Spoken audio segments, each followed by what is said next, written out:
I can't hear. But then it's not going to charge for the day. That's the problem.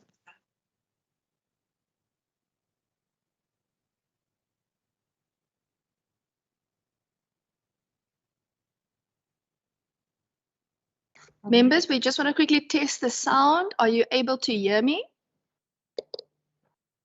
We can hear you, Chairperson. Perfect. Thank you so much. I'm just going to ask that where there's more than one person in a bench, that people just move over for social distance, physical distancing, please. So if you're one in a bench, that's fine. But if you're two in a bench, if one person could just move over to their own bench.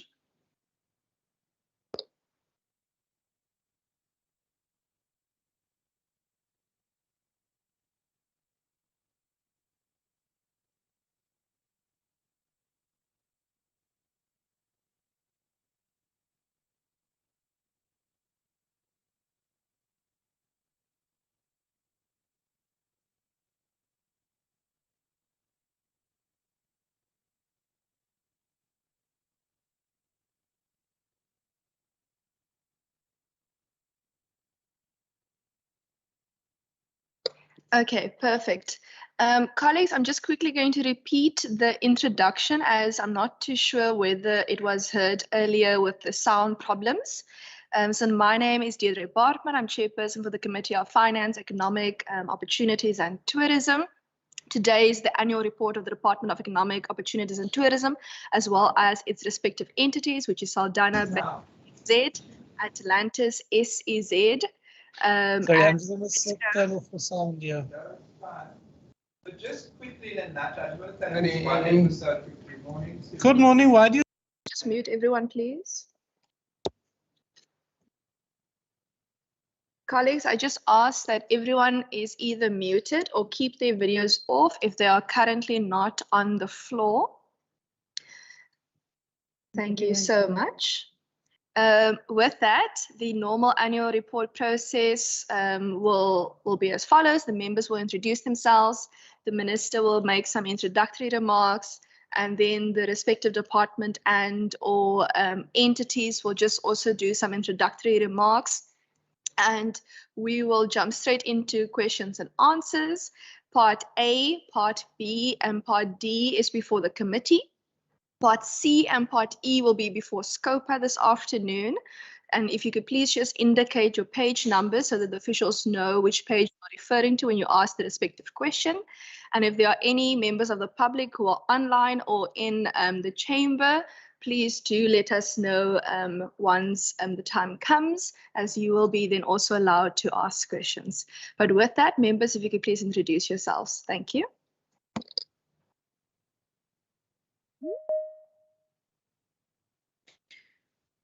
Good morning, Chairperson. My name is Matlodi Maseko, and I'm the member of the Standing Committee. Good morning, Chairperson, and good morning to the committee and the Minister. My name is Member Makamba Boja. I'm the member of the committee. Thank you. Good morning, Chair. Good morning, colleagues and everybody else. My name is Andrikus van der Westhuizen, a member of this committee.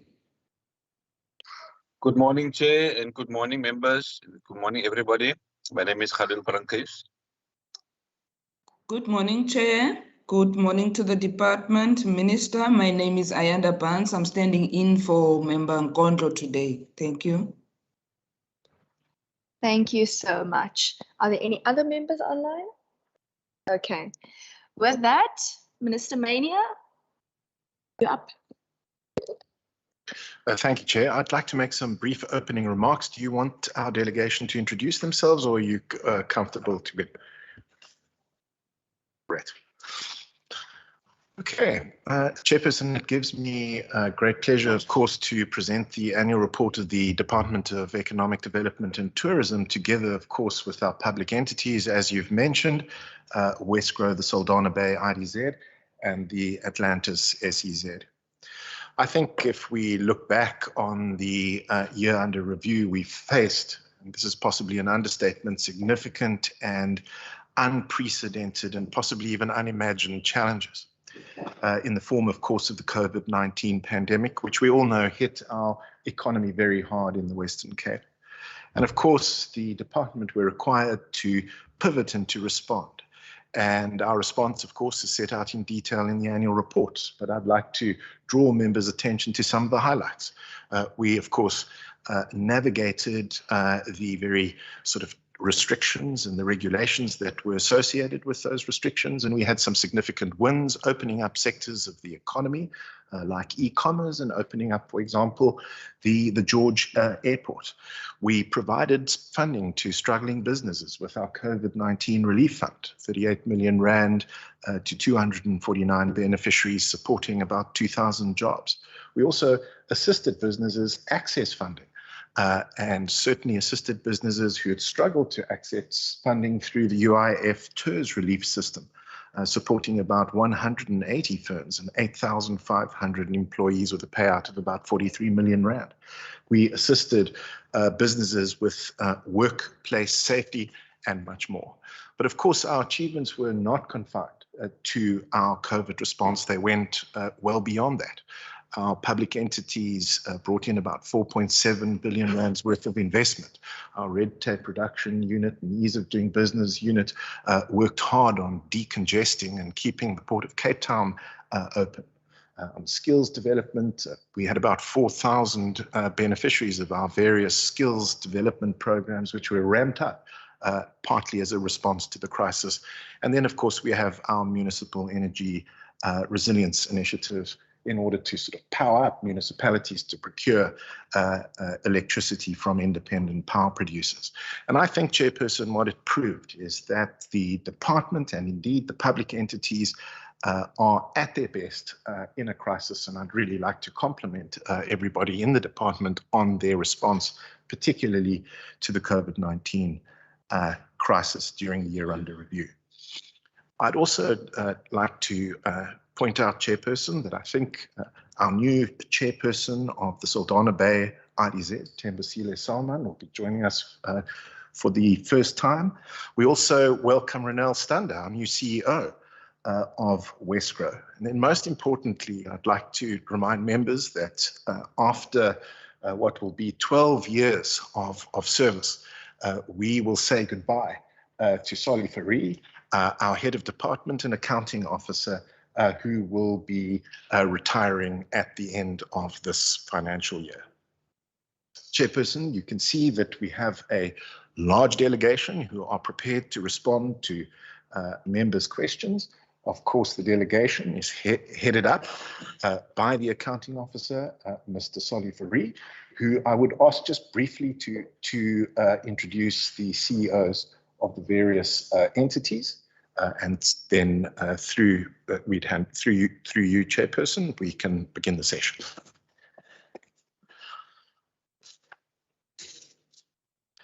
Thank you, Minister, and thank you, Chair. Good morning, and members of the Standing Committee. Yeah, as Minister said, we've got a big delegation in the House, which I think is important, because from the economic side, we do tend to want to see a lot more mobility and activity in the economy, and we're trying to live out what we believe. So I've got with me today my CFO, or the department CFO, Ms. Memuna Abrams. She's also got Robert LeBreton with her. And then we've got the Deputy Director, Joanne Johnston, Deputy Director, Rashid Tofi. We've got Tim Paul at the back, Joshua I see at the back, and Bianca right at the back, and then John, and then Cheryl. Yeah, that's my team here. And then we've got a couple of people online, and as questions are posed, which the team here cannot answer, we will also revert to them. It's also great to have in the House Kashif Biokas, CEO of Saldana IDZ, and Kashif will obviously introduce her team when their time comes. And I also see Pierre Voorges, Dr. Voorges, is the acting CEO of the Atlantis SEZ. And then, as Minister said, we welcome Renelle Sander as the CEO of Westgrow to her first briefing. So Renelle, welcome. Chair, thank you very much. Chair, I'm not going to do a lot of opening remarks because I think Minister has covered quite a lot. But I think what is important is to note that the challenges during this year under review, they were unprecedented because it required a department, not only as Minister has said, to pivot, but also to change our way of thinking, of doing things. So for instance, we had concerns about decline in demand in the tourism and hospitality sector, and we needed to respond to that. We had some very interesting stuff to respond to. Nurseries, for some reason, that were closed and people couldn't buy plants. I remember that was one of my favorite ones. I could never understand the logic, but it was. Hardware stores. So the guys or the girls who were at home couldn't do any DIY because that was not working. And then hot foods. It was strange that you couldn't stop at a garage shop on the N2 and buy a sandwich, a toasted sandwich, while you're doing takeaways. It was a concern. And those things were the kind of more, I think humorous stuff that we had to respond to, but they were very serious because for those people in those takeaway shops, that was their livelihoods. That was what they needed to do. And then, of course, we all know the challenges around the alcohol-related sales and all of the times they were opened and then closed and so on. But I think for the team, that was important to be able to respond to that. And I think notwithstanding the very, very difficult challenges and new challenges, the team responded exceptionally well during the course of the year. And, as you could see from the results, again, we obviously wanted to make sure that our delivery and our governance is in keeping with what's expected. And once again, we were able, and I know it's not for this standing committee, but we were able to post a clean audit, unqualified audit without matters. And so I think that's important in the context of where we are at, to give confidence to an economy that needs it so much, but I'm sure we'll be able to speak about that later as we come through. Thank you very much, Chair, and thank you, Minister. Thank you. Do the CEOs and chair of boards want to make introductory remarks now, or do you want to wait until your entity gets their questions? Wait until the entity gets questions, okay. Wait, yeah. No problem, perfect. Thank you so much. I just want to say on the clean audit matter, it's after 12 years of being HOD, I think it's a firework exit for you in order to get that clean audit without any findings, and congratulations a lot on that. Members, with that, we're going to jump straight into questions. I'm going to start with part A. If it's not open in front of you via your book or via the online version, it is pages 1 to 36. That is part A. I'll take hands now. I'm going to ask our procedural officer just to assist me because despite the fact that I'm wearing glasses, I can't see that far. Member Maseko and Member Makamba Bocha, Member Barnes, and Member van der Vester is in that order. Thank you. And please remember just to indicate the question, the page numbers for the department. Thank you so much. Thank you very much, Chairperson. And again, I want to echo your words in congratulating the department and Minister Maynir and the HOD with the sterling work that they really managed to navigate during the difficult times in our province and still come out with a clean audit because they had to really sometimes go beyond the goal of duty to make sure that we sustain the economy in our province. With that being said, Chair, I've got just some few questions, and it will be from page 13. I just want to find out if the department can just provide a sectoral breakdown of the funds invested in the 1,830 jobs created from this investment facilitation. And if they can maybe give us a breakdown of what nature of these jobs, whether they were permanent, casual, or contract jobs. And if they are permanent, is there a system that the sustainability of those jobs is confirmed, or how is that investment is going to continue within the industrial base? And the other one, it will be the SME Booster Fund. I just want, that will be on the same on page 13. If the department also can provide a detail of the selection criteria of the SMMEs and what were some of the challenges experienced by the other organizations that were not selected, or maybe if the department can just indicate how they monitor the organizations receiving these funds. That's all from me, Chair, for now. Thank you so much. Member Makamba Bocha. Thank you very much, Chairperson. My first question is on page 13. It's actually the extension of what Member Matlodi have asked in terms of the jobs that were created, the 1,830 jobs that were created for that financial year. So what I need to know there is which industries mainly were these jobs created? And that's my question there. And then on page 13 again, at the last paragraph, with regards to the Municipal Energy Resilience Initiative, the department there speaks about enabling households, amongst others, to generate, procure, and sell their own power. So what I would like to know there is, I want to hear from the department that as far as households are concerned, how will they be able to generate or procure and sell their own power? That's number 2. And number 3 on page 14, paragraph 2, from the bottom, with regards to the Community Economic Recovery Project, which is said to have supported 122 spaza shops in several regions of the province. So what I would like to know there is which criteria was used to identify and support these spaza shops? Like, in other words, how was the criteria, what was the criteria that was utilized in choosing those spaza shops that were funded? and which spaza shops were not funded.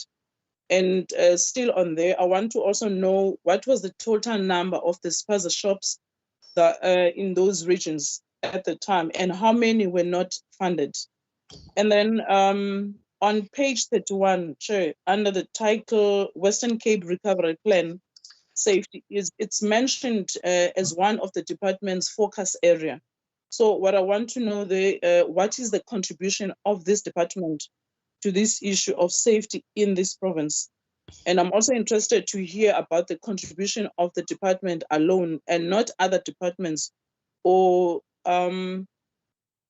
yeah, kind of. And then on page 32 and page 33 regarding the organizational structure in the department, I've counted about 12 posts or positions which were or are still vacant.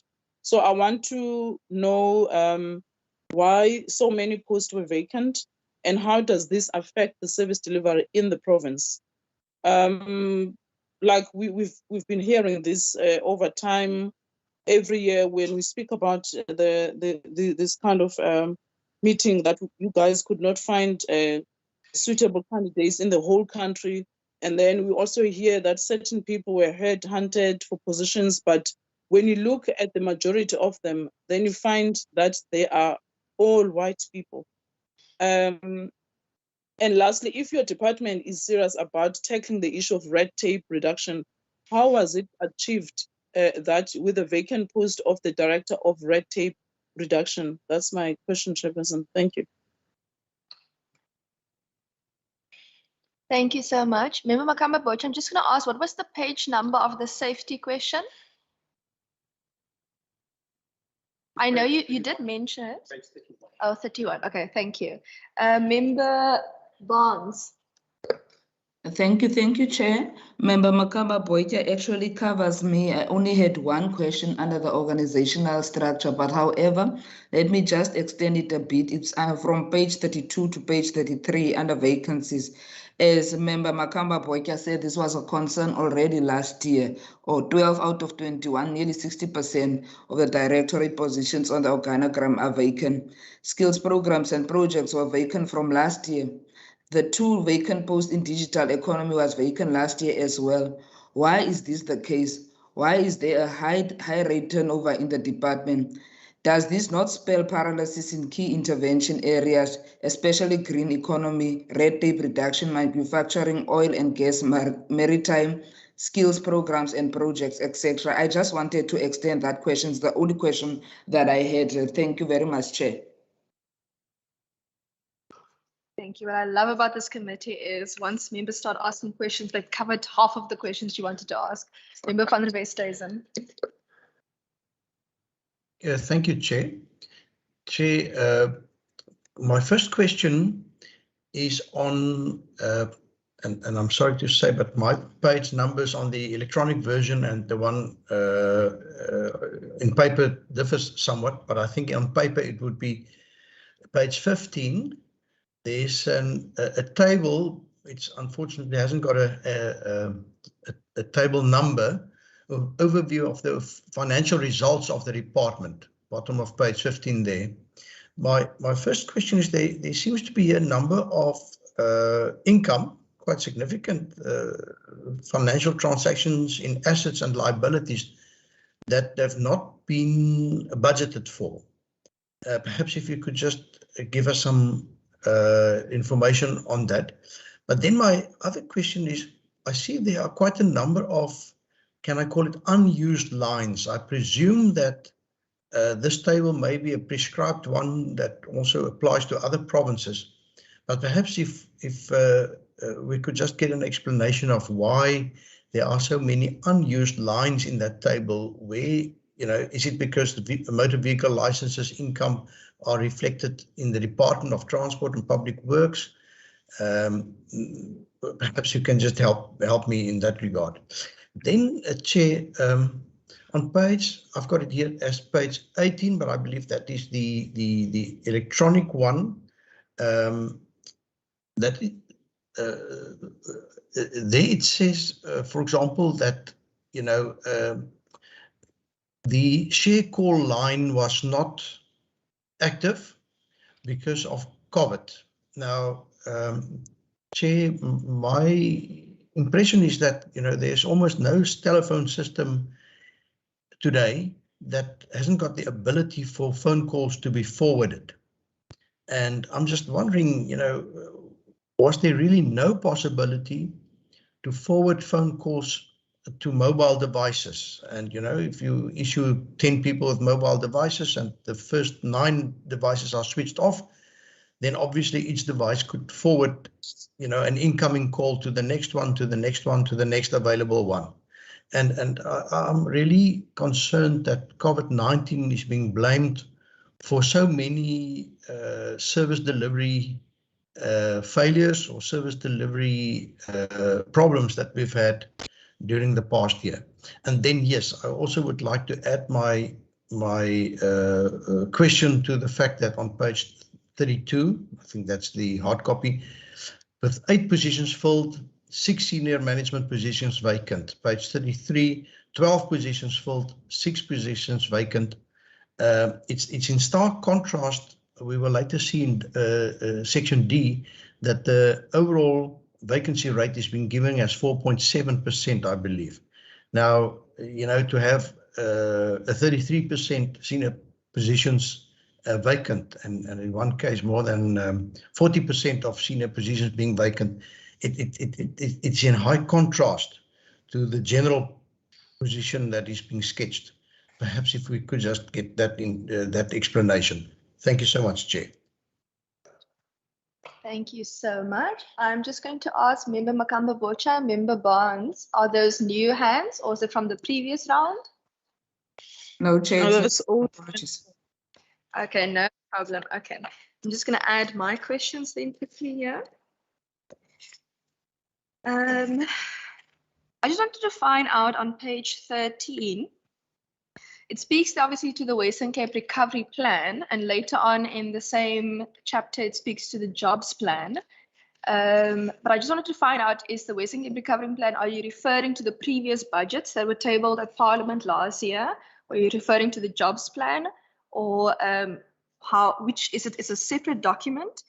Because my understanding was that it was the previous budget.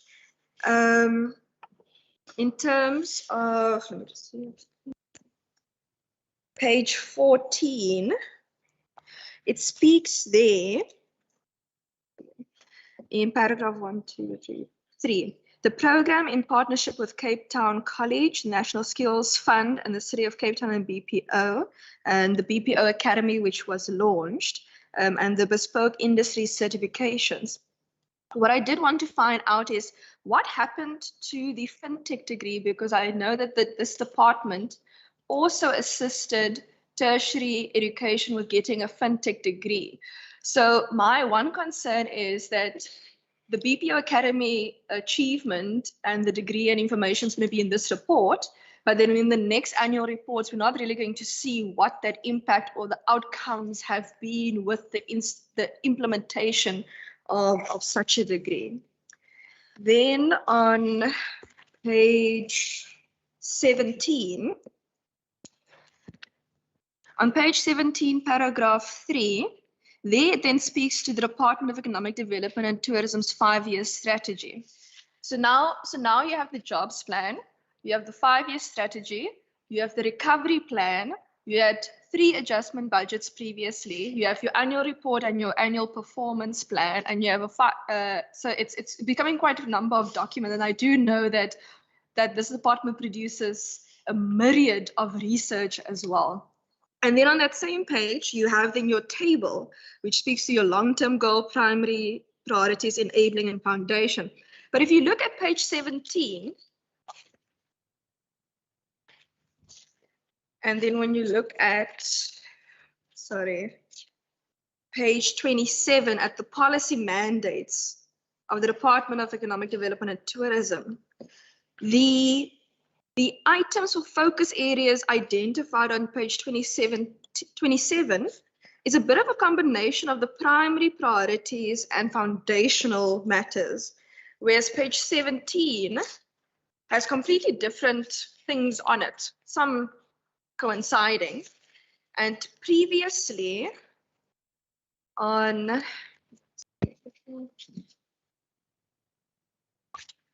okay, I can't find the other page number. So I just wanted to find out how those align. I think there's also reference to them in chapter B, but I'll get to those later. How do those speak to each other? And then my questions regarding vacancies have already been covered. Thank you.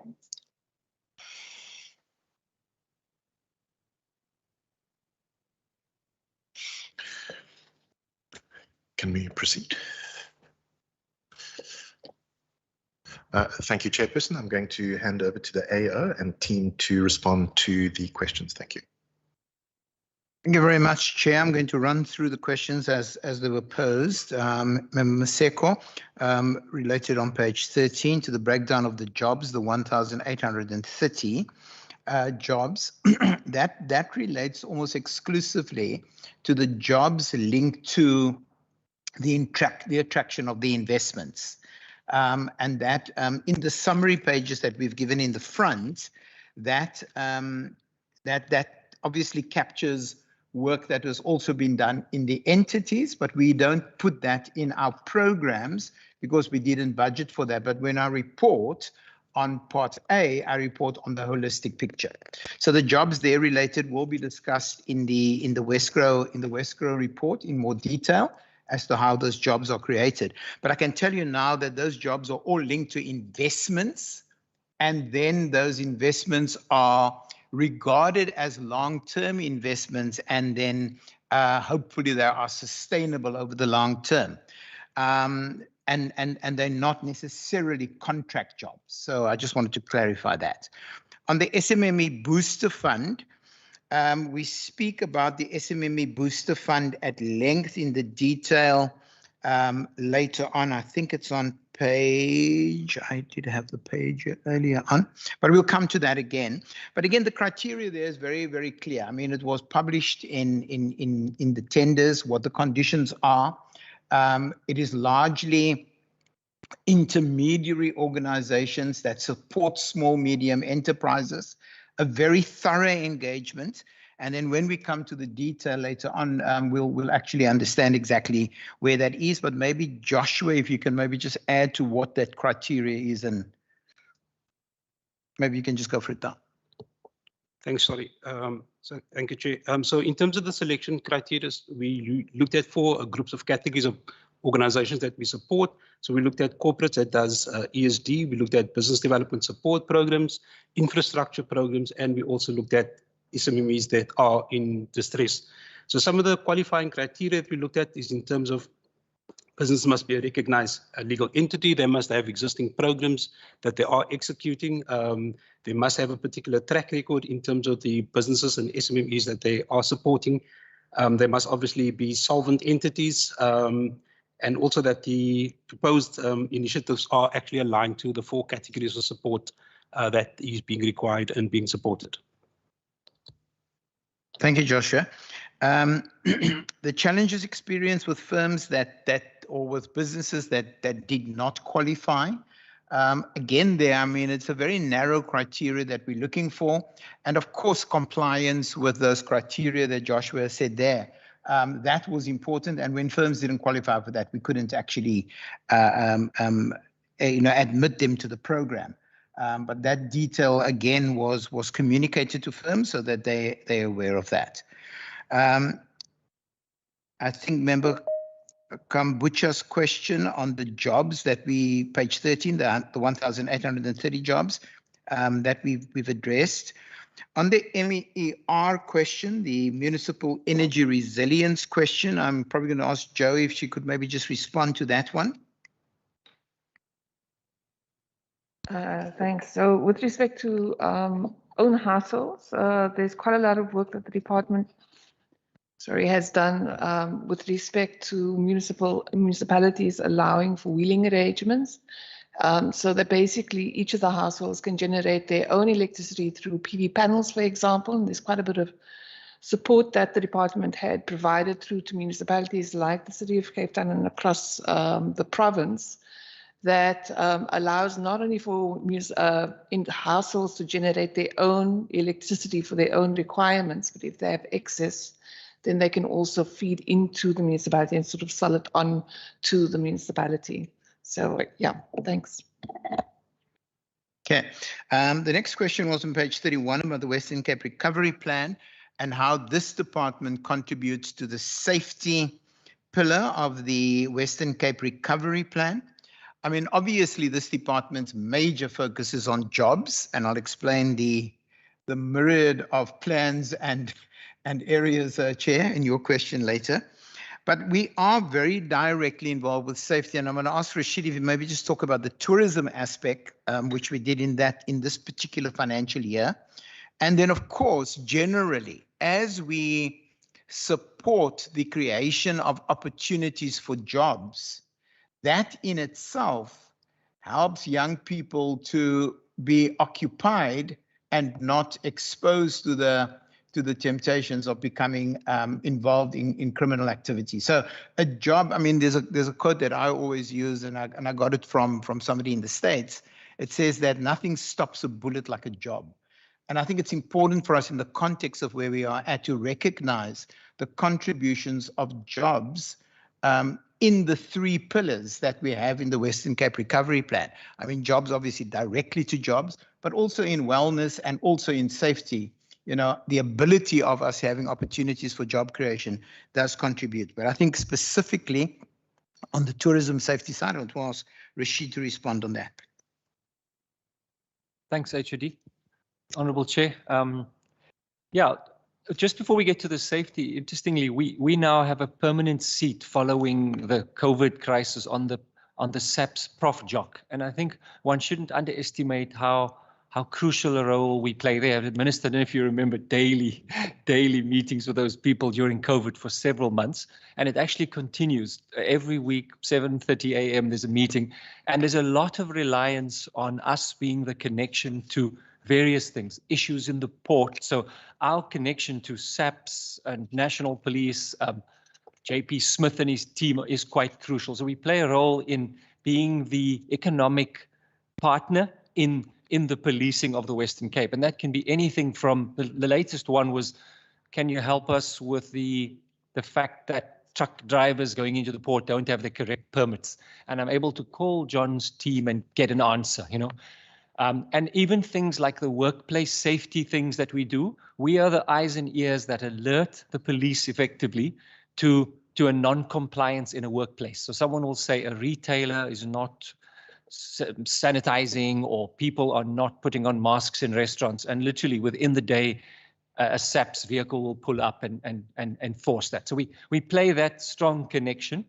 On the tourism side, I mean, it was very clear that tourism doesn't stop just because international planes are coming in. So our tourism safety police force, it was an initiative of the minister started 2 years ago, where in combination with the Metro Police of the city of Cape Town, we have a permanent force of 10, basically tourist police force. And we police the areas where there have been attacks on the mountains in the lower Table Mountain, Boerkaap, ATMs and the waterfront CTICC district. And we have I'm on a WhatsApp group that doesn't stop buzzing around the amount of times we've actually curtailed, helped tourists who've been either fleeced out of their cards, money at an ATM, or caught people smoking things they shouldn't be on the edge of the mountain who could have been muggers. So that tourist police force plays a key role to protect our assets and our tourists, both domestic people and international. And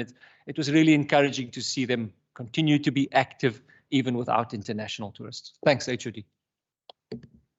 Thanks, Rashid. Chair, the next question was on pages 32 and 33 around the organizational structure. Now, what we reflect on page 32 and page 33 is the SMS structure as it is reflected on the department's organogram, but this structure here is not your funded structure.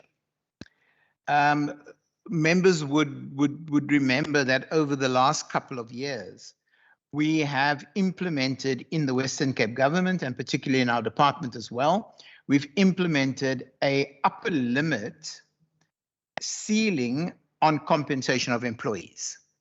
So we've got to actually recognize that not all of the positions on the organogram can be filled because we don't have budget for them.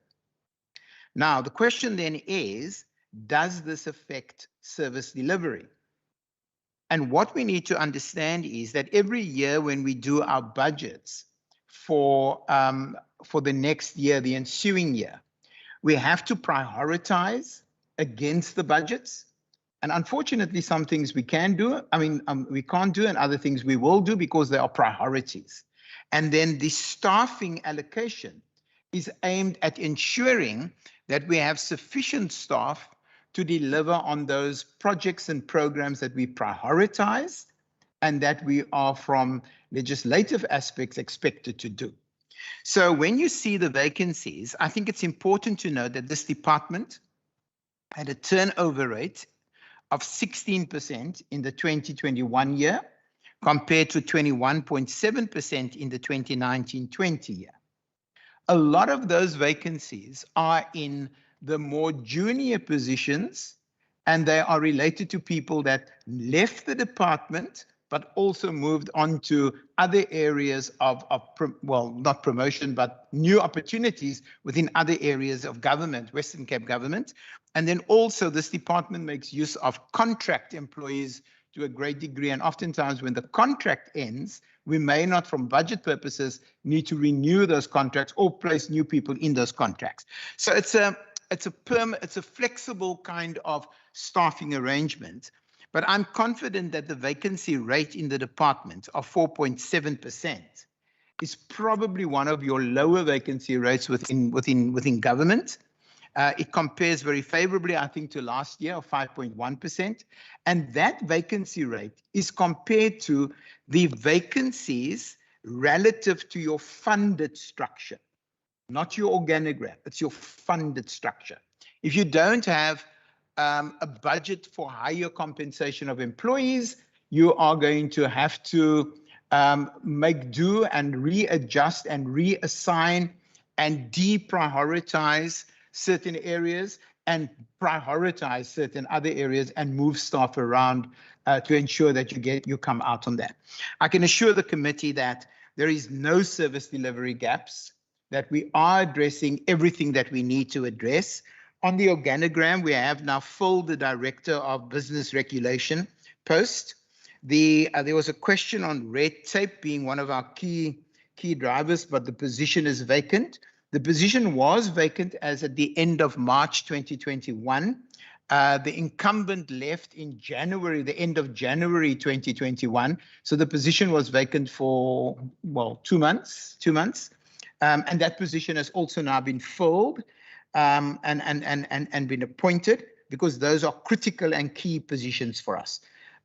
Positions such as connected business, connected citizens,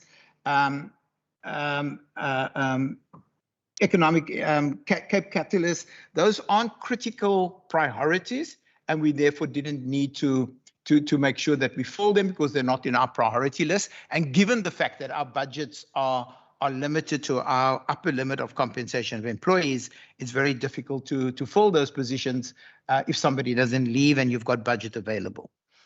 On page 15, the question was by Member van der Westhuizen, assets and liabilities and share core lines. I'm going to probably ask the asset and liabilities for the CFO to respond to that, and the unused lines. And if Rashid can probably respond on the share core line that wasn't operational during that time. And Member van der Westhuizen said it was page 18, but I couldn't actually pick it up. So I'm not sure if the page was right, but we must just make sure about that one. Rashid may also just have a response on those jobs on the 1,830 jobs on the detail. So I'll first ask Maimuna to respond on the assets and liabilities and the unused lines on page 15. Thank you, HUD. And I think the member actually answered the question. It is a template, so the lines that's unused is unfortunately lines that will remain for comparative purposes across all the departments. But be it as it may, our department is not a revenue generating department. The revenue that we are able to estimate is the only revenue, which is the tour guide registration revenue, which is sitting in your 351,000. The revenue that we collected, but that we were not able to budget or estimate for, is a revenue that relates to income that we received from donors. In this case, specifically, the 1938 was revenue that we received or income that we received from our Mercita funding agency towards our skills development program. So that type of funding you're not able to estimate when the financial year starts. You actually receive it as Mercita release funds to the department. Thank you. Thanks. Rashid, are you available to go? Thanks, HOD. I certainly know that many of my staff did convert their line. I just wanted to check, but administratively, we all converted our lines onto our cell phones. Not sure if that was the question, but I also know that everyone now knows my cell phone number. The reality is I get WhatsApps 24 hours a day from various people in the economy and in the cluster. So certainly it was possible to divert the line administratively from your desk to your cell phone. And even now, when we have a big work from home policy, people are reachable on those lines. So I'm not sure if I've answered the exact question there, HOD. I just checked with John, all our usual lines that are operated by call centers, like the red tape reduction line, which we then made the focus COVID line for people who had issues and challenges with TERS and so forth. That was handled via our call center. And we used our Office of the Consumer Protector line, which is also managed by a call center, to deal with any outside calls relating to non-compliance in the workplace. HOD, I do in fact have an answer about the question from member Makamba Bocha and Maseko, respectively, about the 1,800 jobs. It is something we do break down, and Yao actually sent it to me, that on page 34 of the Westgrow annual report, you will actually see a detail of every single investment, which country they come from, which sector, the amount of money, and then the amount of jobs and the region it was created. And I just want to give you a quick overview in terms of percentages. 9.5% of those jobs were in retail, 15% in tourism, in tech and BPO, 28%. If I add those two together, 4% was in pure green economy, 42% in manufacturing, and about 1 or 2% in services, so services, tech, and BPO. And those are specific jobs created as a result of an investment, an assigned agreement and investment into the Western Cape. And just one anecdotal example is we had examples such as a wine cellar that was converted, into a mask manufacturing facility. So there were some amazing anecdotal examples. We don't have enough time to talk about it, where enterprises became PPE suppliers, even though they'd originally had in foreign investment in them. So thanks, HOD. I hope I answered that one. Thank you very much. I now go on to the chair, your questions, page 13. And I want to take page 13, page 17, and page 27 together, Chair, if you don't mind, because I think it's the same question. So we start out as a department by complying or aligning ourselves to the Provincial's 5-year strategic plan. And the Provincial 5-year strategic plan then obviously covers all of the departments and all of the key activities, and we slot into that. Now, that was set in 2019, before COVID. So you have the Provincial 5-year strategic plan, and then from that, we also have a departmental 5-year strategic plan, which we refer to on page 27. And in the departmental 5-year strategic plan, we relate to the key areas that we push there, and that is promotion of infrastructure spend, growing exports and investments, addressing the skills gap and accelerating ease of doing business, and resource resilience, which we've refined to largely energy and green economy, but I'll come to that. Then when COVID came, we needed to establish a plan that would address the challenges that COVID brought about. And this was largely framed as the Western Cape Recovery Plan. So whenever you see the term the Western Cape Recovery Plan, it relates to our provincial approach to address the economy and the entire fabric of our societies post the COVID environment without necessarily cancelling the provincial 5-year strategic plan. So the Western Cape Recovery Plan is an addition or an addendum to the 5-year strategic plan. And within the Western Cape Recovery Plan, there are 3 key aspects. Those are jobs, those are wellness, and safety. Those are the 3 pillars of the Western Cape Recovery Plan, which is an addendum, an adjunct, an addition to the 5-year strategic plan that we still need to deliver on. Within the Western Cape Recovery Plan, jobs had a specific focus as one of the 3 pillars. And of course, because it had a specific focus, we had to respond almost immediately. And we then had a immediate jobs intervention, which ran effectively from August 2020. I'm just trying to get the date right. I think it was August 2020 to the end of March 2021, which is the end of the financial year.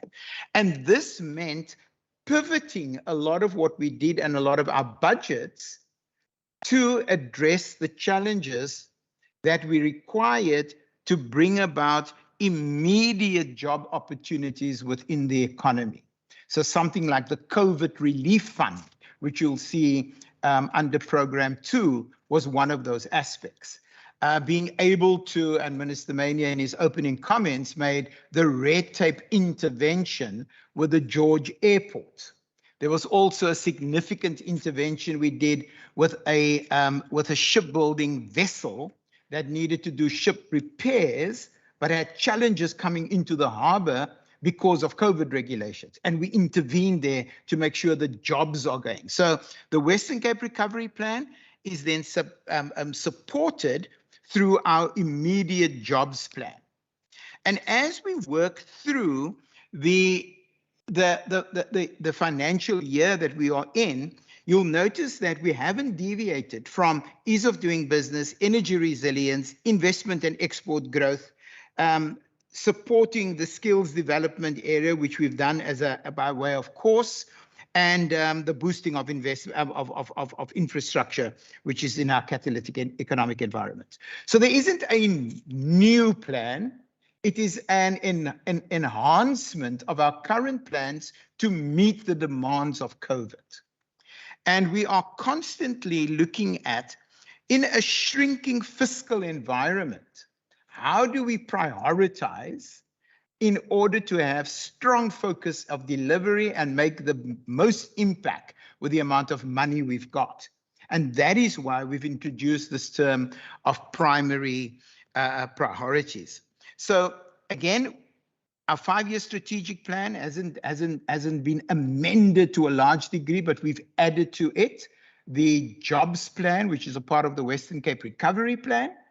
And within that jobs plan context, we also had an immediate jobs plan to address the challenges of COVID. Chair, I know it's become, but that's what we had to do because of the challenges of COVID.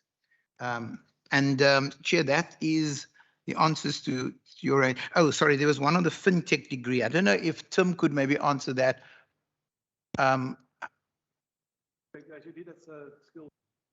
Is it Nizam? Okay.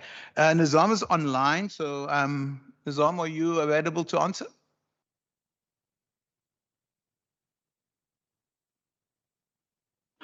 Yes, I am. Yes, I am actually. Go ahead, Nizam, please. So thank you for the question, member.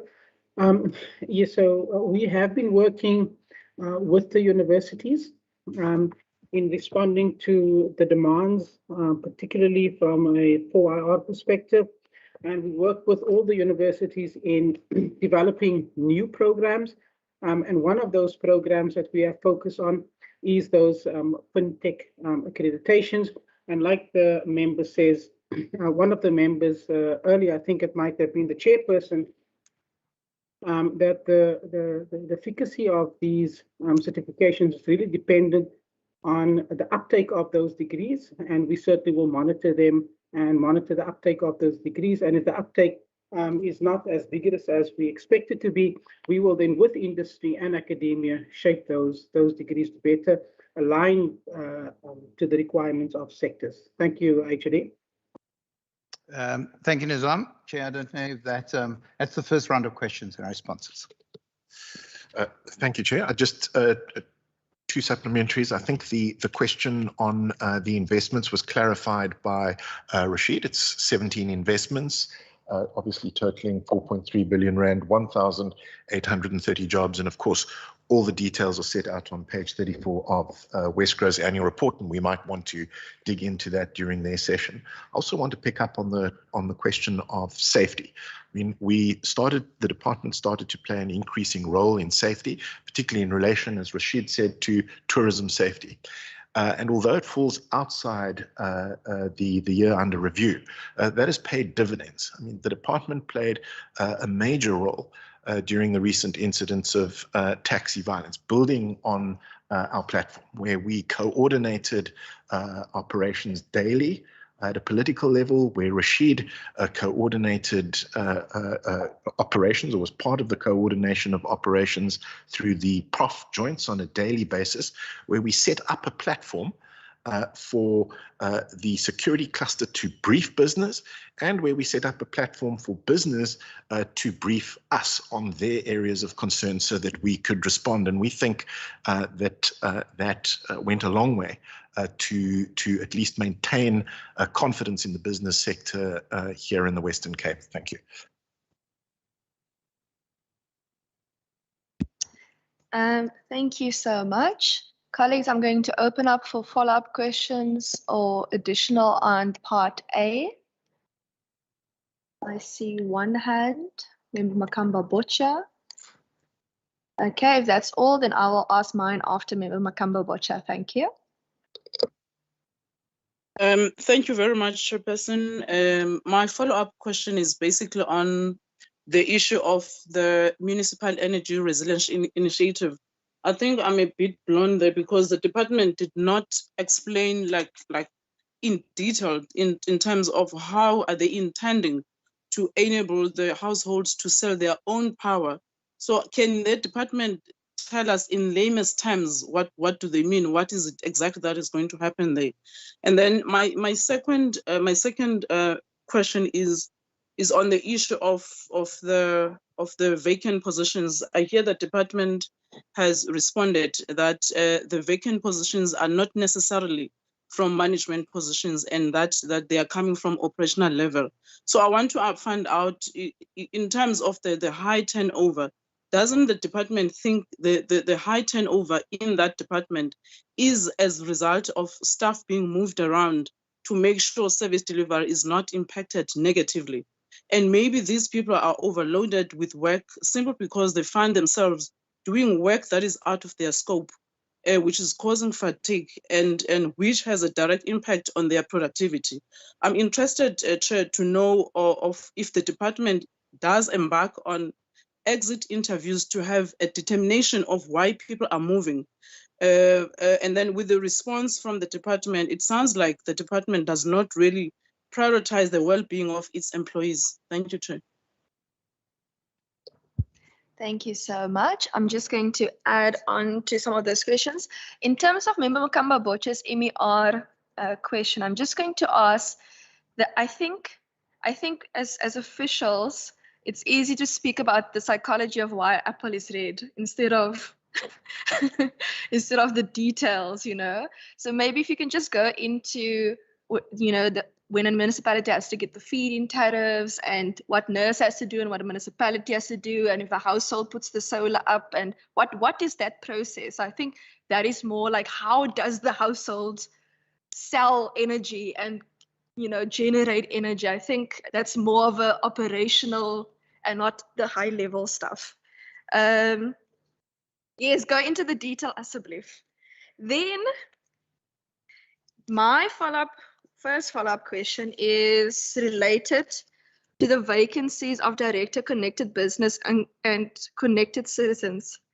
Now, HOD, you said that these aren't necessarily considered critical priorities, but on page 44, and I know I'm jumping a little bit into part B now, of the annual report, and this is your department's annual report, ministers, this is your annual report.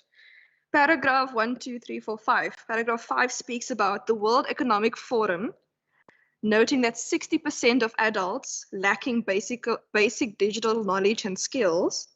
That same paragraph speaks about, with the onset of the COVID-19 pandemic, the Western Cape followed global trends and saw a rapid expansion of e-commerce, online education, digital health, and remote work. Access to digital skills remains a constant to the regional economy, with some parties calling this the #1 constraint in the province. Then when you go to the Provincial Economic Review, okay, on page 12, you don't necessarily have the Pero in front of you, but on page 12 of the Pero, and yes, I did read it, where's page 12 now?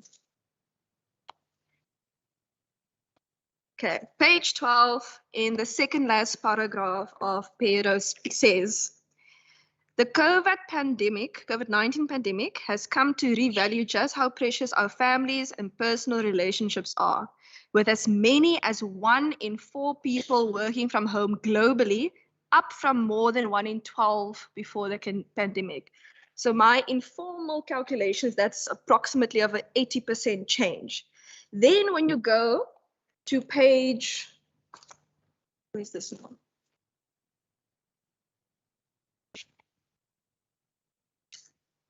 Sorry, it's still in the Pero. It's 44.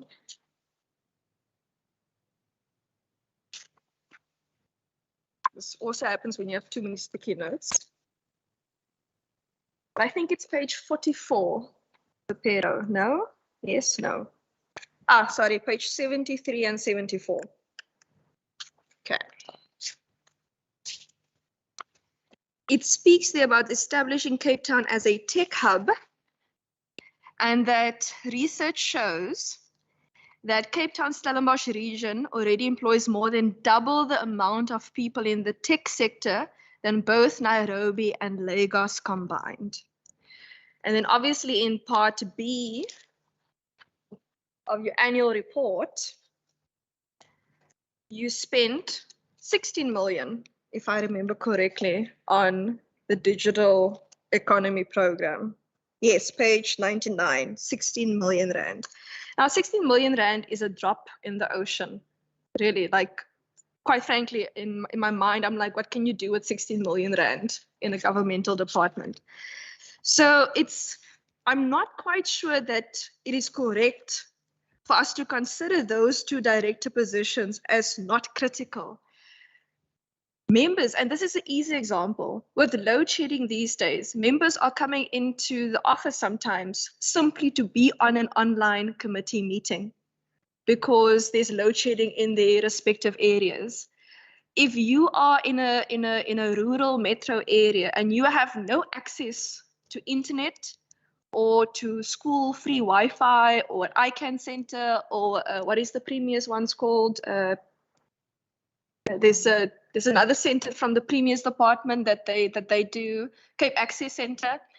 If you don't have access to those, and this department only has 12, I think, in terms of libraries, it becomes very difficult to, despite the amazing work that the department has done to get people to go digital, to actually get access to the same resources and the same access to the respective markets, because those who had Wi-Fi at home before will still have Wi-Fi at home.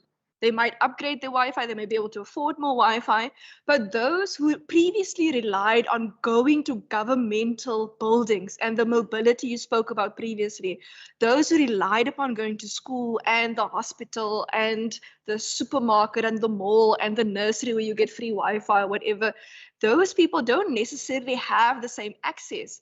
And then when you put restrictions on transport, and the curfew and when you're supposed to come home and when you're supposed to wear sandals, then all of a sudden, what do you do? How do you get access to the 100 webinars that Wesco does and the webinars that Saldanha Bay IDZ does and the business advice and tech volunteer campaign that the department does? How does one then get access if we don't consider the directors in digital economy as not critical?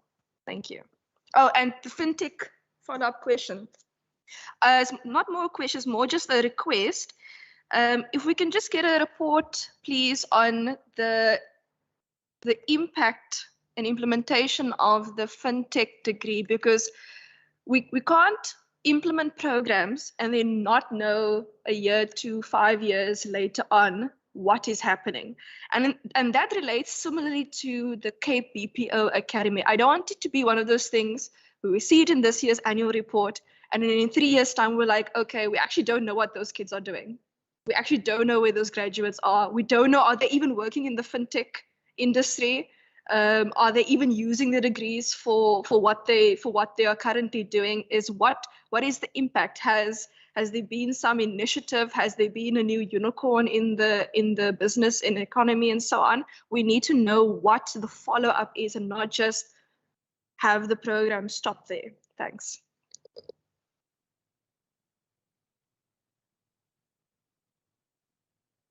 Okay, Member Kombucha's a question on municipal energy resilience. I'm going to ask Joanne if she could give the details of the household enablement that we are embarking on.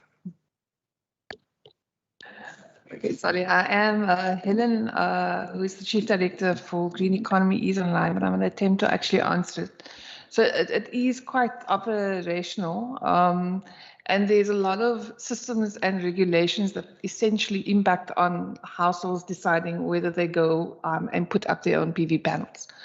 So firstly, they need to set it up. Where do they get it? And what we've been doing through our service provider, Green Cape, is making sure that we enable and help accreditation of people that actually install your PV, because you could have sort of unaccredited and undistributable people doing it. And so essentially there's quite some support about making sure that there's a viable supply of energy installers for your roof. So that's the first thing. The second thing is households do have to pay, but clearly it is quite expensive and potentially can be expensive. So it can take up to about 10 years for you to actually pay off and you start seeing the return on that investment. And so what we have been doing as a department is engaging with insurance companies to see if we can help and get them to support it. So if your geyser bursts, can you have it replaced with the support of the insurance payouts, for example? But we've also been working with the City of Cape Town and specifically around a PACE project where it's can you pay it off through your rates and taxes? So we're looking at creative ways to support households to install PV panels on their rooftops. There are quite a few other things in terms of the regulations that we've been working on, and that's working with NERSA as well as with the municipalities around the SSEG feeding tariffs, which I referred to earlier. So it's small scale energy generation projects. That basically means previously, before I think we had prioritized this, you weren't allowed to generate your own electricity. With the onset of load shedding, there had to be a change around regulations. There had to be a change around the bylaws. And so you had essentially what we're calling the SSEG frameworks that was essentially implemented across almost all the municipalities. So that's the first thing. Then the second thing is that basically means that you could feed into the municipality any excess. So you might use, I don't know, up to 1 megawatt because that's what you're allowed to actually install. and you could feed in whatever is excess or what you didn't need. And when you obviously required it, so you can't be independent, you basically have to when there's load shedding, you use it. When there is, when you require it, you use it. But sometimes you may require more than you generate. So that basically means you have to be linked to the municipal system. And that's what the SSSG framework is really all about. So this is about whether you can trade and sell to the municipality. Where the wheeling frameworks come in is that you may want to not sell it to the municipality, you may want to sell it to your neighbor hypothetically. But this is more pertinent to business rather than essentially households. So the support we provide, one is really making sure that there's an enabling framework that allows you to essentially install. And that framework includes financial supports, not direct from the department or government to the household. It's really around how they can easily access funding to support putting up the solar panels. And then the second thing, so that's the financing, and then two, around the regulations is around the relationship you have with your municipality as your main service provider to provide the electricity, whether they have bylaws and the frameworks, then it allows you, one, to do it, and two, to have the relationship in terms of trading the energy. So it's a little bit more detailed. There is a hell of a lot more detail, Chair, and we're happy to actually then provide a document that provides each of the steps or things that we have done, but also how a municipality actually, how a household goes about actually installing and producing their own energy. Thanks. I'm going to respond to the follow-up question on the high staff turnover.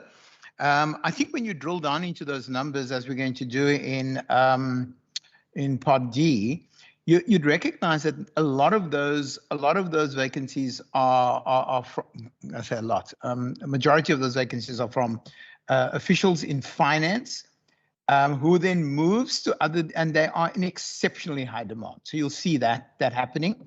And, you know, these are younger people that obviously moves for better opportunities. The department has only got so many ASD positions. So if you're on a level 7, you're going to move to an ASD position, or if you're on a level 5, you're going to move to a higher position when it's advertised. And we often see ourselves as being a academy for staff in Western Cape government to go to other departments, which is great for them because there's promotion in that. Yes, we do exit interviews, and again, exit interviews are not enforceable, but where people are willing to participate, we have those, and we do take into account the reasons given. So there's very definitely not in our department a element of staff being overloaded with fatigue and so on. It is really a matter of assigning staff to where the priorities are. Chair, I think the vacancies of the directors in digital on pages 31 and 32, that's 31, eh? No, 32 and 33. Now, the structure that you see in front of you is the organogram structure that was determined in 2011 of this department. This department was then responsible for the broadband project of the Western Cape government. And this structure was aimed to facilitate the rollout of the broadband project for this government. About 3 or 4 years ago, I'm not exactly sure, 4 years ago, the broadband project was taken over by the Department of the Premier. This department then therefore doesn't have to do that project in the extent that the structure was aimed for it. And what we did, because we recognized that there are some legacy projects that is required in the digital space, like the ICANN Elsies River, like the Khayelitsha bandwidth bond, we retained some of the staffing that was originally intended for a broadband project. We retained that in the department, okay?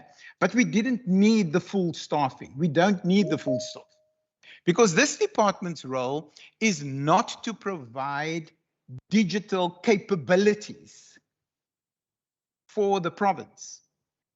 The the digital sector, the tech sector in South Africa, when you look at your cell phone companies, when you look at the rollout of fiber, I mean, it is really, really a sophisticated and advanced economical sector.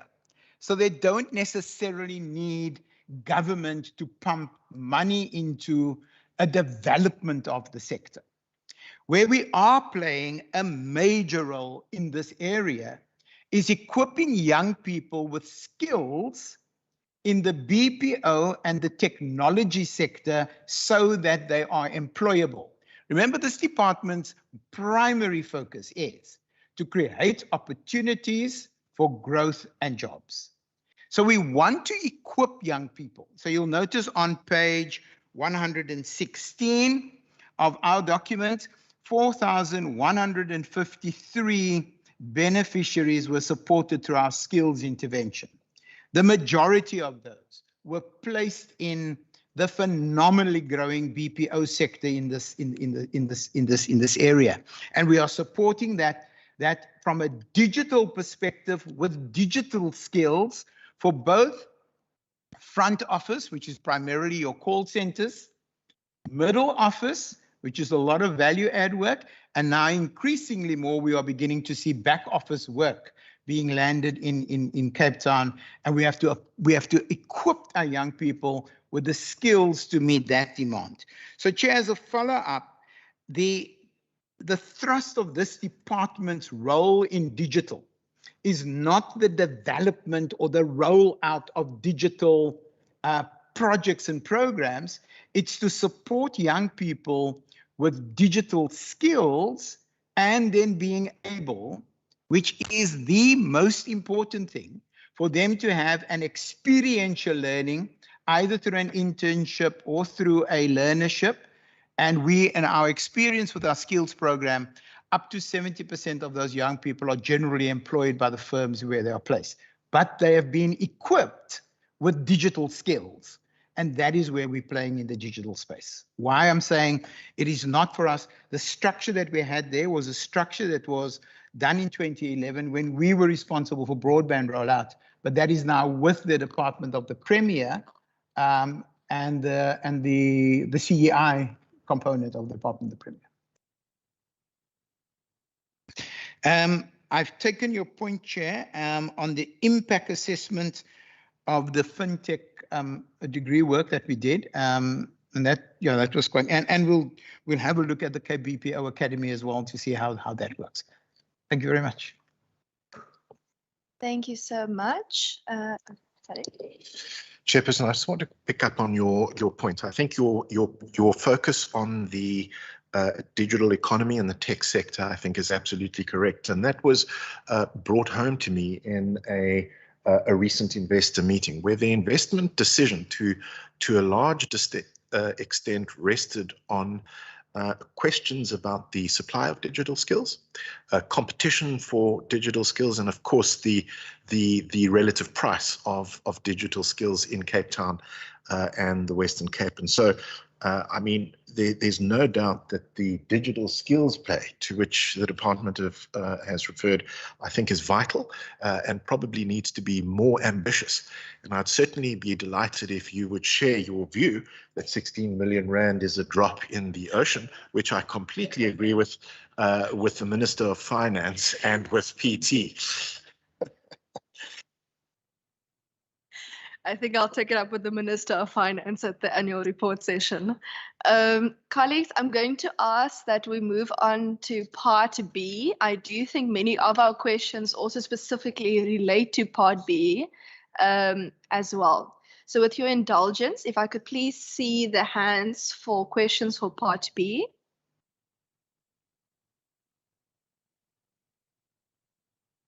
Okay, if none, I have lots.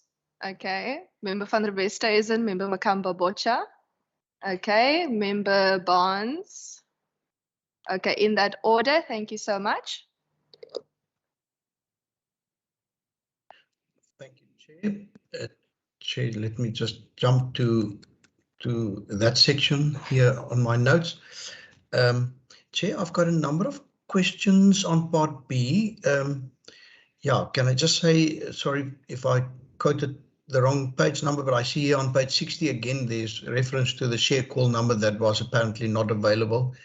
Now, the feedback we got was that that is not true, but then, why say in the annual report that it was not available due to COVID-19? Then I've got here electronic copy. Oh, it's page 83 in the electronic copy, 85. Chair, I would like to congratulate the department on putting its finger on a number of challenges that business has been experiencing in the Western Cape, and interestingly enough, people that contacted me personally to complain, what can't you as a province do something? The deeds office has quite often been quoted.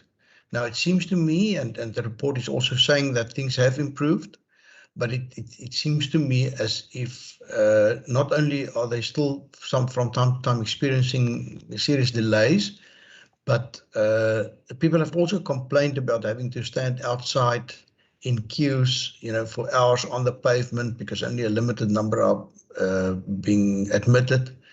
And I was just wondering whether, even a simple matter such as providing some form of shelter and seating wouldn't be also be appreciated by the people. Then, Chair, on page 87, I think the electronic is page 89, on the cannabis master plan. My apologies, there's a printer making some noise here next to me.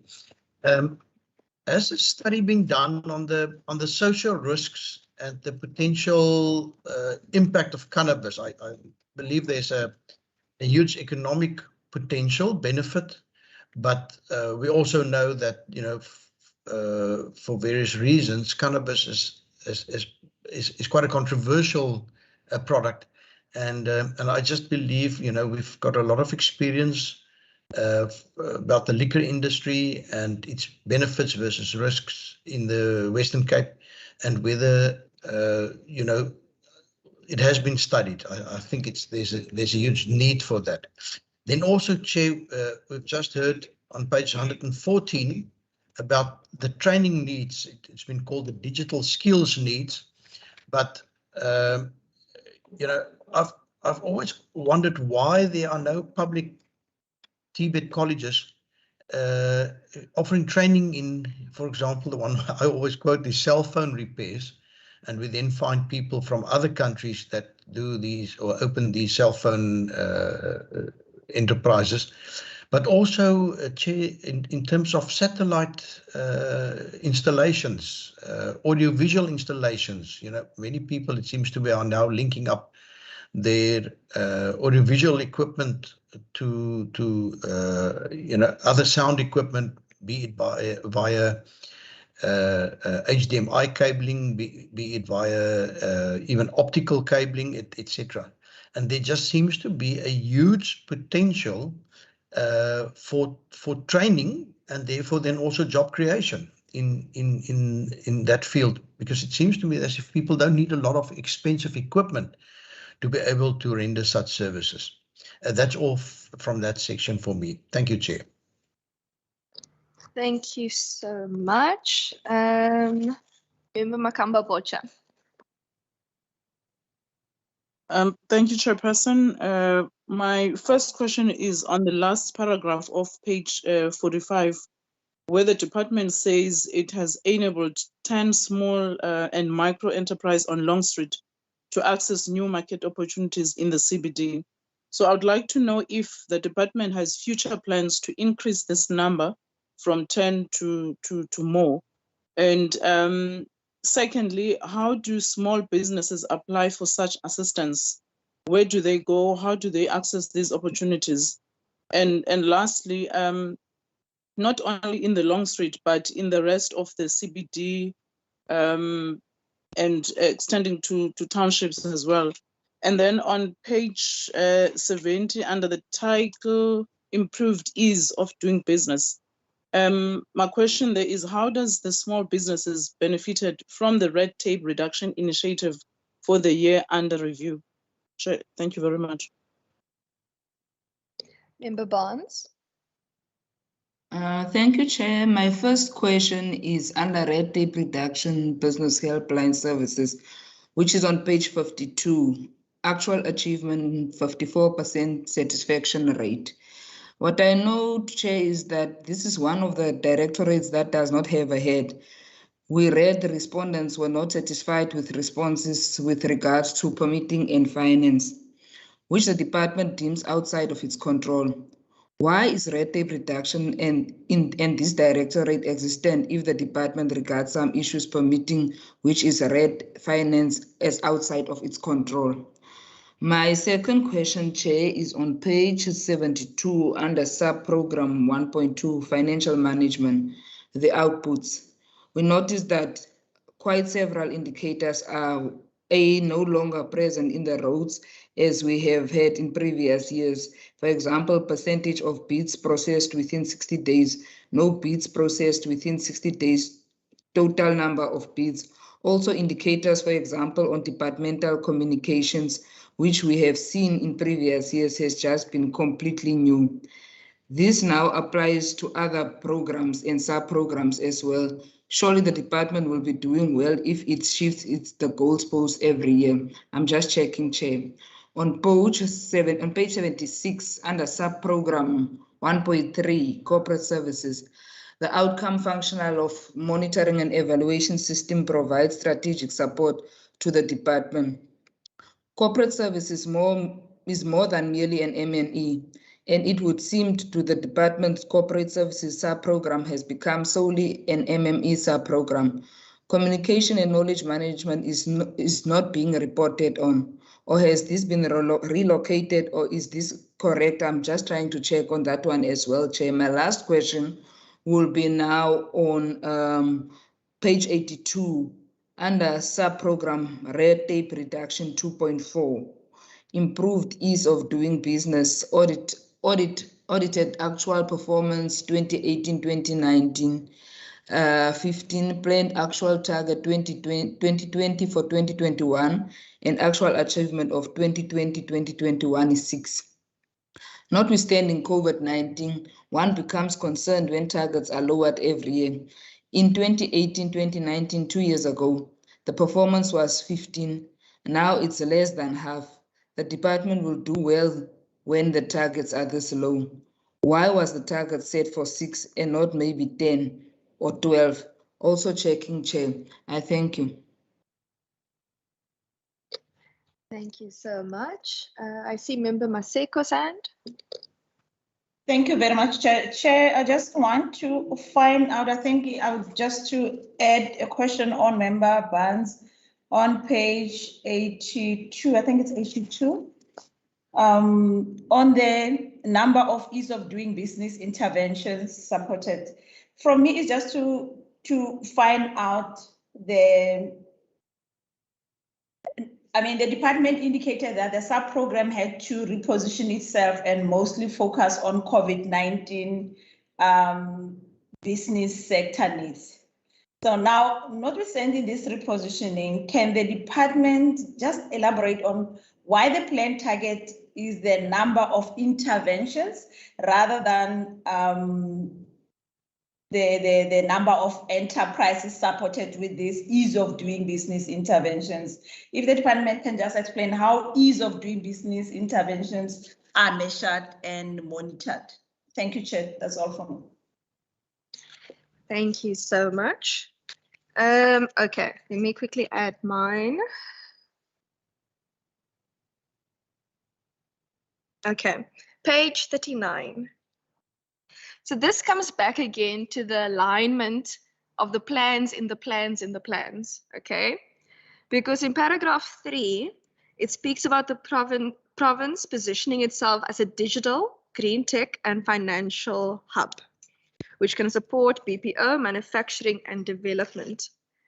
But now, when you went back to page 13 in chapter A, the COVID sectors spoke about tourism, informal sector, construction, trade, manufacturing. And then when you look at, I think it's page 11 and 12. This top sectors essentially for us is agriculture and tourism. And I think digital economy will likely become the next if finance is not able to hold its ground. So I just want to understand, why is agri-processing not there anymore? Or is that somewhere else in a different plan, in a plan that I've not seen? Then on page 40, oh, this is just a comment, this isn't a question. Related to the ports and the inefficiencies of the port, I just wrote a note here to let you guys know that I actually received some feedback from Transnet on the report that we asked them as a committee. And basically, Transnet said on the inefficiencies at the port, that the reason essentially that they haven't gotten back to us yet is because of the inefficiencies at the port. So I just want to know, what has the progress been since the DDAT report to us? Because we are still waiting for the Transnet report, and it's very difficult for a committee to write a report on what we have experienced from all of the different stakeholders if the main stakeholder is telling us that the reason we can't send you a report yet, it's not because we want to, but it's because that we aren't able to, due to the same reasons that you asked the report about. Then on page 41, it speaks at the end there about a Cape Town cruise initiative, establishment as a leading cruise destination, but it only speaks about the establishment of the initiative. I just want to find out what was the outcome of that. Then, okay. Then this is a more general question about how the targets are set. Now, okay, I'll make some examples.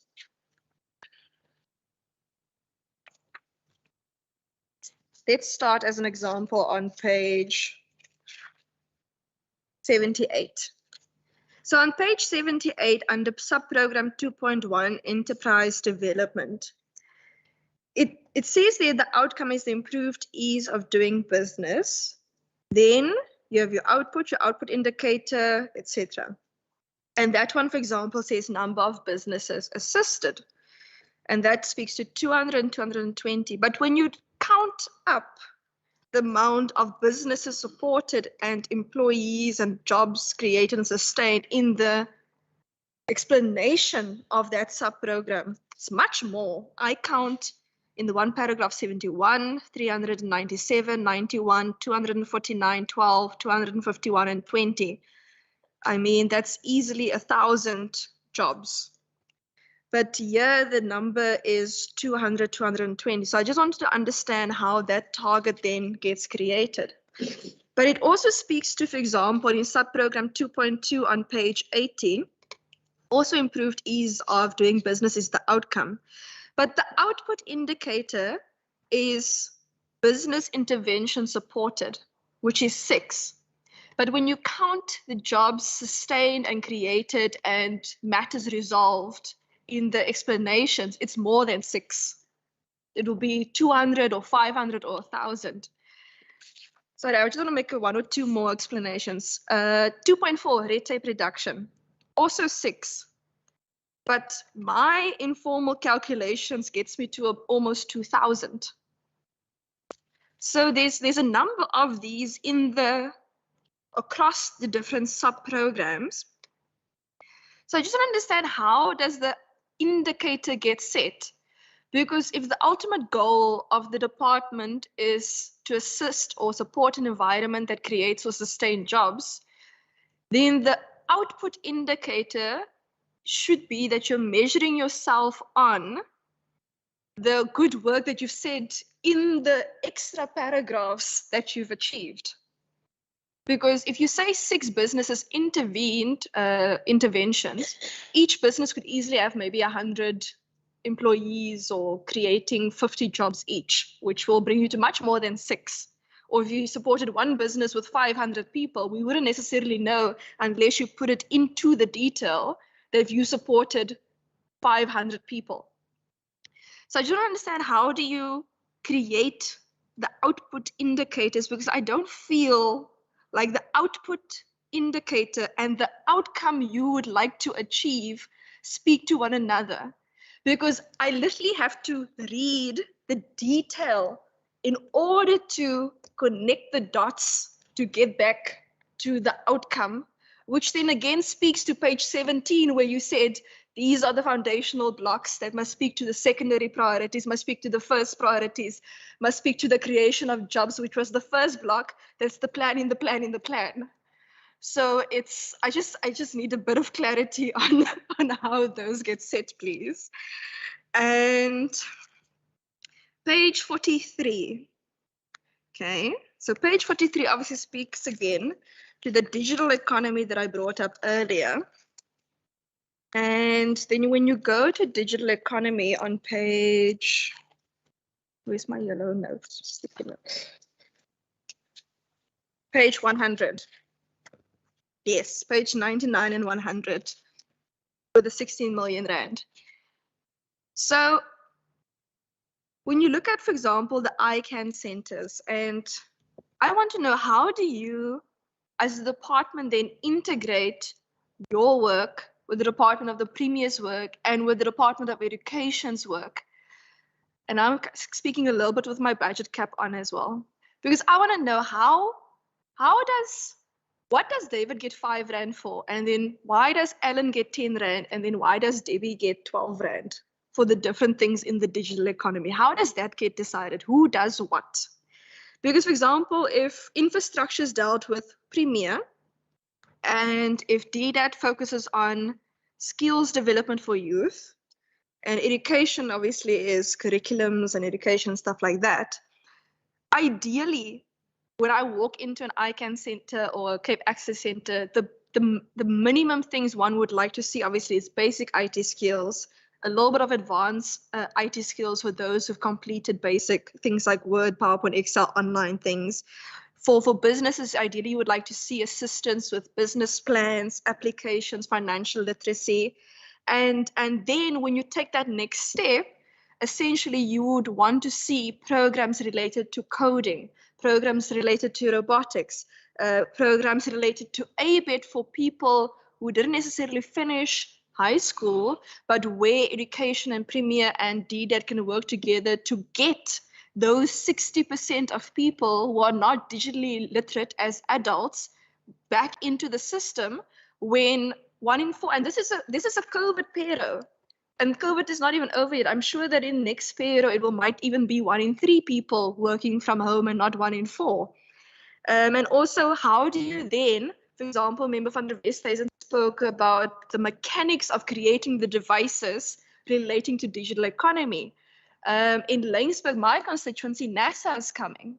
So how is the Department of Economic Development engaging with NASA for the children of Laingsburg who don't have mathematics, but the children of Maatjiesfontein do have mathematics because they have a bus that goes to Touws River in another municipality so that they can have mathematics.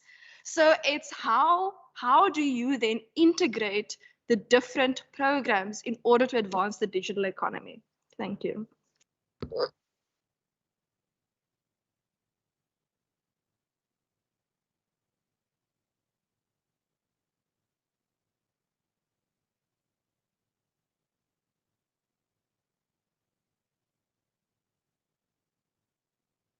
Let me start with Member van der Westhuizen's question on the deeds office.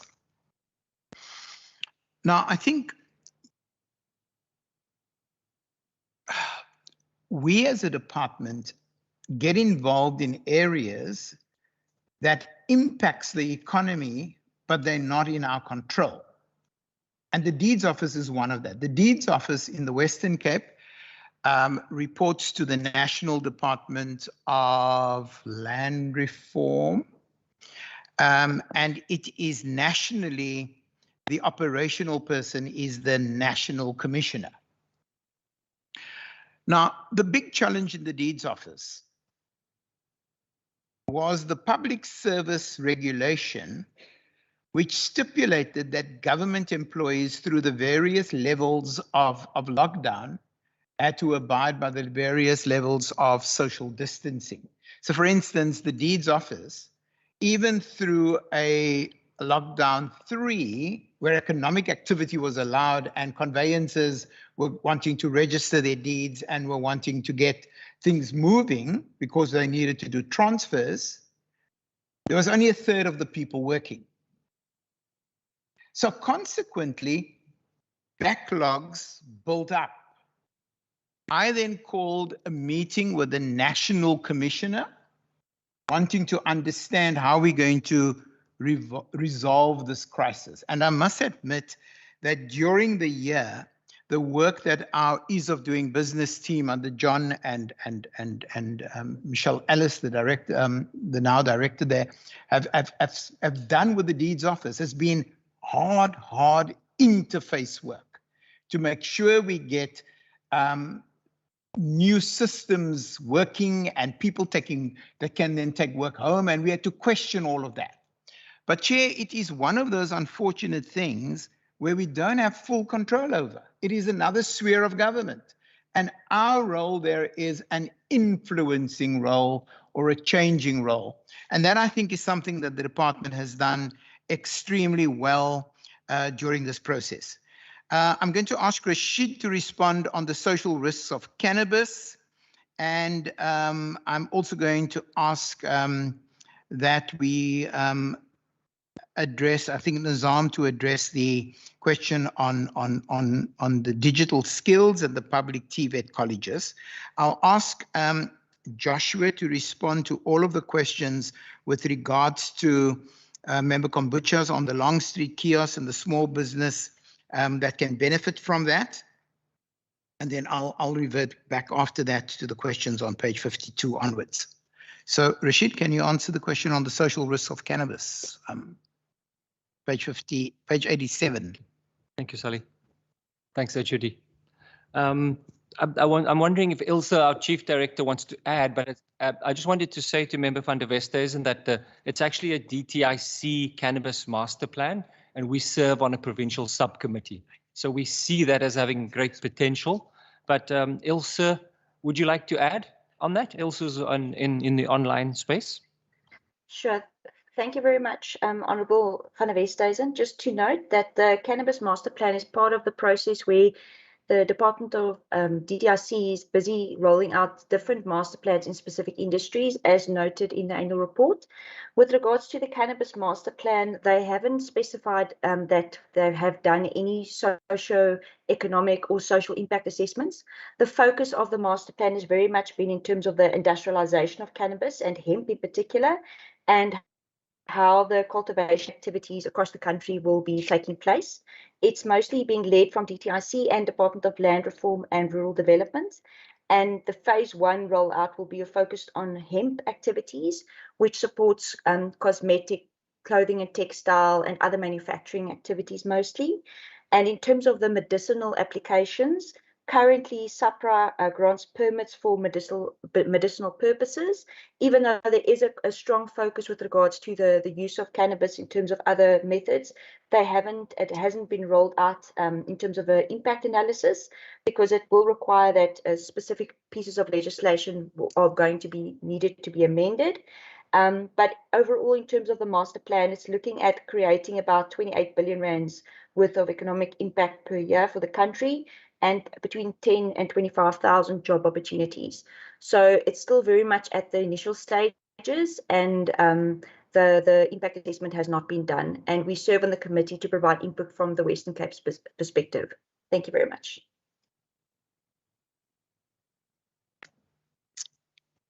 Thank you. I'm going to ask Nizam to respond to the public TVET colleges and the curriculum and the changes. I think cell phone repairs was one of the issues that came up there. Nizam, can you respond to that, please?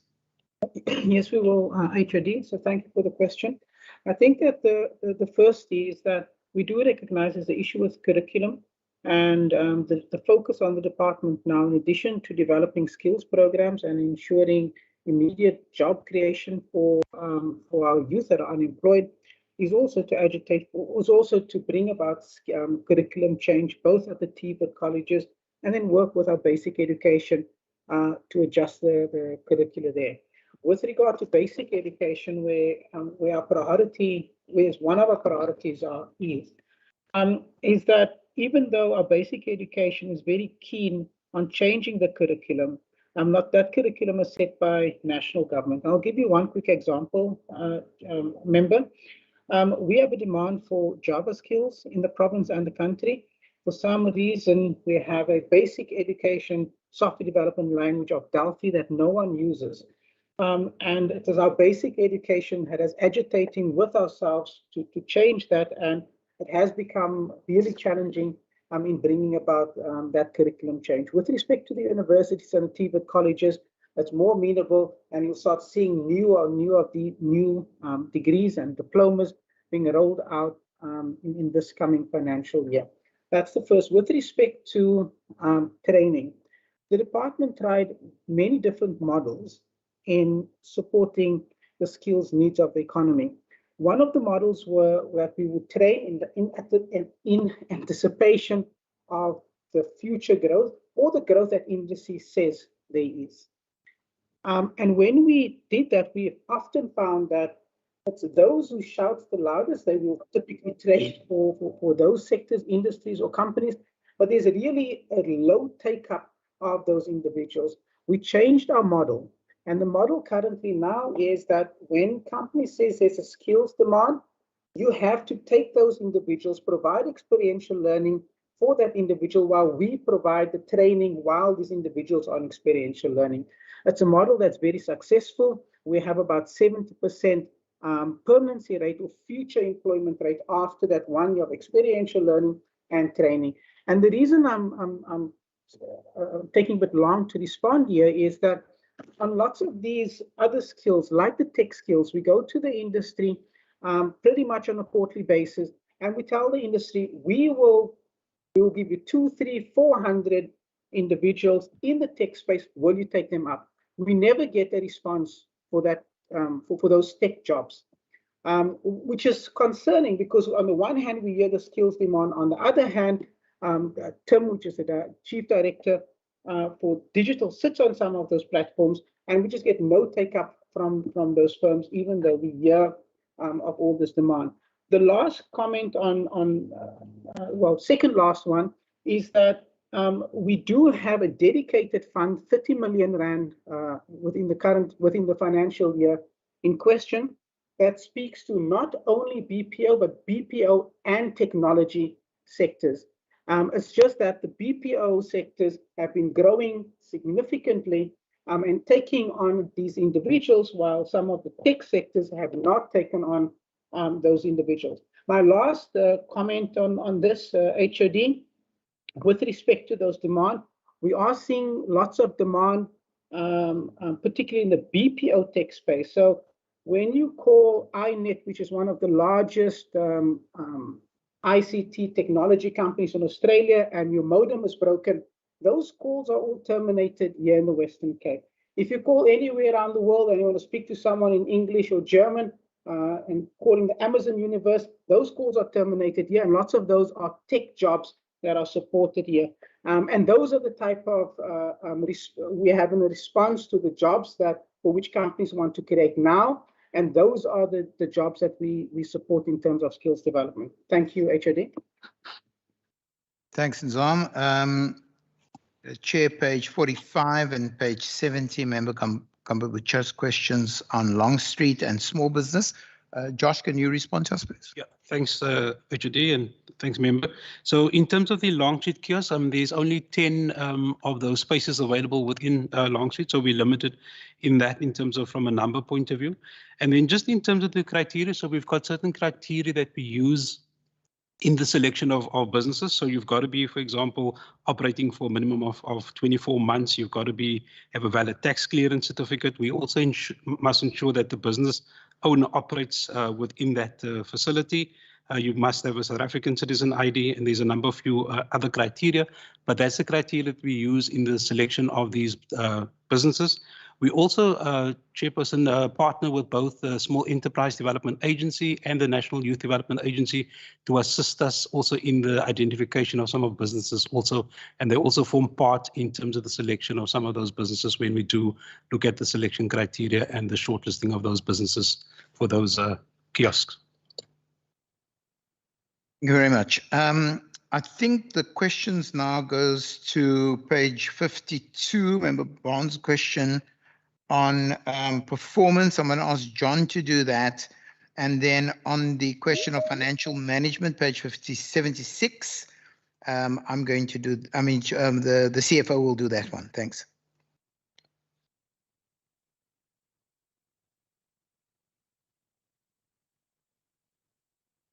Thank you very much. Thank you very much. Sorry. Just on the performance with regard to, I think it's page 52, that satisfaction rate of 54%. Just maybe to explain what we've done was we initially started with a call center being the source of following up in terms of satisfaction of cases that we received. What we then did was to integrate it a little bit further. We included all inquiries that actually come to the department. So you actually have a better view of how many businesses or individuals are actually contacting the department. So what we've done is, instead of only the red tape, we have it now whether it comes from the Minister's office, whether it comes from Solly's office, the HOD, or any other diverse sources. What we picked up is that, and again, as part of the refinement process, is that if a client is not happy with the satisfaction in terms of the outcome, he expresses he's not happy. You know, so when our red tape system is done, the client will say, look, I'm happy with your service, but I'm not actually maybe happy with the outcome, that I didn't get the fine reduced or something like that. So that's explanation for that one. Just on the issue of indicators, you'll note, I think it was raised that there was 15 and we brought it down to 6. What we did was we previously had a target of 15 indicators, and in terms of the explanation or the description, we would have separate sort of descriptions for each of those indicators. What we've done now is we've actually condensed those indicators to make it 6, which then subsume some of the under indicators. So when you see 15, at the end of the day, quite a few of them have been subsumed in those new indicators. What we've done for the new year, and again as part of the refinement, is that we've expanded the indicators to be more specific in terms of the interventions that we do. And like I think, Chair, you mentioned, it then sort of contributes, or there's a direct link when you read it to the actual outcome. I must also add on there was a question, I think we missed that, sorry, on what has red tape reduction really done for SMMEs. Okay, and maybe just to start, and I think if you read the narrative, that is where the actual meat lies. In terms of small businesses, just some of the stats that we can generate that, and these are small businesses, right? 1,338 cases that came to us, small businesses that need assistance. Okay, we've generated what we call FAQs for businesses that are primarily small businesses, the informal sector, sole proprietors, garden services, takeaways, and those things. Also, in terms of the TERS, I think the total is almost now 44 million rand. A huge proportion of those businesses were small business. They couldn't secure TERS or unemployment benefits for their small businesses or for their employees, and we happen to generate that one. Just also in terms of the impact for small builders or for builders in general, the Heritage Western Cape interventions, which just means that extensions or buildings in areas such as Parow, which is more than 6 years old, that exemption blanket means that there's less red tape for a small business builder. Also, if we look at the port congestion, the 2 studies and the 2 inputs that we've done, just in terms of truck congestion, the average ownership there of the truck, I think it's about probably two trucks per person or something like that. That's a small business, so that is where we're actually assisting the small businesses. And I think if we're going to come more to the heart of stuff, is look at how we supported the ECDs. Not only allowing them to continue, I think it was 250 in terms of them just not being compliant, not having masks. We managed to get them compliant. But I think more importantly, as small businesses, our program of helping 38 has already, we're really sort of picking some fruits where of that 38, we already have 6 that are now compliant able to register, able to access money from national, and importantly, able to access CSI funding. So that's the summation then of the support that we provided to small business. Thank you, Chair. Thank you very much, John. I'm going to ask Maimuna to respond on page 76 to the question on financial management, and then Cheryl to respond on the question of M&E, also on page 82, I think it was. Yeah. Thank you, HOD. I think, member, the answer to the question is that financial management is one area that's transversal across all provincial departments. So what the Department of the Premier's M&E unit did 2 years ago, they actually embarked on a process where they developed transversal indicators across all the financial management departments across all the 13 provincial departments. That then allows them to actually compare across departments, but also to actually identify key indicators that would give you an idea of what financial management performance should be within any provincial department. Because of that process, we then had to only report on the set indicators that the Department of Premier have actually designed for all finance departments. But I think for us as a department, financial management department, internally, maybe not through the annual performance plan, those indicators, specifically the one that you raised around the bidding process, that is all part of what we call our external standards. So we do have it as internal indicators. We don't report it as part of the transversal indicators. And internally, we look at how we actually are able to deliver on especially things like bidding and other efficiency processes within financial management. Thank you. Thank you very much, Chair. Chair, I think the next question is your questions on page 39, page 11, and page 12. Now, on page 39, on page 13, we reflect the sectors that lost jobs during COVID. And of course, they were the most vulnerable sectors to the kind of consumer demand that was required. Tourism, massive consumer demand required. Retail, massive footfall required. And as the lockdowns come, you couldn't have that footfall, so they struggled. Informal economies, again, footfall, and because people weren't allowed to leave their homes, again, that trading didn't happen. So those were the sectors that related to the loss of jobs during COVID. That's what we reflected there on page 13. On page, I think you mentioned 39, Chair. I didn't quite write it down, but I think it was page 39. Yeah, I mean, we are still very, very committed to agri-processing as a part of boosting investments and exports. I mean, that is the big play at the moment that has really, I wouldn't say saved the economy because we had a battering, but the big performers during last year was agriculture and agri-processing. And I think that has to become an area where we are going to see the expansions. Now, of course, that lies in the Department of Agriculture. We support them on the agri-processing side beyond the farm gate.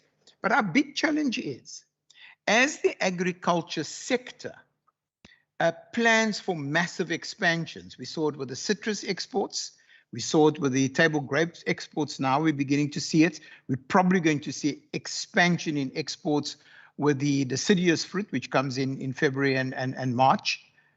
The port's not capable to handle the increase expansion that's coming.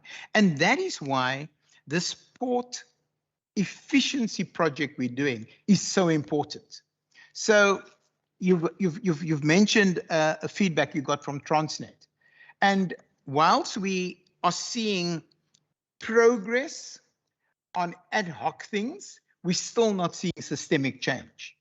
And that is why we are intensifying for this financial year our ease of doing business efforts in the Port of Cape Town, because we've got to get that port working right. We are also intensifying our attempts to get a far more supportive road to rail system so that we actually can get trucks in and, I mean, off the, more trucks off the road and containers more quickly to the harbor. And then we're also looking at how do we expand services into the port on a 24/7 basis. The port's available 24/7. But it's not being utilized fully for that. And our work we're doing there is to see how we can push that, harder and stronger and faster so that we can get a better kind of takeoff. But the big challenges in the port is infrastructure is still aging and failing oftentimes.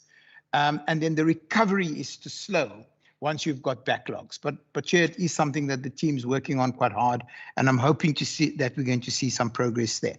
On page 41, the question was on the Cape Town cruise terminal. I'm going to ask Rashid to respond to that one, as well as the targets that was raised, Chair, by yourself on page 78, page 80, and page 82. I know John addressed that, but maybe Rashid's got some input onto that as well, because it's within his branch context that the targets are set. Yeah, no, I understand. Yeah. Thanks, HOD. Should I go for it? Yep. So on the cruise one, it's a good question, Chairperson. We actually, more than just forming the initiative, I'll just give you a quick update. In the last few months, 29 cruise vessels have now been confirmed for the cruising season. And we've been quite instrumental in lobbying for the lifting of restrictions, both at a provincial level, port level, and at a national level in terms of protocol. And we're actively targeting more cruise liners, developing a guide for trade. And so it's quite an active involvement. And actually the fruits of that is that on Tuesday, we're actually going to be at the port and sort of welcoming the first cruise ship back, like we've been doing with our air access programs as the new flight. So it's a crucial part of what's been a greater attention to the oceans and marine strategy over the last couple of years. And then HOD, maybe I can just add while I've got the floor on the agri-processing. We're doing quite a lot of work. As a sector department, we focus on the beverage industry, wine, fruit juices, food and natural products. And we're actually really doing a lot of work in terms of helping those subsectors, growing them and then preparing them for export. So we then work closely with Westgrow. Those businesses need support to get export ready, and then they can be boosted and Westgrow can take them out into market. So thank you, Chair.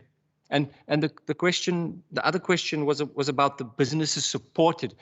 Chairperson, I think some of the numbers that you're looking at are businesses supported as opposed to jobs created. So that's why there were so many different examples you gave. I didn't write them all down, but often I wish every business we supported had 100 or 500 jobs. It's normally not like that, especially at the SMME level. You help a business, you'd be very lucky if they create, let's say, 3 to 5 jobs. But I'm not sure if John or Josh want to add any clarity on those job numbers, but we have a very clear account of businesses supported, and then separately from that, the subsequent number of jobs. And it's a direct count. We look at the business before we give them the money, and then we visit them as part of our M&E, and then say, how's it been in the last year? Did you or didn't you create more jobs? Not sure, John or Josh, would you like to add to that? Thanks, HOD. Yeah, thanks, Rashid. So, Chair, Rashid, you are correct. So in terms of the job numbers, so we normally, I think it's linked to a question posed earlier on as well, is that after our interventions, there is significant M&E done on the businesses that we are supporting. So we also do go back to those businesses, see what the impact of those interventions has been. So we do the monitoring 6 or 12 months also after the intervention, because we want to ensure that our investment is sustainable over time. So that's also why I think the job numbers in that also do pick up, because we do go back to those businesses that we have supported and ensure that the sustainability of those businesses, but based on the intervention that we have provided to them.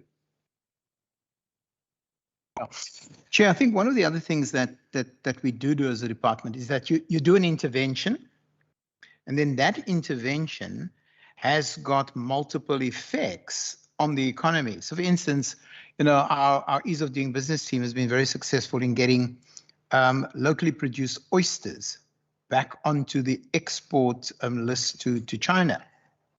Yeah, you know, so the question then is, that's one intervention, but the spin-off is to the whole of the industry that can now start exporting to, you know, the Vietnam and the China list again. So I think those then becomes the multiplier effect of what these interventions are. And it's always, you know, something that we have to battle. Do we then say 50 firms supported in the oyster exporting industry through the one intervention? So we record the intervention, and then the effects of that we capture in the narrative. And you know, that's how a lot of this department's work is in that context. Chair, you did ask the question on how does DDAT interact with other departments, particularly on IT. Now, again, I really want to stress that the provision of broadband and connectivity within the Western Cape lies within the ambit of the Department of the Premier. Historically, we were very involved in the broadband project. In fact, it was almost exclusively housed in DDAT, and then partnership with the Department of the Premier, and then fully run by the Department of the Premier. But we do have Tim, who works on the intergovernmental committee to ensure that there are linkages into that. But for this program, I mean, for this department and for this financial year under review and the current financial year, our focus in the digital IT space is on that skills enablement, that we enable our people to have the requisite skills that's required. I mean, Minister Mania made mention of the investor we spoke to, I think it was last week or something. Massive need for specialized IT skills. We need to engage our universities, partnering with them, very much like the FinTech partnership we did on the IT side as well. But that is a skills play and not necessarily a digital development play. We must be able to get our people to respond. I mean, Nazar made a point of the Java program. That program is still regarded as very, very important because grades 11 and 12 now have the opportunity to be fully qualified Java programmers when they leave grade 12.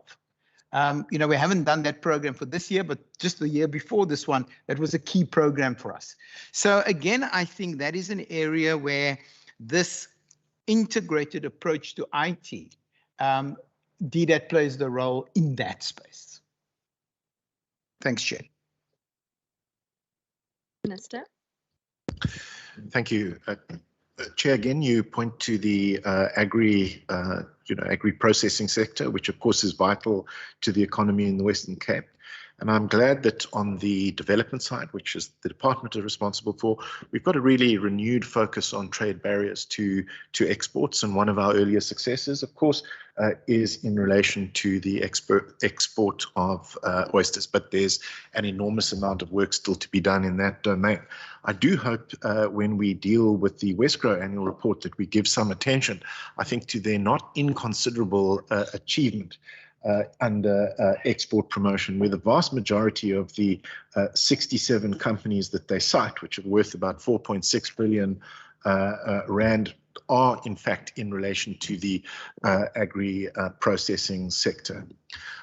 Just then, one issue which we have not quite tied up and which appears to be a niggle and a concern of member Andrikus van der Westhuizen, the whole share call issue. Could I ask that we'll ask the department just to determine the facts and supply the honourable member through you with a comprehensive response so that we deal with that concern. Then the Honourable Makamba Botja asked a question, and I think through you, HOD, we should ask Joshua just to be absolutely clear that if you are a firm and you are interested perhaps in opening up or participating or in the Long Street kiosk, how would you practically go about applying for that opportunity, just so that we're clear on that? Then the last point, I just want to supplement the comments made by Solly Fourie on the Port of Cape Town. I'm not surprised by the response to your letter, and I am concerned that in the port environment there has been a regression. There, of course, we have lost the port manager, who I'm sure you've met and know well, Mpumi Dwebe Kwetana, who of course was also a director on Westgrow. She has been promoted, as you may know, to be the port manager of the Port of Durban. So I think there's a concern about leadership. I'm also concerned that there appears to be a closing down and a sort of a failure to share information, particularly on port efficiencies. There's still, as the HOD is referred to, a huge struggle with infrastructure, which is a function of the procurement system, which in fact the Transnet Group CEO Portia Derby has been quite strident on, as you probably know. I think the big test in the Port of Cape Town, the big sort of short-term proximate test, is you'll recall that when the committee was briefed on the Port of Cape Town, there was a commitment to an RFI, which would be issued in relation to the multi-purpose terminal.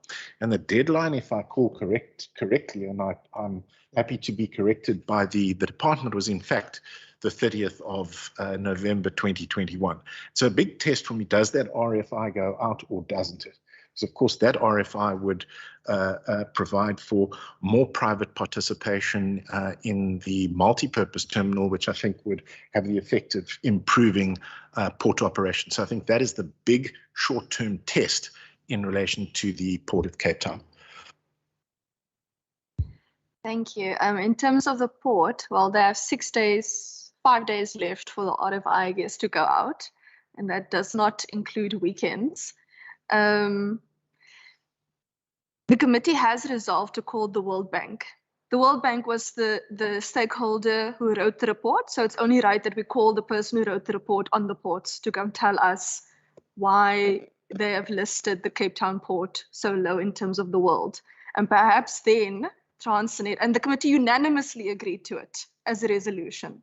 So it has to implement it in terms of our own processes. So perhaps then Transnet will listen if the World Bank pitches up at the Western Cape Provincial Parliament. Okay, the next. I agree with that. And of course, if I'm not mistaken, the first iteration of the World Bank report was published in May this year. So the second iteration, is I think in as time is flying around the corner. And it's hard to imagine under the present circumstances that we would have significantly improved in our ranking. But I mean, this is, and I want to assure you, Chair, and all the members of the committee, this really is going to be a big focus area, as you can gather from the department going forward, because the efficient operation of the port is vital, obviously, for growth in the economy in the Western Cape. Thank you so much. In terms of the targets and what was the other one? It was the targets in the digital economy. I think we're kind of speaking a little bit past each other. I know that some targets will definitely be an intervention, like the oyster matter, like how did you after so many years not see that it was incorrectly listed internationally? So that you won't necessarily be able to beforehand know how many businesses you will be assisting. But I do think there are some targets where, similar to how you identify how many people you would like to train for a financial year in skills and development, and then you report on under and over achievement, and then you report on over and under achievement, that there might actually be certain programs where you are also able to forecast more or less if the outcome is jobs, how many do you forecast more or less that you would like to support? And I know I said, for example, 100 for this one or two, but I was just making up numbers there to make an example that if one business has 10 people and you say, okay, you would like to identify 5 interventions or 5 industries, and ideally you would like to identify 20 jobs sustained through a particular intervention. How do you monitor and measure yourself on that so that you can get to, if I'm correct, the 3,500 jobs in the Jobs Now plan in 5 years' time that you wanted to create? Because in year 1, you have to add to year 2 and year 3 in order to actually see, did you create those 3,500 jobs you wanted to create when you created the 5-year plan? Otherwise, it's just extra detail in an annual report that you give to us every year, and we don't actually follow up on it on year 2, on year 3. And I think we're also kind of speaking past each other with the digital economy because your answer was no, but I agree with you. Because it was about, yes, it's not our mandate, but then you went back to the same question about the skills and development for youth. So those skills and development for youth in the digital, you have to speak to Debbie and be like, Debbie, do your kids have maths? Like, do your kids have IT? Do your kids have ICT? And then you must go speak to Alan and you must be like, Alan, where's the infrastructure? Where's the broadband? Has the Wi-Fi been implemented? And then you must go to David and you be like, David, I need the money.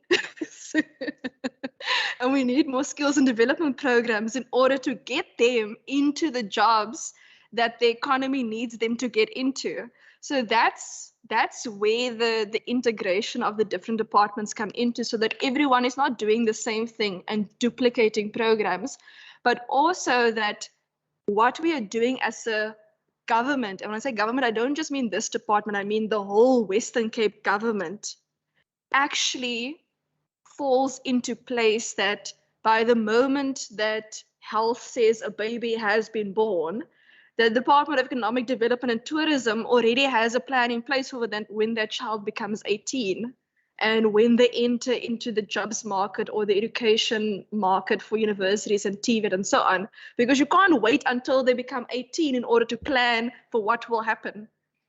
But I'm alerted. Member Maseko also has an extra question, but those aren't really questions from my side, it's more comments.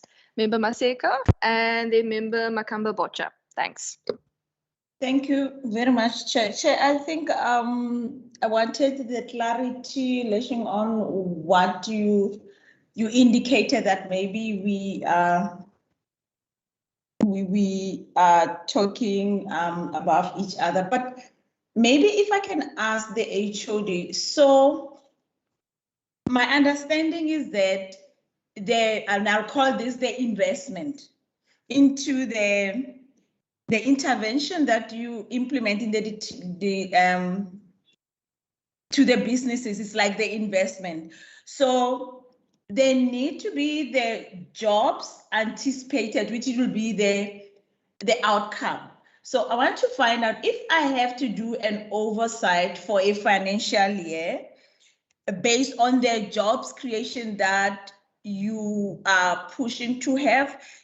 Do I have to look at the APP, or must I look at your strategic plan to say that that money that you put in, it gave us how many jobs? Because for now, your reporting has to do with the target that you set for the interventions to their businesses. So how do I do that oversight to look if there is a value for money, or there are some of the businesses that didn't do well, but when you were doing vetting to implement the intervention, you anticipated something that was different, and then it will, with this, it will help me to see that the targets that you set for the interventions, are they paying dividends or they are not? And I'm not doubting that they are paying dividends, but the anticipated outcome of the jobs that are created is what I want to see, if really we are achieving like you want to achieve with those interventions. Thank you very much, Chair. That's the clarity that I wanted to ask with that question. Thank you so much, Member Makamba Bocha and then Member van der Westhuizen. Thank you, Chairperson. I think my question on the initiatives taken by the department at Longstreet was partly responded to, as the minister have latched on. I requested to find out there what is the process when one is interested in doing in benefiting in such initiatives in that area, and secondly, does the department intend to expand to other areas other than Longstreet in the CBD, or maybe even at the township level? So those were the two questions in that part. And then the last follow-up question, Chairperson, is on the issue of the how the department assisted businesses with regards to the red tape reduction initiatives, where the person from the department spoke about one of the examples that the department did was to assist businesses in getting their tariffs money so that the business can be in operation. So I want to understand. I know it might not be the competence of the business, I mean of the department, to make sure that the businesses they keep on running, because we have had in many cases where companies applied for tariffs and they vanished with the money. That money was never paid to their employees and so forth. So I want to know, what is the role of the department in making sure that these companies that they've assisted in making sure that they continue with the business by applying or assisting them with regards to obtaining tariffs money from labor, if they continued with the business or not, because some companies they just vanished in the air without continuing with the operations. So I want to know if the department has any role that it's playing in making sure that there's compliance in terms of those companies, that they are back in business. Thank you, Chair. Member Makama Bocha, before I go to Member van der Westhuizen, the department did indicate that they would like to give you written information on the process to go about regarding, for example, applying to the Long Street kiosk. But I think the latter part of the question probably still needs answering. Is that okay with you? That's okay, Chairperson. And so sorry. Lastly, on this issue of the initiative by the department to assist the companies to get the tariffs, can the department also supply us with a list of these companies that they assisted in terms of getting these tariffs money, so that we can do a cross-referencing when we get this kind of complaints or queries from the public? Thank you. Thank you so much. Member van der Westhuizen. Yes, thank you, Chair. Chair, I now want to ask a question on what I don't see in the annual report. And that is, to what extent does this department see its role in lobbying the national government to assist with certain investments in the Western Cape that would support job creation, the growth of our economy? Because certainly the problem of low economic growth, the problem of unemployment, high unemployment, is a national problem. It's not only a Western Cape problem. As a matter of fact, as the report points out, we've got the potential, it seems, to contribute to the national growth, perhaps more than what some of the other provinces have. And the first one, for example, is, I'm going to mention a few.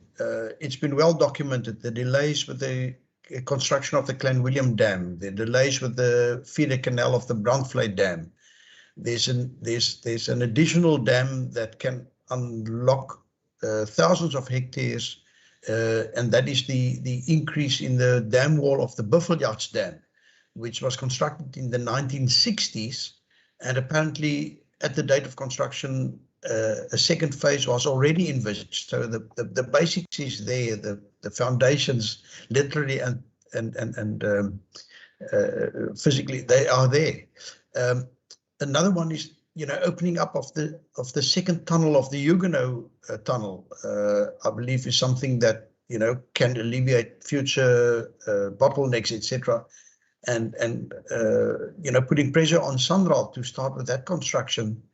I'm thinking of the transfer of the small harbors to the Western Cape province.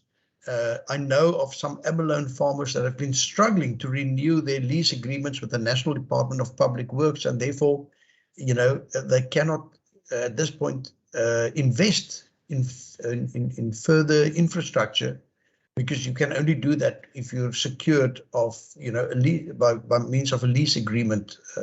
So to what extent does the department embark on this? Because I didn't pick up much of this in the annual report. Thank you, Chair. Thank you so much.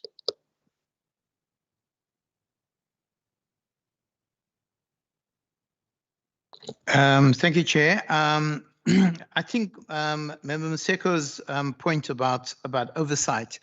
Of course, the indicators we have in the annual report are the indicators that we determined for that financial year.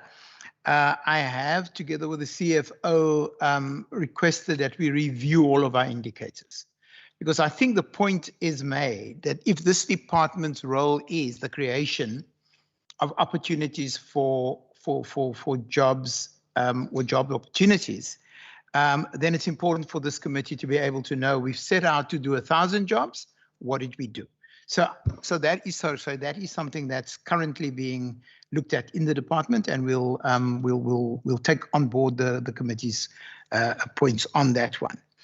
On the process of the kiosks, even though, remember, we did say we'll do that, I'm going to ask Joshua just to respond to that, because I think it's something that we can actually give the comments to right now, and we can move on from that one.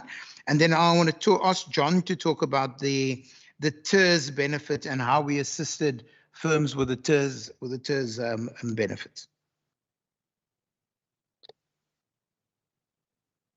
Thanks, HOD. Thanks, member. So, I mean, just on the long sheet kiosk, so we do, as I indicated previously, engage and we partner with both CEDA and the NYDA in terms of the long sheet kiosk project. So in terms of the application process, so we have, for example, businesses during the year coming to us requesting to look at occupying those kiosks. We also, as I indicated, work with CEDA and NYDA, where we look at potential businesses via those organizations, and we also use those organizations, especially CEDA, to assist us in the assessment of those businesses, because they've got certain measures that they've got in place or tools that they can use to assist us to identify the correct businesses. We also, as part of the application process, to actually invite the prospective businesses to do a presentation to us. Obviously, as part of the criteria, there's certain product categories that they must comply with that we have as part of being. So, for example, in the kiosk, you can't cook or do anything like that. So your stuff has got to be pre-prepared particular products. Just also, Chair, on the expansion of the long sheet kiosk, I think. Interrupt you there. Sure. Who does Member Makamba Bocha email? When a business comes to and they ask, how do I apply to the long street kiosk? Whose email do we email? Is that application process on the website, or do we email someone? Do we email you? Yeah. What is that? Like, so the criteria, that's fine, and for the process of application, and you have to adhere and compliance, etc. But who does Member Makamba Bocha email if Deirdre comes to and says, I would like to apply to be in this kiosk? So, Chair, thanks. So that can be done through the department. But also, as I've indicated, Chair, we have also partnered with both CEDA and NYDA, where we've also briefed them. If they've got potential members looking for spaces, we can then also use those particular platforms, both CEDA and NYDA, and that becomes then centralized through to the department in that sense, from an application point of view. Sorry, Chair, but also as a standard practice, any member of the standing committee is free to email me on any matter that they want information on, and we'll then get it to the department. It's just that there are 10 kiosks. There's a process that gets advertised, and you hope that people are going to respond to that ad, and then you're going to do that. But if there's somebody who in between, when these things are advertised, now needs to get some information, members can just email the head of the department. I'm quite happy to accept that. Okay, so the answer is Member Makamba Bocha can email HOD Furi. That's what she asked. She just wants to know how. That's it.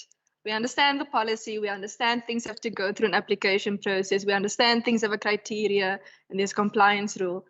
We just need to know of visa inbox gaan ons klop. That's it. Okay, the expansion. So just on the expansion of the long sheet kiosk, so we've historically also engaged with municipalities to try and replicate the long sheet kiosk initiative within their respective localities. Chair, what we've also done, and I mean, it's also based on a need assessment that we've conducted, is that we've picked up in a lot of these municipalities, there's a need for trading spaces to be created. So hence, we've also introduced a category through the SMME Booster Fund that deals specifically with that particular issue. So at the moment, I think in about more than this year, for example, we've identified 5 of those municipalities.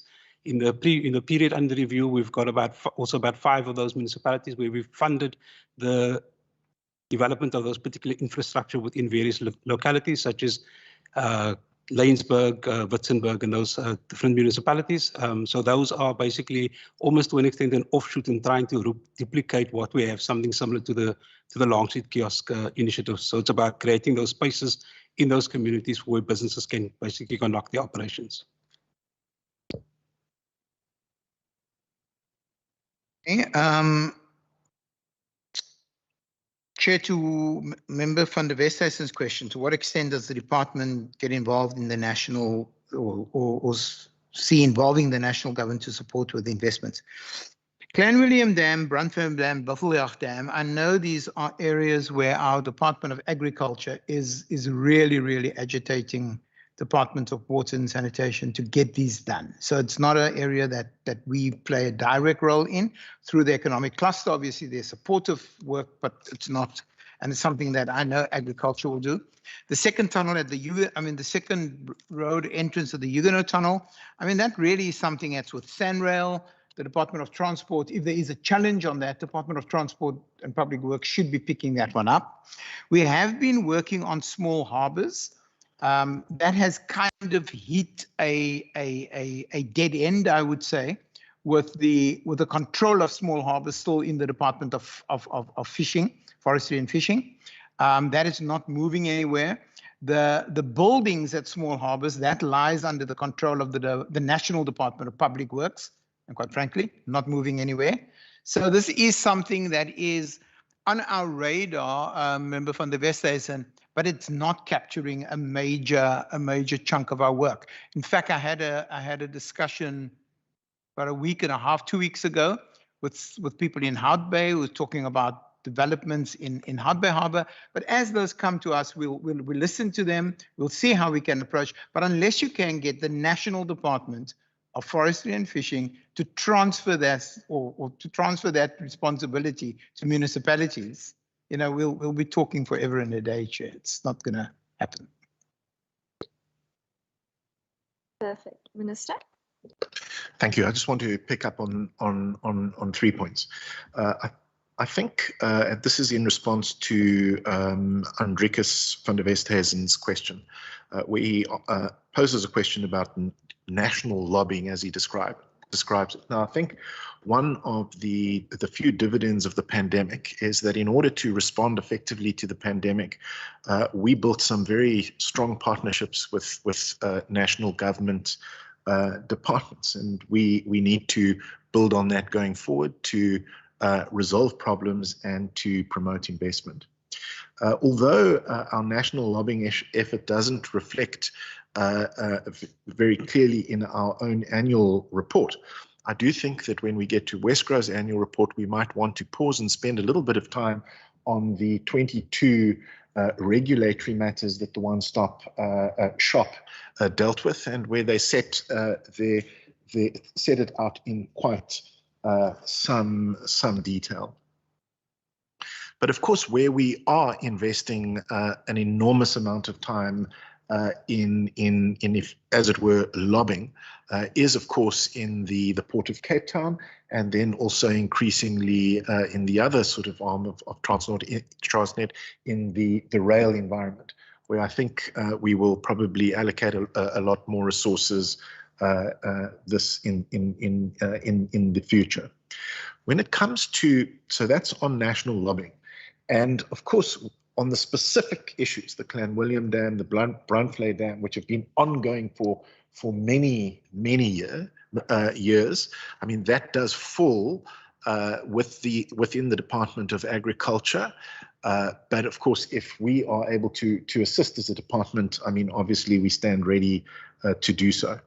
Then on UIF TERS, I would say to Member Makamba Botja that if there are specific firms where allegations have been made, or where she has information that money is, as she puts it, disappearing, then I think there are two options. One, to put a complaint directly to the Department of Labour, or indeed to lodge that complaint with our department so that we can ensure that it is referred to and followed up, which we would be very happy to do.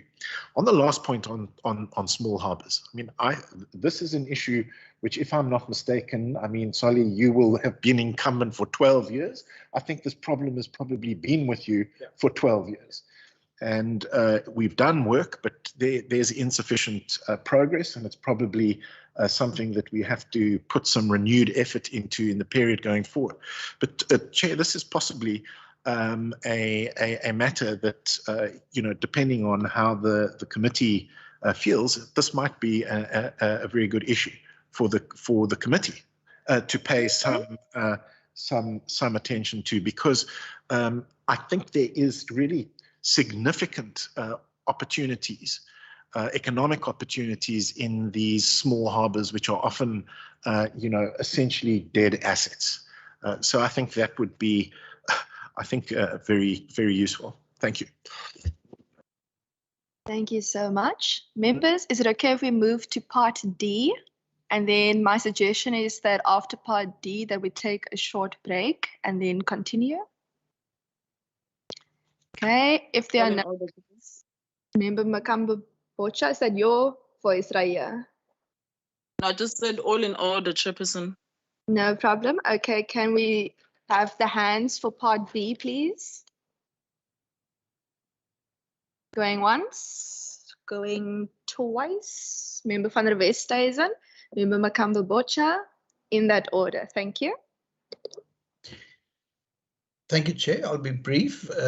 Chair, I just want to confirm that from my observations over a number of government departments, a vacancy rate of 4.7% is indeed a very, very low one. And it doesn't come by itself. It is dedication, hard work that ensures that. I would just like to ask one question then on page 162, electronic page 164, table 331, I believe is the, it's about the number of employees, and you say that this is a cumulative number. So I was just wondering, say, for example, somebody worked for 8 months and then there was a 2 months vacancy, and then another person came in and worked for 1 month. How would that figure be reflected? Would it be reflected as a 3/4 job or person? Would it reflect as 2 people? I just want to be able to interpret that table correctly. Thank you, Chair. I think, okay, and then, yeah, again, just I've got this note here of the excellent vacancy rate, and it does mean that, you know, the filling of vacancies is a priority for the department, and I congratulate them on that. Thank you. Member Makamba Bocha. Thank you, Chairperson. I've got a few questions. My first question is on page 164 regarding table 3.14. That speaks about lower skilled workers that usually earn less, and it is often difficult for them to make ends meet. Opportunities such as overtime come with financial benefits that can assist them. So question there is, I want to know why lower skilled workers do not get overtime and medical assistance benefits of sorts. For an example, there are now medical insurances which are affordable as compared to medical aid. Why is the department not assisting in this regard, taking into account that mostly these are poor people that we're talking about? And then question 2 is on page 169 on table 3.4.3. There's, I think I've raised this question before, but the high number of employees that are leaving due to either expiry of contracts. Why are those contracts not renewed? Is there a reason for that? I think the department partly covered me on that because of budgets and so forth, but I just need to know if there's any other additional response to that. And then on page 171, Chair, on 3.5.2, I find it shocking that the department has no employees with disabilities on the top management specifically and senior management positions.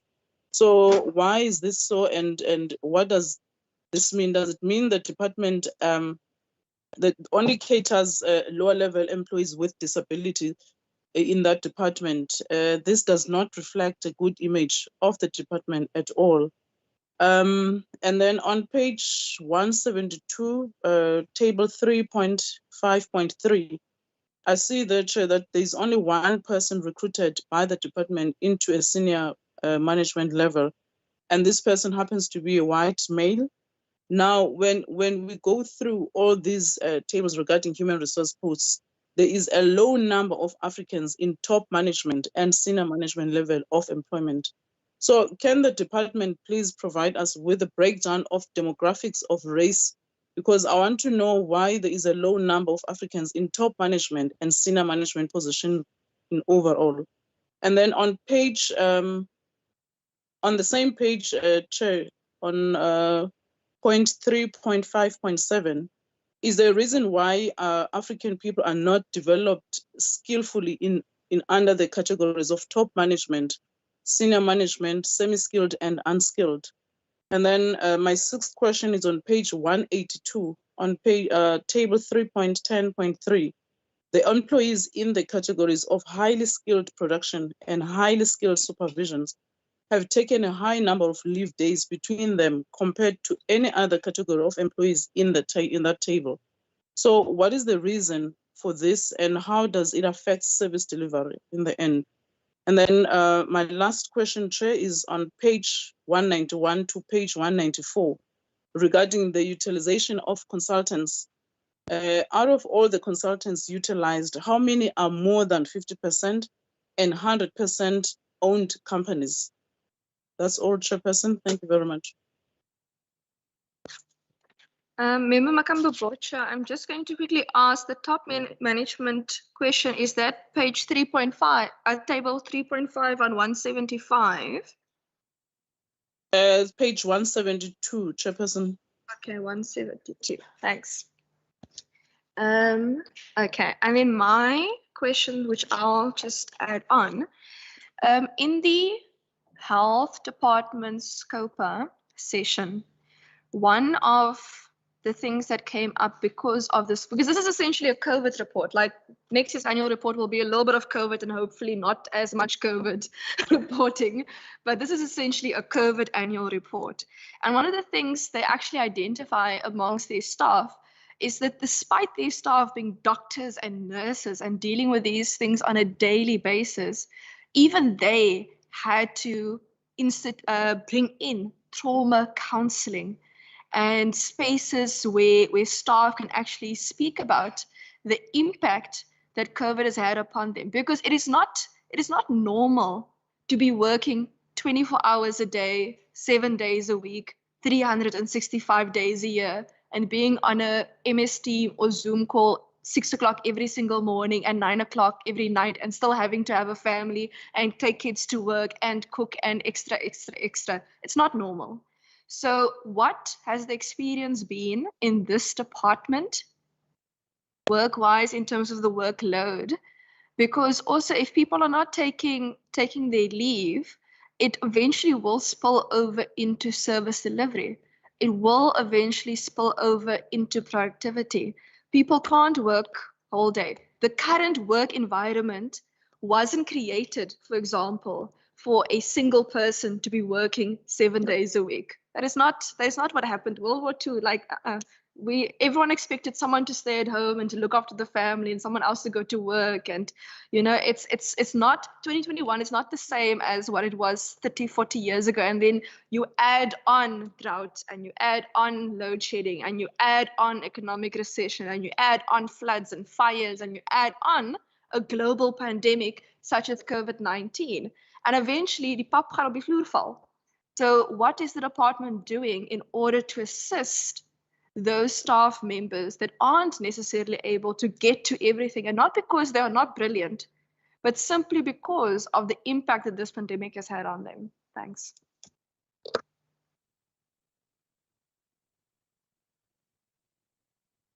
Thank you very much, Chair. I'm going to go to Member van der Westhuizen's question on page 162 and just ask if Cheryl, our Director for Strategic and Operation Support, can respond to the cumulative figures that Member van der Westhuizen raised. Sure. Yes, in relation to question relating to 311, the 247 relates to each person that has been remunerated during the reporting period. So if somebody has been worked for only 8 months and the next person would be for 2 months, that would count as 2 people for the reporting period. So it would relate to each person that has been remunerated during the reporting period. Thank you. Thank you. I think Cheryl's going to answer quite a few of these questions because it falls in there. On 314, Member Kamba Bocha's question on medical assurance for the lowest skilled people. Medical insurance is something that people choose to do at certain levels. They're not all compelled to belong to a medical scheme. If they can't afford it, they're obviously not going to. Obviously, we would look at things if people come and request us for something else, but through the CSC division, we haven't had that one. On the contracts, the contracts really is an issue, and this department has a lot of contracts, but as the contract expire and the budgets don't allow us to replace those people, we actually don't appoint new people on contract or extend contracts, but in some cases we may. Disabilities on 3.5.2, 3.5.3, I'm going to ask Cheryl to respond to. Cheryl? Sorry, 3.5.2 you're going to respond to. I'll respond to 3.5.3 and 3.1.3, sorry. So in terms of the question of the disability on the top structure, it is merely in relation to people that applies for the post. So in terms of appointing people on the top structure with disability, the recruitment and selection process includes everybody, and it's an open process for anybody to apply within those areas, including those people with disability. Thank you. Okay. 3.5.3, the question is, we only had 1 appointment at senior management level, and that was a white male. Now, again, I think the important thing you've got to note is this department goes out and particularly on its shortlisting process and on the review processes. We make sure that our shortlisted candidates are reflective of the requirements as it is with employment equity. It is unfortunate that we are not getting the kind of candidates that we can recruit in those areas, and therefore that is what has been reflected. So it's not for lack of trying, but it's the availability that's there and people that applies for those jobs. And that is really how we've done that. I think it relates to also the question on the number of African people. I think the question was there's a low number of African people.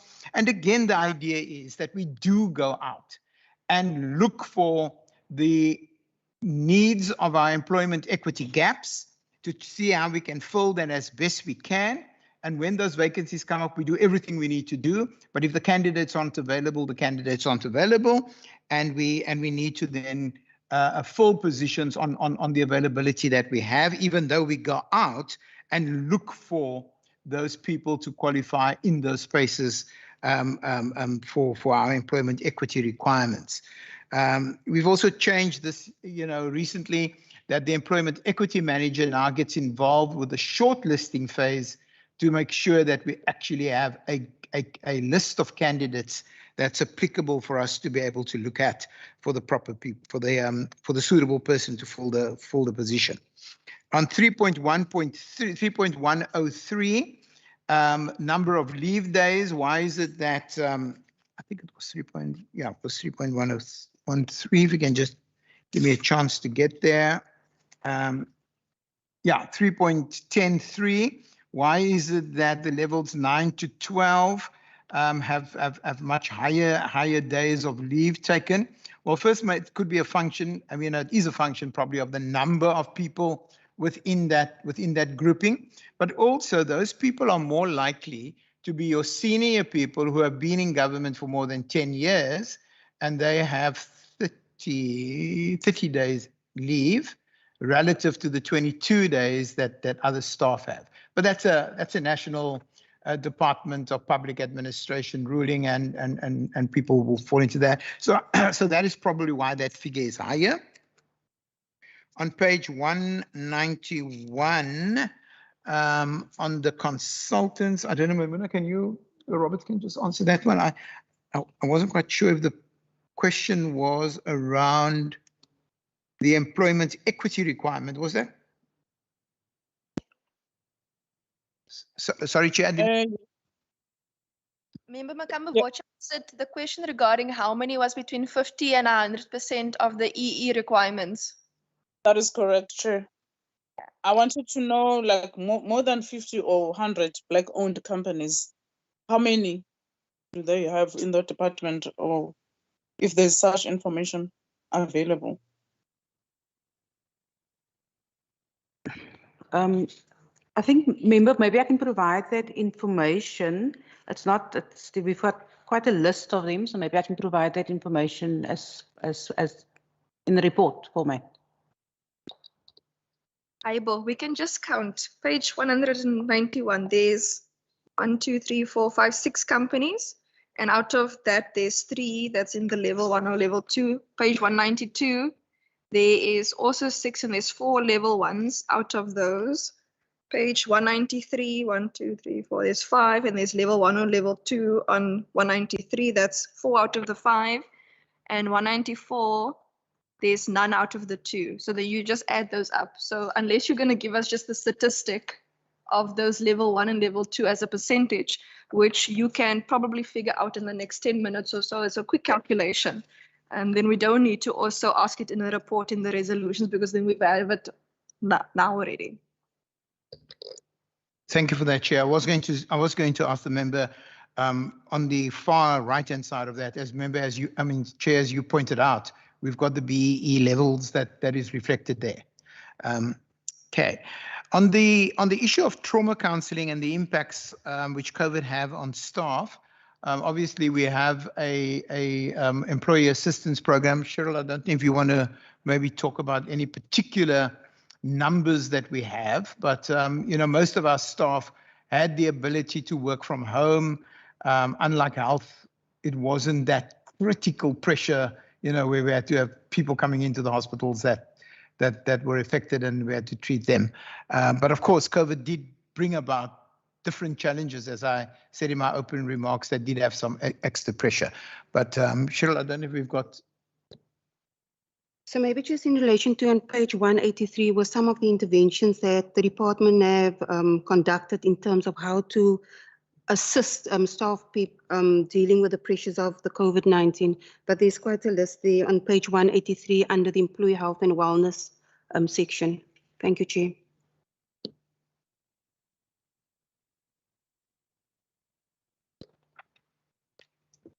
Okay, Cheryl, you're going to have to help me here now.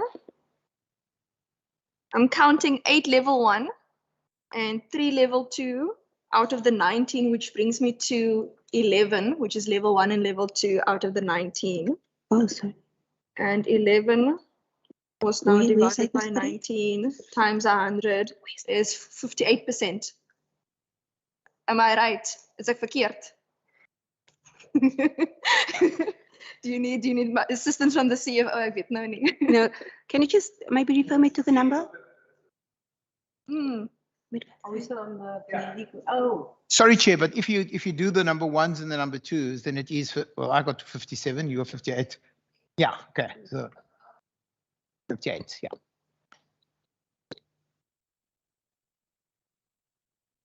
Perfect. Any follow-up questions? Member Maseka and Bocha, who had their hand up? Zaira first. Member Bocha first. And then, oh, sorry. Okay. Member Maseka, go ahead. Sorry, I didn't want to interrupt.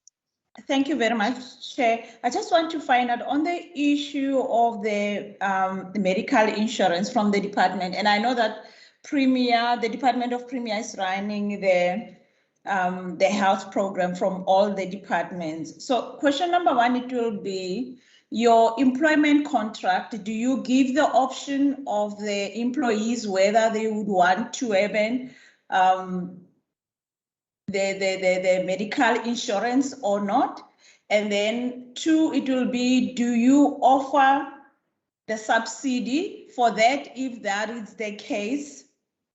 And then if you offer the subsidy, how is it that I'm happy that Minister is here because as the PES, how do you manage that for different departments for that allocation of the subsidies whilst the health program is only at the Premier's, is managed from the Premier's department? Thank you very much, Chair.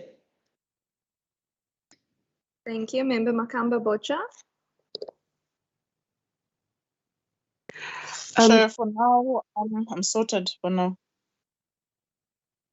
No problem. I'm going to then ask now if there's no other hands, whether there's anyone from the public who would like to ask a question on parts A, B, or D, whether online or physically in the chamber. I don't see anyone in the chamber. Okay. From my side, I know Member Mbiko did ask questions over email, but I also know that his questions have also been answered in email because I was CC'd in those answering of questions. Is there anyone online from the public? Okay, if none, I'm going to ask that the Minister and HOD just round off for us. And if the Minister could also please just include a message to the public on the current Black Friday coming up and responsible consumerism. And then we can end off the annual report of the Department of Economic Development and Tourism. And then let's please take a 15-minute leg stretch. I know I need it. And then we will come back to do the respective entities. But I think to the entities relief, some of their matters have also been dealt with in economic development as well. Chair, I'm going to get the response first. I'm sorry to interject. No problem, Member Maseko. I just wanted to find out if I'll get the response first before the comments by the Minister and the HOD. Sorry about that. If the HOD can deal with the response first, and then we'll round up. Thanks. Yeah, I'm going to ask Ms. Julies to just respond to that because I think she's got the answer.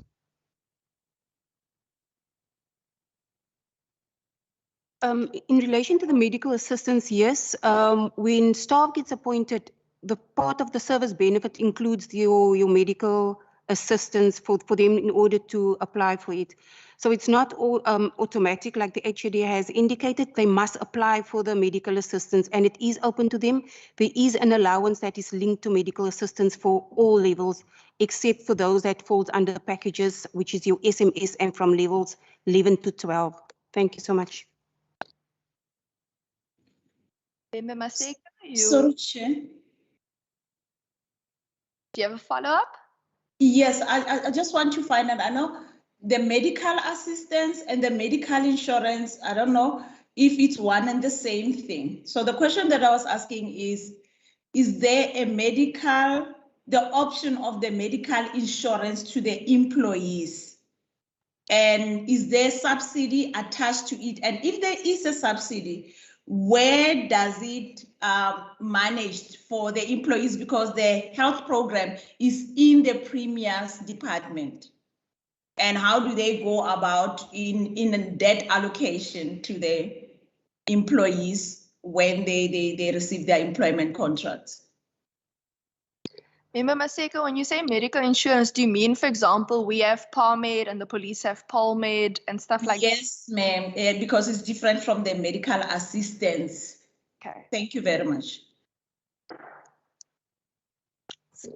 So in the department, in actual, the province, nationally, there is medical insurance, like in terms of the medical aid that they can apply to, and there is an allowance that's linked to that. Thank you. Member Maseko, has your question been answered? I'll take it offline. Thank you, Chair. Thank you. Expect an email. Okay. Minister, over to you. Thank you, Chair. I just want to end where I started off, and once again thank Sali Fari and the team, who I think have done an excellent job here this morning. I think we've demonstrated as a department that we rose to the challenge, that we pivoted, and that we dealt very effectively with the COVID-19 challenge, and we delivered as a team, I think, excellent results. But to pick up on a point that you made, excellent results at what cost? Everybody in this team has endured incredible pressure, not just pressure at work, but also pressure at home. And I know that it has taken its toll on the team and on their families. And I really do want to thank them again for all their hard work. Looking forward to tomorrow. Yes, it is Black Friday. The economy is struggling, and I hope that consumers do go out there and, to coin a phrase, shop till they drop.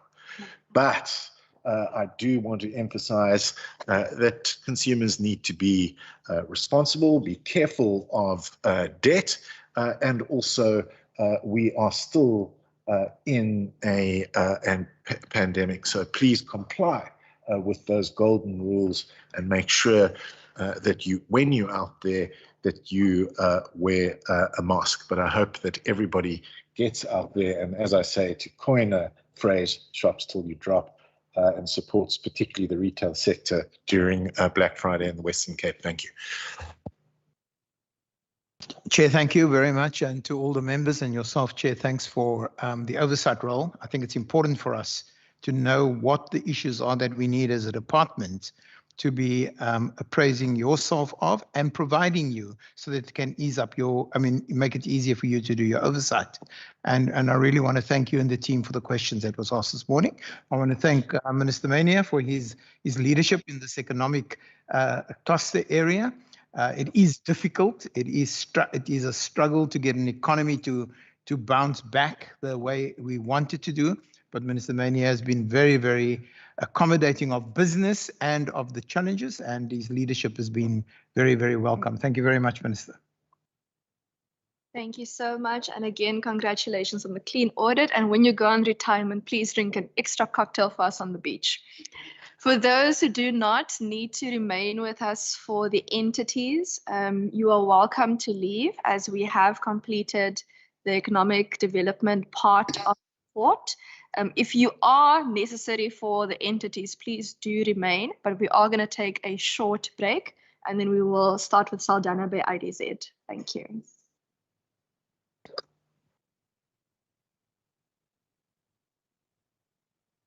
So at 11:23, are you gonna?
coffee, but we are all sorted and everyone is entering the chambers again. Thank you for your patience.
Thank you so much to the online participants for being patient while we went to go source coffee from the beans themselves and traveled the world to find some.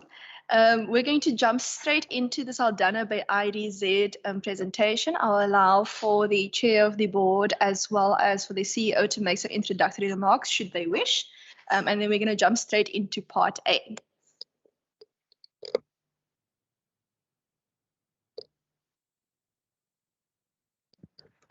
Good afternoon all. Yeah, I see Tembisile is online. Yeah, thank you.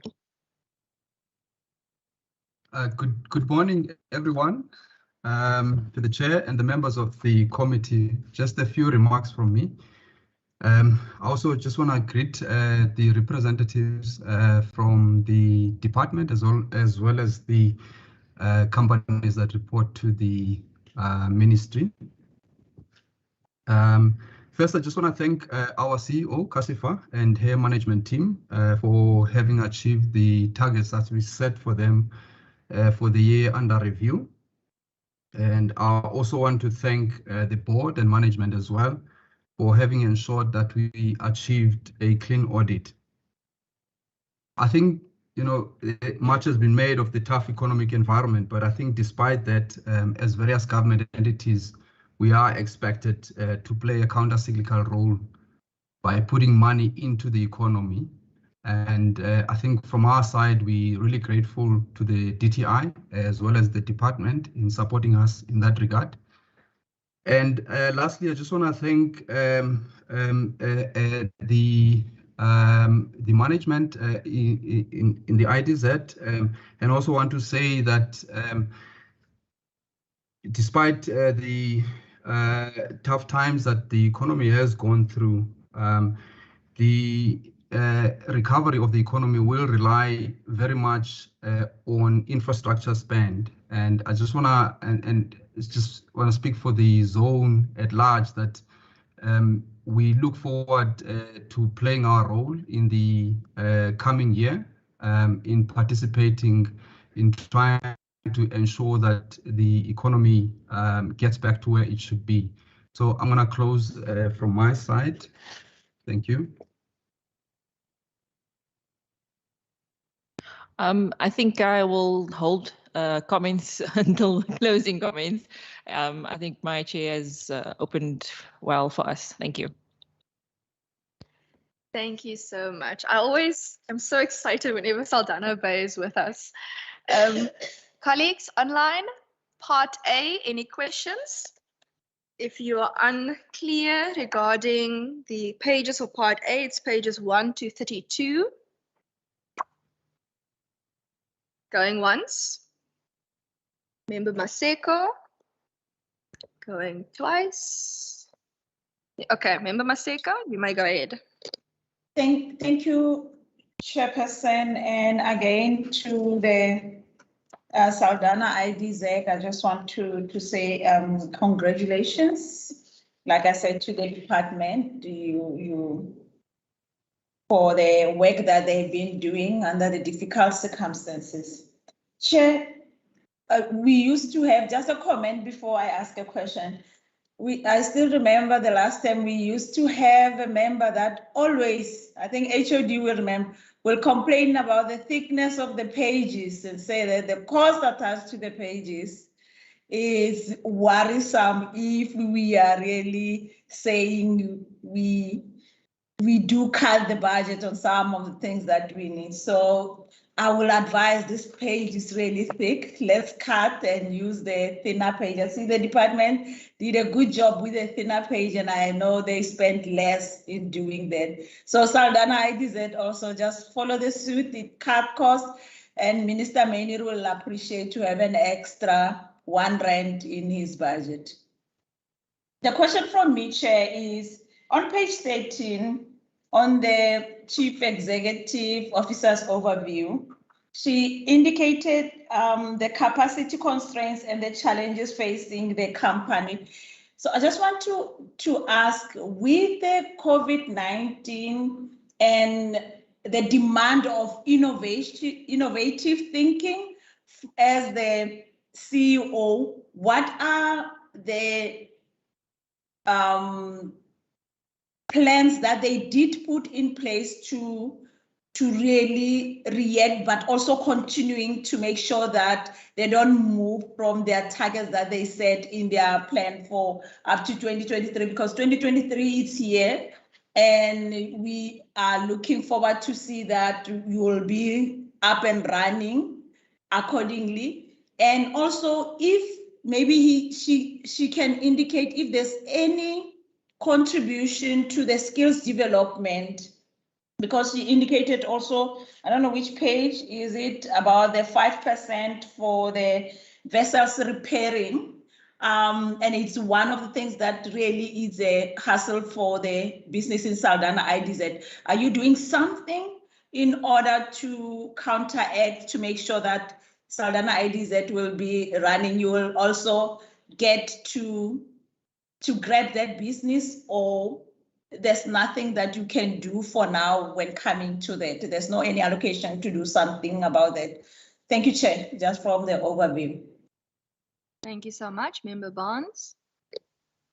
Thank you, Chair. At Saldanha Bay Municipal Economic Recovery Plan, which is on page 25, localization and SMME support, working with local business organization, my point of reference. What I want to know, this seems to be the only place where SMMEs are mentioned. Is this correct, and how much attention is being given to SMMEs? My first question, Chair.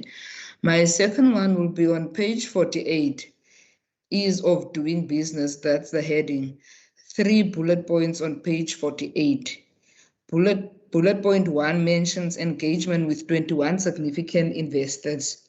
Bullet point 2 states 5 SBIDZ investors have applied for the Black Industrial Scheme incentive.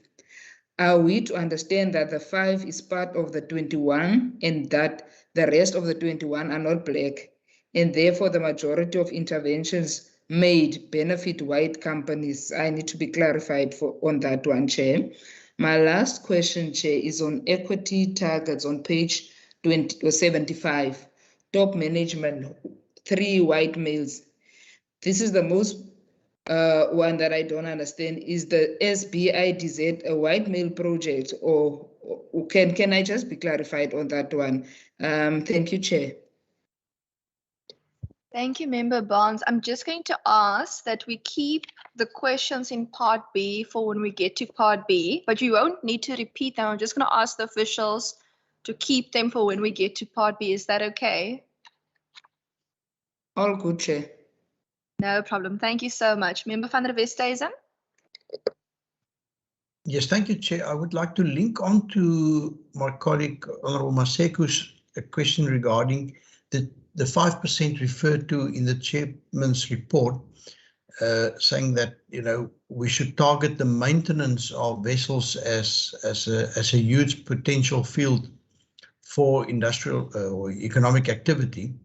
But it seems to me, particularly in the case of Saldanha Bay, as if it would require significant investment by the Ports Authority in order for us to be able to do that kind of bigger maintenance to vessels, in the sense that, according to my knowledge, there's no dry dock in Saldanha Bay currently. It also hasn't got the capacity to lift big commercial vessels out of the water for such maintenance work, etc. So perhaps if either the chairperson or the CEO could just help us in understanding what would be needed for that kind of bigger maintenance work to be done or to be attracted to the Saldanha Bay area.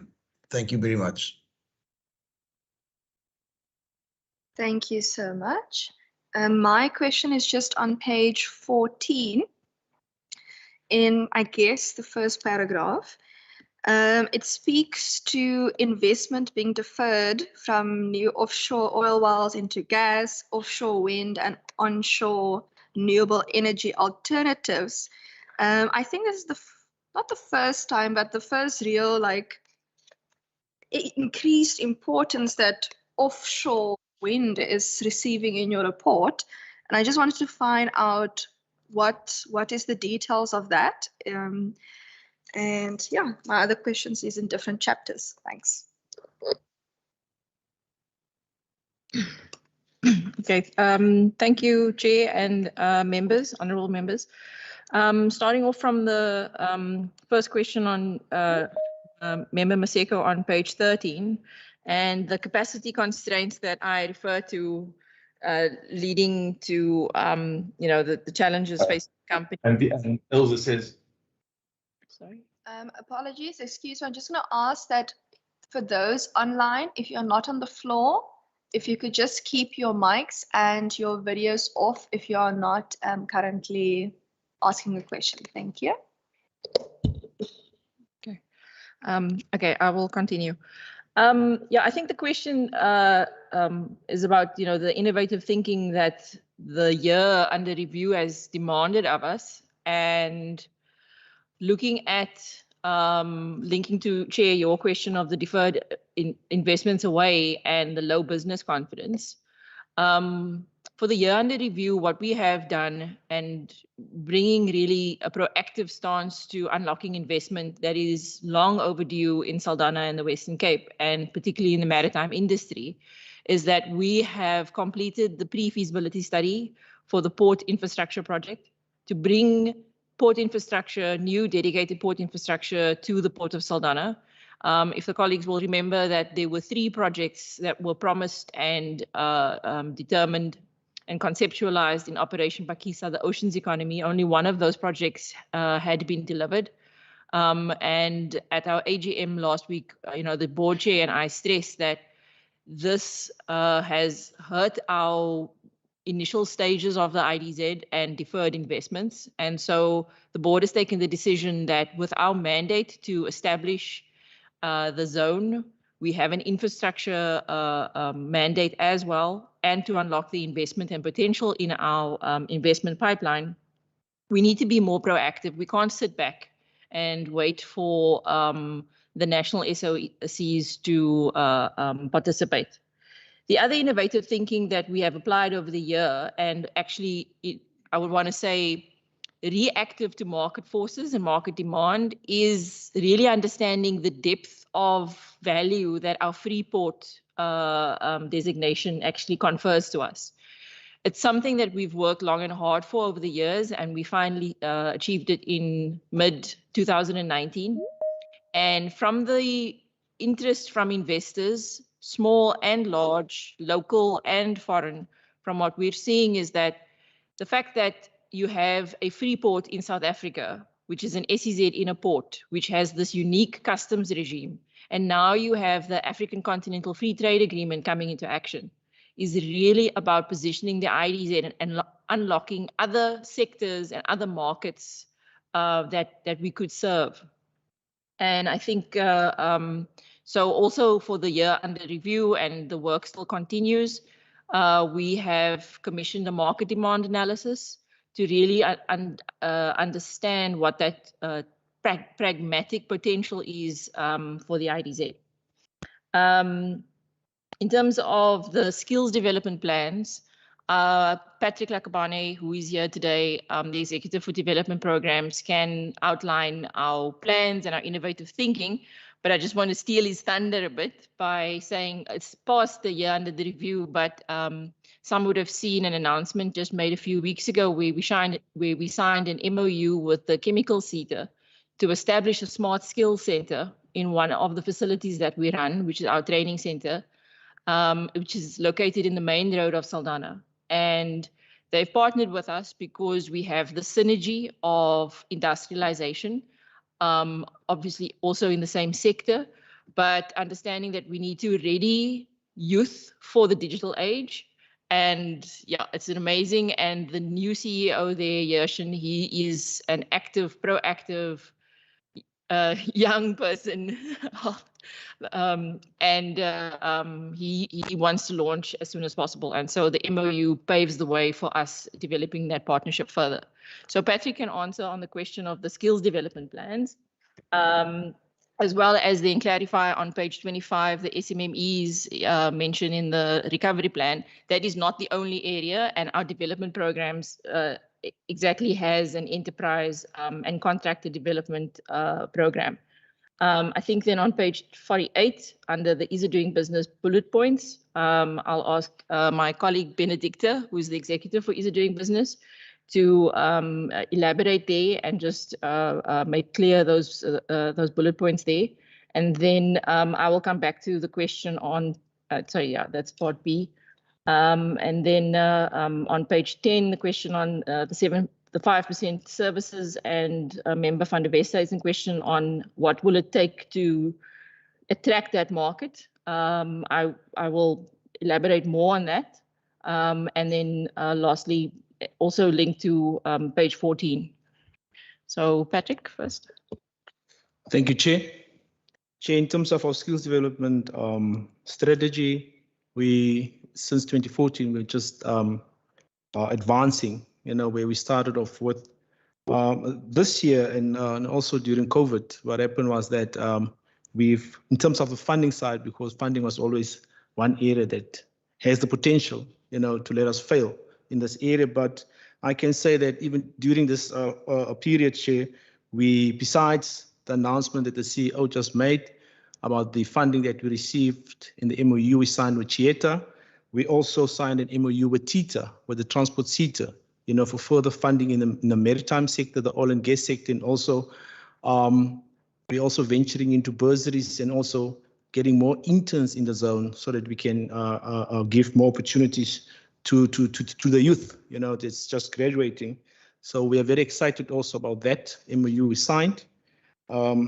Chair, also in terms of the Masita, and we are still at this stage involved with Masita with regards to apprenticeship training, and our workplaces are very, very supportive, because remember that as an IDZ at this stage, we don't have workplaces yet.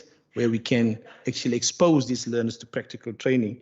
But we're working very, very close with fishing factories, but also other engineering companies around IDZ. We have, during the week, Chair, I engaged with one of our tenants. In fact, it's the first tenant that actually took up space in the zone, and they told me that they grew, the workforce grew by 38%, and they need more money so that we can assist them to train the new people today. And I'm now working on a training program for them. It's around about 31 youth, new guys that they've appointed, because due to the fact that they're in the zone, they won more contracts. And also another company, MCK Engineering, that is now looking for new welding procedures, which is flux core on vessel repair and boat building. And we are also assisting them now to ensure that they have those quality procedures in place so that they can get more jobs. So we are on the floor working with our tenants and also other companies. And Chair, also very important on a contractor development side. So last year during COVID, the Saldanha Bay IDZ was literally the only construction company where there was activities on site. I mean, there was a time where we have around about 240 to 250 people on a daily basis working. We've managed the site in such a way that we never had any COVID incidents. So no work stoppages were experienced at site. Our local subcontractors could earn money. Our local suppliers could supply those subcontractors. And that to us was a huge achievement. It needed us working together as a team and also with our subcontractors and our main contractors. And that to us was a huge achievement from the contractor development side. We've also just completed a survey where we took all the subcontractors. We in fact assessed all the subcontractors that worked on the old HVAC building, which is around about the 5,000 square meter building where all the subcontractors were working. We did an assessment on them. We have all this, the results thereof, where we are now saying, what was the challenges? Where can we improve? Where can we assist you? In fact, what we're now doing, Chair, is to look at programs that talks to the gap that we identified so that those contractors can be upgraded and they can grow from a level 1 to a level 2 and a level 3. And we also see that as a huge achievement, because if you look at the stats in 2017, our spending on local subcontractors was around about 11%. It increased now to 48%, which is a huge improvement, meaning that they deliver on quality, deliver on time, and also within the project budget. With regards to our SMEs, the enterprise development unit working very close with the contractor development unit, because where we identify those gaps, the enterprise development unit comes in and they close that. Our co-lab is one facility that we are seeing as a pivotal facility that assists SMEs. I reported previously that during COVID, that was the only facility that was open. That was the only facility in Saldanha Bay, in fact, in the West Coast, where SMEs could go and apply for TERS. They had access to laptops, to offices, and also to ITC. So that is the achievements and the innovation that we have actually implemented during these times. Thank you, Chair. Thanks, Patrick. I think on the next question on the bullet points, my apologies, under page 48, it's under the business development section. So I'll ask Adinda, the executive. Okay, we will get to part B. I know you're very excited and you guys are doing amazing work, but we will get to part B. No. We'll get to it now. I just wanted the members to find out if they have follow-ups on part A first. Yeah, no, sorry, Chair, it's under page 48, so that is still within, yeah. It's the question from Member Barnes on the bullet points. Oh, is that part B? Oh, I'm sorry. Okay. I'm sorry. Adinda. Okay, super, thank you. So just good morning, everyone, and thank you, Honourable Member, for the question. It falls within the business development portfolio, and the reference is to our investor pipeline and our top 21 investors. Over the course of last year, we have 5 investors that we assisted to apply for the BIS incentive via the DTIC. This incentive is one mechanism for Black industrialists to access funding. Looking at our broader pipeline, we have different projects and different investor profiles, which have different, I want to say, access to funding, may that be via shareholding, or they have their own capital and so forth. So to answer the question, actually, in fact, our investor pipeline with the top 21 is majority Black owned or majority Black shareholding. And most definitely, we can actually share a BE profile of our investor pipeline to indicate such. But I just want to make the distinction is that it's a broad range of investors that have access to different financing tools, and hence we showed the 5, guided them on the DTIC incentive. Thanks. Back to part A, apologies. So on page 10, and Member van der Westhuizen raises the fact that in the chairperson's report, we only capture 5% of that market due to the limited capacity in our ports. And quite rightly, it will require significant investment by the private sector as well as the public sector. And so in my opening, when I had said that we have decided to be more proactive in ports infrastructure, it's exactly for that purpose of the fact that, in previous research that we had shared with this committee, it's over 70% of the maritime industry is actually based in the Western Cape. So the suppliers and the fabricators and the repairers and the boat builders are largely based in the Western Cape. And the fact that South Africa is only getting 5% of that market potential is, I think, a mismatch to about, in the previous session with the department, it speaks to the underutilization of our ports. So what's needed to attract that business to our shores is port infrastructure, because vessels need that additional quayside to come alongside so that they can be fabricated, so that boat builders, ship builders can launch their vessels, and that whole value chain can be unlocked. We have been working with the Department of the Premier through the Department of the Premier's office to raise the port infrastructure project as part of the President's infrastructure program. And I am very happy to say that with the diligent work that we've invested in our own money in the pre-feasibility study, it's now one of the 6 projects from the Western Cape that has been shortlisted and is getting targeted support from Infrastructure South Africa. And they are facilitating, we did the pitch sessions in October at the SIDS conference. And from that, and it was the audience was the national and international DFIs.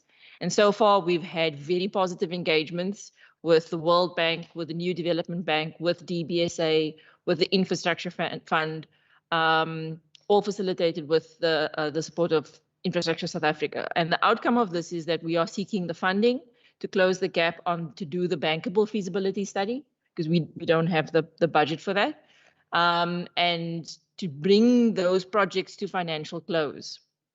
And the reason also why we are taking that active role is because we want to ensure that the projects, as they go out to market, face the private sector and are attractive and palatable to the private sector.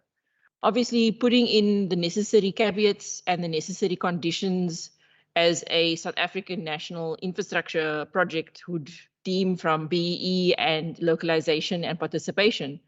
But that clarity to the private sector is what we hope to achieve to get a bankable project at the end of the day.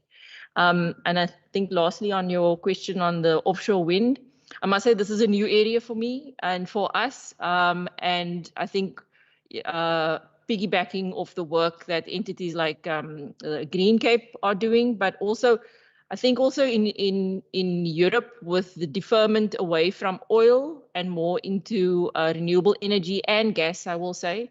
There have been some studies commissioned that shows that South Africa's coastline has a potential for offshore wind, and that this needs to be further explored. So it's part of our work to understand what exactly that potential is and to be ready for that potential when it comes about.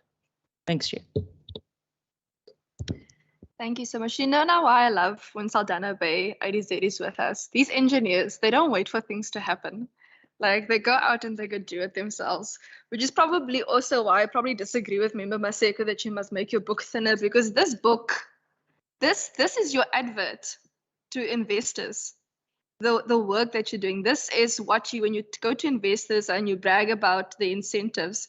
And I actually wanted to say to Member Barnes, last year, the Saldanha Bay IDZ actually emailed us a little booklet on if an investor needs help with red tape reduction when it comes to SARS and customs and incentives and what they can achieve if they come to Saldanha Bay IDZ. So I think we need to forward that documentation to everyone again as well. But I'm going to take follow-up questions now, or new questions on part A. Okay, if none, I will then go. I don't see any hands. Okay. My first follow-up question is a follow-up actually to Member van der Westhuizen's question. And I wanted to find out, and it's probably more to do with part B, but if there's any methods of increasing digitization of the port in order to make some of the systems more efficient. And then in terms of the offshore wind,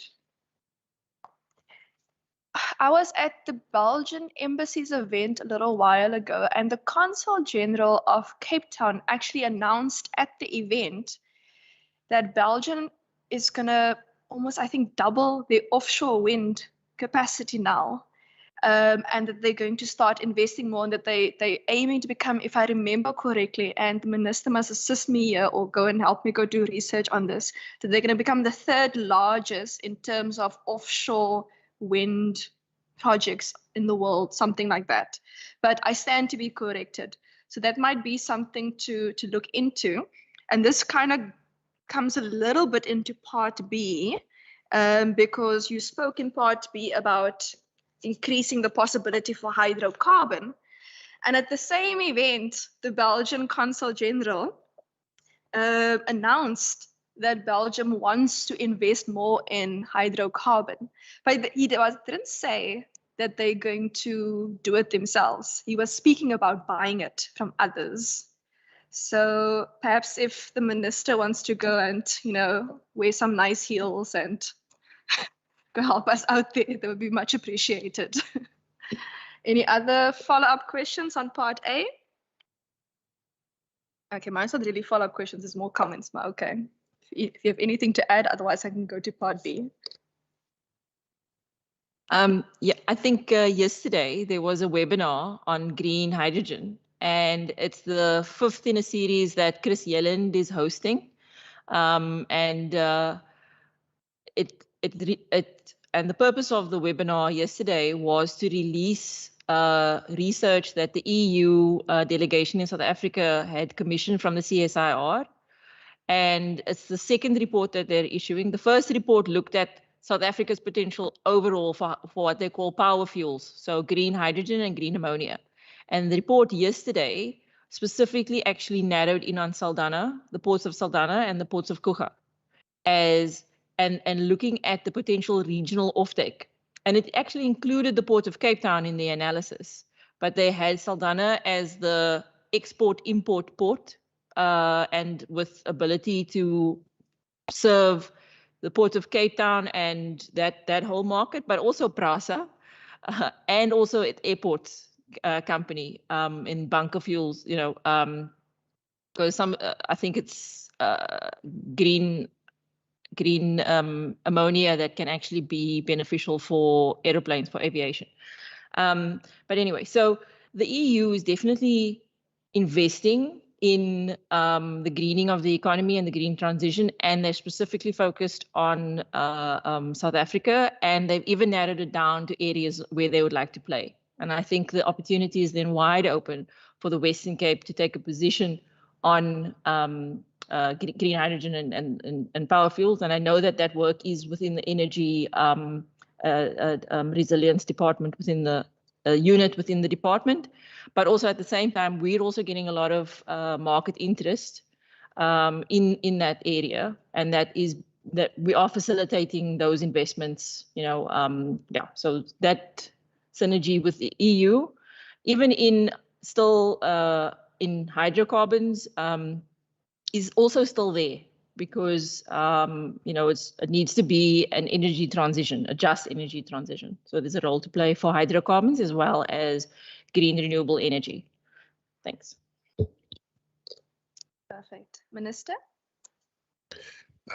As you know, I know the Belgian Consul General well, and I look forward to continuing our conversation about these two topics, which I will do. Yes, you must buy him a nice dinner. No? Okay. Part B. Going once, going twice. Okay.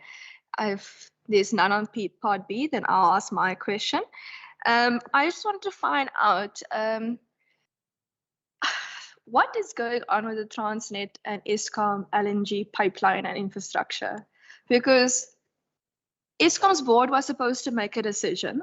There's essentially been resignation, outflux, influx, I don't know what the correct word is at Eskom. Transnet hardly replies, and when they do, they tell us that they can't reply because they can't reply. So, but the infrastructure still needs to be built. The pipelines still need to be built. In the news recently, there was, I think it was a private sector company that imported LNG via the Kucha PE harbor. But the fact that we have now as a country done it for the first time, I don't understand why we can't start putting that infrastructure in place. And it's not like there isn't a plan. There is a plan, people have been consulted, people agree to the plan, but the plan actually needs to be implemented. Now what? Chair, before I answer you, we didn't answer your question on the methods of digitization in the ports. Okay, so I'm going to ask Benedicta, who is the executive for Ease of Doing Business and did the research for those books on the guideline for the investment, to answer the question on digitization. Thanks. Good morning, everyone, and thank you for the question, Chair. I want to just give a bit of context around that. So in essence, before you can digitize, you need to have your processes mapped out. You need the actual architecture of how the systems talk to each other, how they interface. And we've done that back in 2017. So in the port of Saldanha Bay, if a vessel is coming in, so we have a process of a vessel approaching the harbor, coming in, doing work, and also leaving, and all the various touch points and the departments that are the touch points. So which, that you've got people on board, so you've got Home Affairs interface, you've got Department of Health interface, you've got your cargo, SARS interface, you've got the port itself. So the SARS, SAMSA, there's so many, there's I would say close to 8 or 9 departments that form part of that network. And then the challenge is all of these systems don't talk to each other. So now you've got how you would interface that digitally. And the other part as well is some of them are governed in different forms or form part of International Maritime Organization. For example, at the moment, we're working on the International Ship and Port Security Protocol called the ISPS, and that's governed internationally by the IMO. So the approach, therefore, hasn't been to say, oh, there's so many people, what we're going to do. It is between the SPIDZ and Transnational Ports Authority to piece by piece look at each of these interfaces, make sure that it's understood what we're trying to do between the two entities and what the IDZ needs. And that's then I would say we systematically then working through that work. So when you do, there are quite a number of institutions globally and otherwise who can build that systems architecture for you. You can even buy some of them off the shelf and just, connect up your systems to it. However, before you get to that, you need to have the house in order. So you need all the partners to agree that when that vessel is approaching, these will be the trigger points, this is who will be actioning and so forth with regards to that. So it is definitely part and parcel. That's the ultimate goal, is that our ports and the interface, and not only the SPIDZ, they've got other partners in the port, can all digitally interface to the government department systems, to the paper trails, and so forth and so forth. I think that would be what I would say with regards to that for now, Chair. Thanks, Benny. Then on the question of LNG, I'm going to ask Adinda, Head of Business Development, to answer. Thank you, Kashifa, and thank you, Chair, for the question. On LNG, I'm going to answer, I would say, as an optimist in this regard. The LNG or gas is being led by the DMRE under the IPP program. The first glimpse of LNG or implementation thereof we have seen in the emergency power procurement bid under 4B. And despite the delays in the financial close, it may open the market for LNG in our ports, both in Saldanha and Kucha and Richards Bay, if it gets the go-ahead. We are looking forward to bid 6. This will be published in February next year, with the expectation that there will be a significant emphasis on gas to power. We are aware that there is already EIAs underway and quite a significant interest from various industry players. So perhaps not answering directly on Transnet on Eskom, but with the DMRE and the IPP program being the implementation vehicle for LNG at this stage.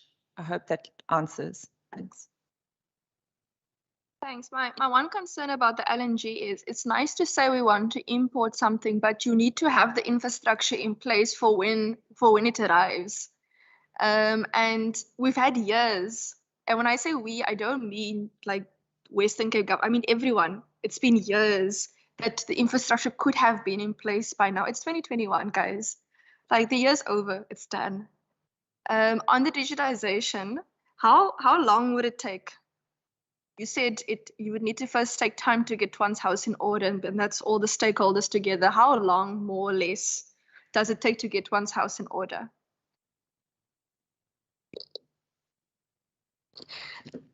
Chair, I think you're putting me in a corner here.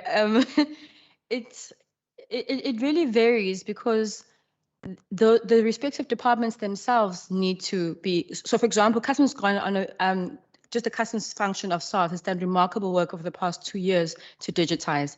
So if we were looking at the time of mapping in 2017, we would have thought 5 years, maybe longer, and now something that's pulled in. So sometimes the departments themselves ready earlier than you would think, but we a little bit at the mercy of also them getting their own house in order so that we can collaborate.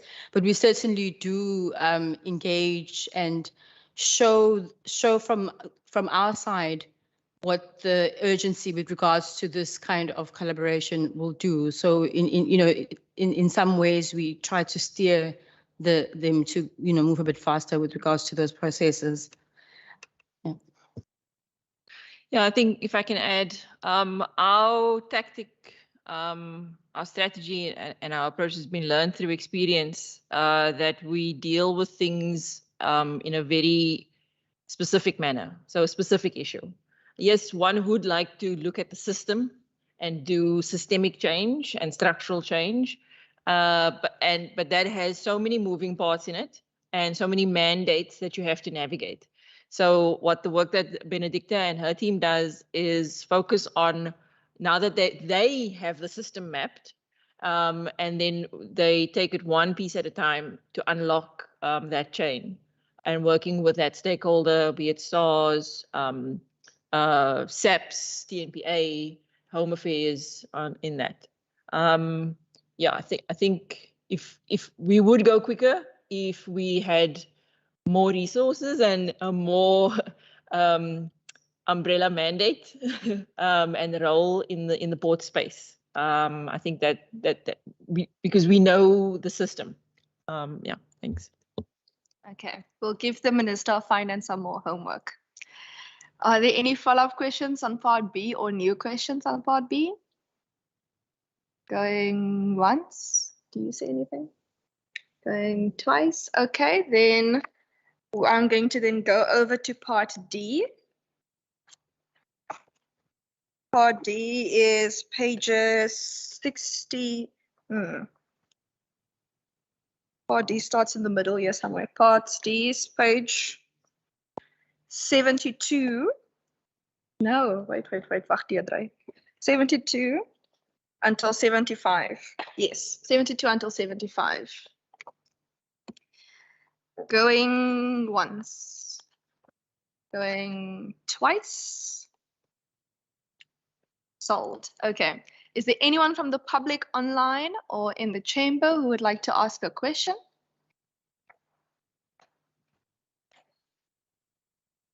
Okay, I don't see any hands. With that, sorry.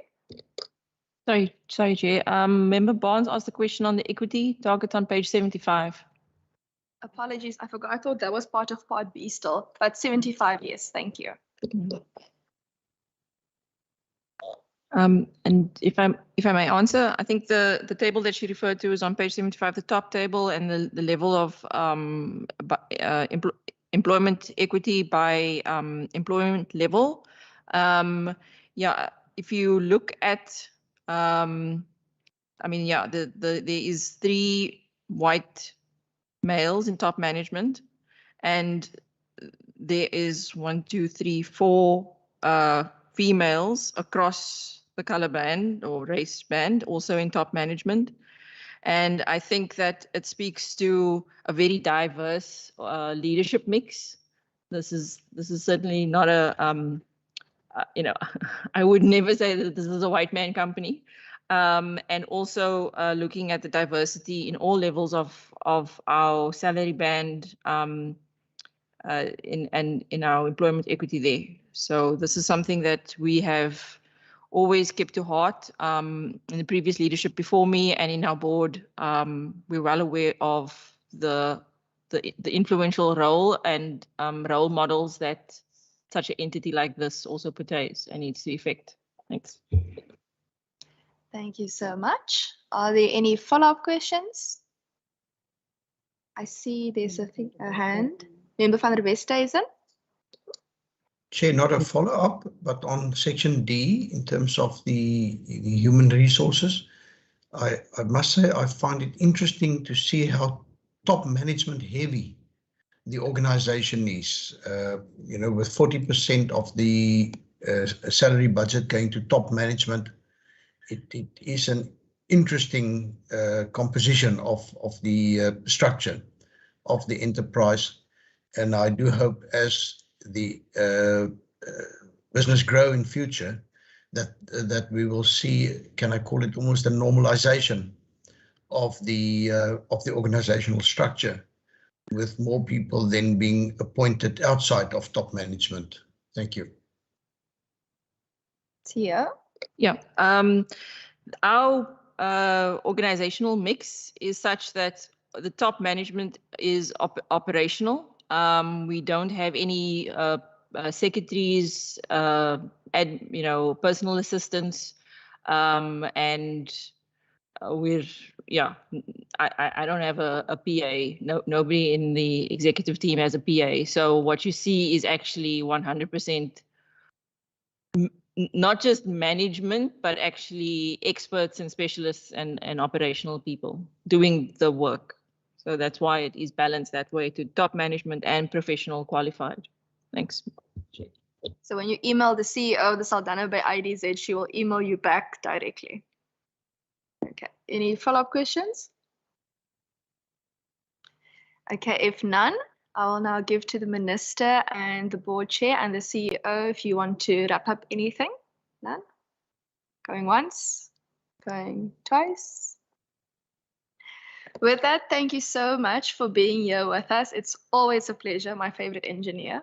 And I hope that if you would like to stay for lunch, we would love to have you. There's provision made. If you would like to leave early, lunch is also in a takeaway container if you would like to head back to Saldanha Bay. And please keep on doing the absolutely wonderful work.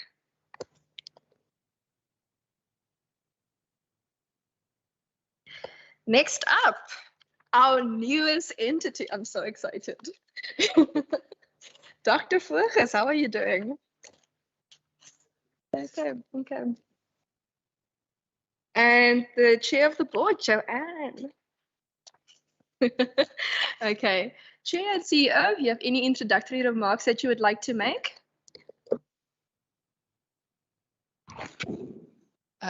Thank you very much, Chair. I think I'll be really brief. Was the first, last year was the first full year of operations of the entity. We've done some building blocks in the previous year, but essentially last year was where we were establishing the foundations. I think that the targets of the entity was really ambitious, and as a board we felt that we'd rather let it be ambitious as opposed to overly safe. And then COVID hit, which made things really interesting. But I think under the year of review, the entity had done really well, put in the necessary expertise and systems in place.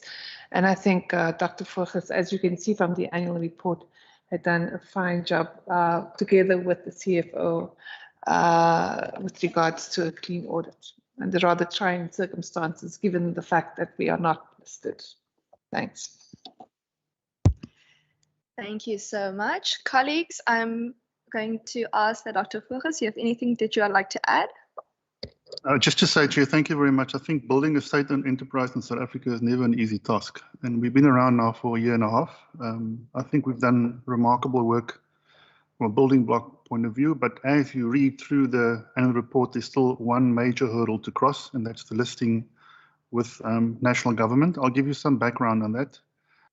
As I said here, I'm still very optimistic that that will happen, and I'll give you some further feedback on that during the questioning session.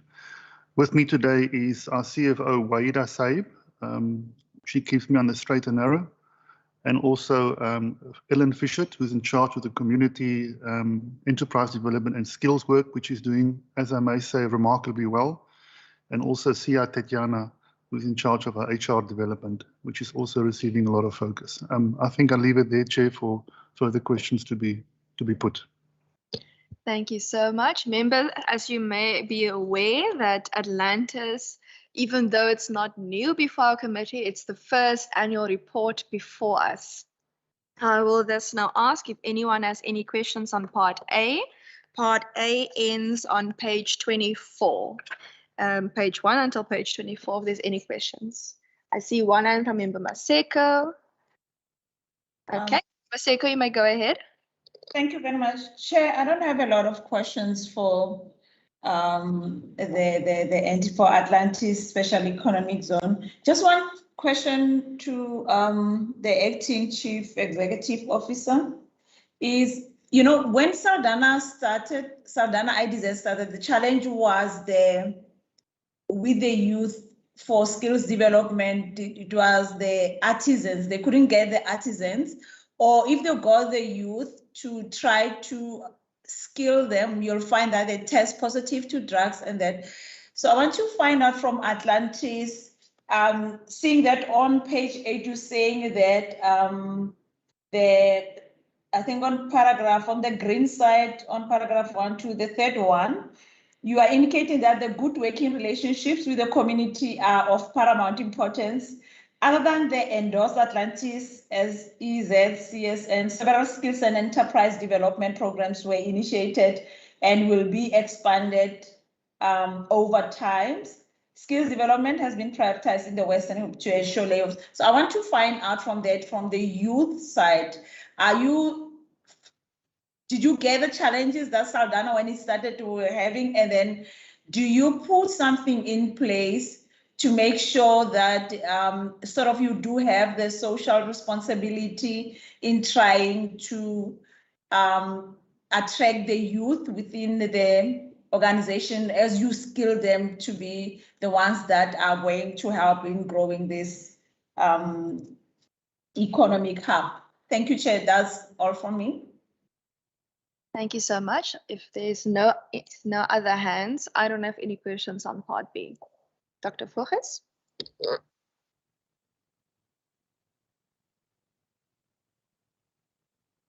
Oh, apologies. There's another hand. Member van der Westhuizen.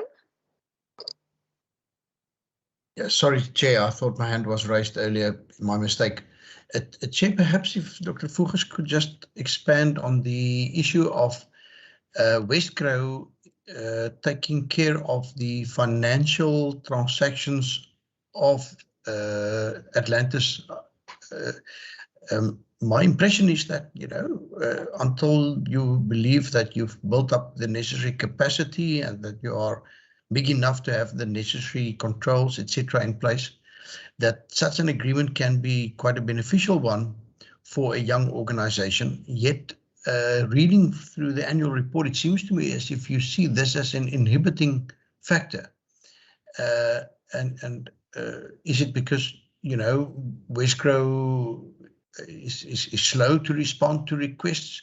Is it the fact that Wesgro requires supporting documentation that you perhaps find difficult to source? Perhaps if you could just say why do you see this as a major constraint? Because it seems to me as if, in many other cases, entities in similar positions have got a very good and workable solution, where it's like outsourcing your financial function, and outsourcing in many cases can be extremely beneficial. So why do you find Wesgro to be a difficult entity to handle this function on your behalf? Thank you, Chair. Thank you. Dr. Volkers. Chair, the first question around Member Maseko's question around skills and community and enterprise development, I think in the absence of a listing, this is the part of the work where we have spent considerable money in and also time in to make sure that the skills component and enterprise development component is up to scratch once we do get operational. I just want to mention to Member Maseko that Atlantis ECZ already is part of a very big industrial zone where some skills have been built up already to a large extent over the last 30 years. The full industrial node is around 1,000 hectares, where the SEZ is only 118 hectares. So we have gone out with a very proactive program in training people and training them in skills and enterprise development, and not just training them for general purposes. We have done a gap analysis with industry in Atlantis to determine where the present gaps are in terms of demand, where people can find jobs. I think the worst thing is to train someone and not finding a job. That gap analysis, I think, was work well done, and that led Ellen Fisher, I'm going to ask her now to report on it too, to actually train with a specific purpose, not only for present demand, but also for projected future demand. And I must also say that we're not only training people for the SEZ when it does become fully operational, we're also training people for the fuller industrial zone in Atlantis.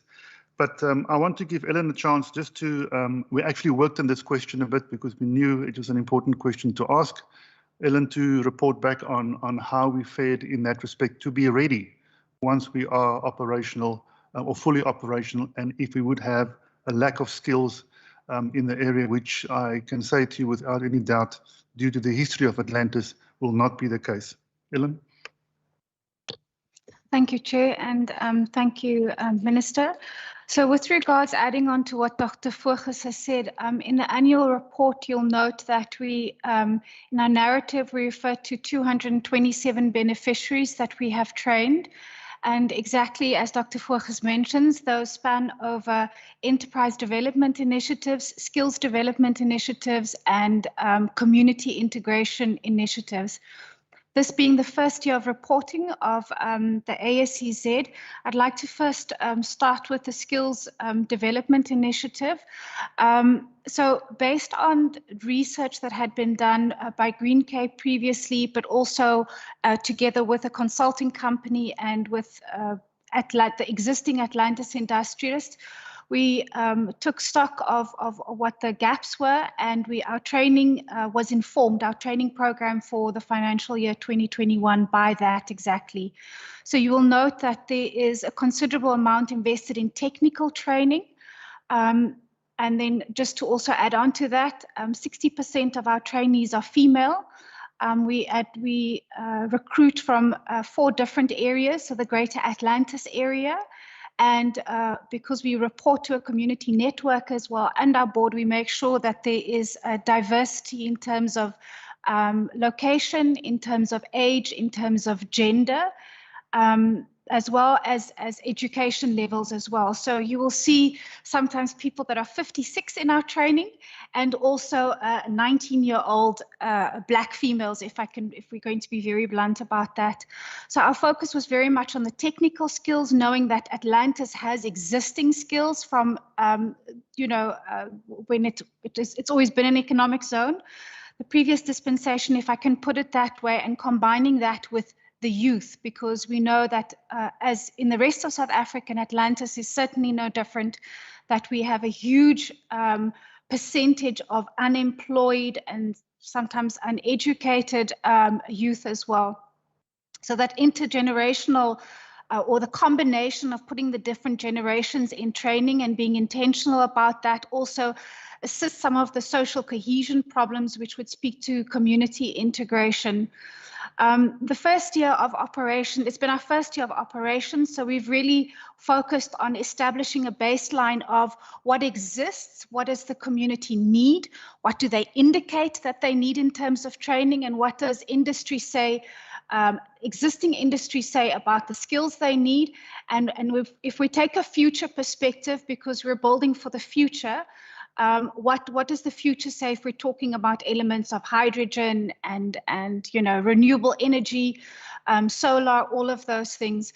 So the technical training has very much been based on renewable energy, workshop assistance, bolt tension training, basic safety training, very practical skills that these beneficiaries can use in existing business, but also actually create unique positions for themselves moving outside of Atlantis directly within the Western Cape, because they are able to offer technical skills in this renewable energy, which, although we've been speaking about it for a long time, in practice is quite new in South Africa. And certainly if we're looking at a peri-urban area and looking at a marginalized group that have not had access to these kinds of futuristic 4IR renewable energy, all the fancy words we talk about, what does that mean in practice?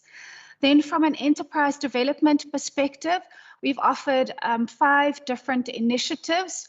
What we learned about the SMMEs in Atlantis, and that there's quite a big gap between who are the existing big industrialists and that have been here for years and who do a very good job of keeping employment and people employed in Atlantis, but also looking at the number of SMMEs. And then understanding how these SMMEs and these grassroots entrepreneurs fit into local supply chain. If I must stop, you must tell me.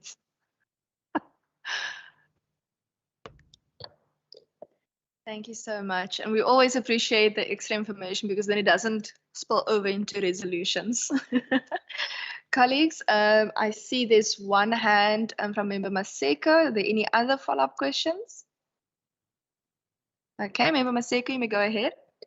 Thank you, Chair. Just quickly, I just want to find out the intake for the skills development. Are you taking concentrated just on the area of your Atlantis, or you spread and you take any youth from all over the province?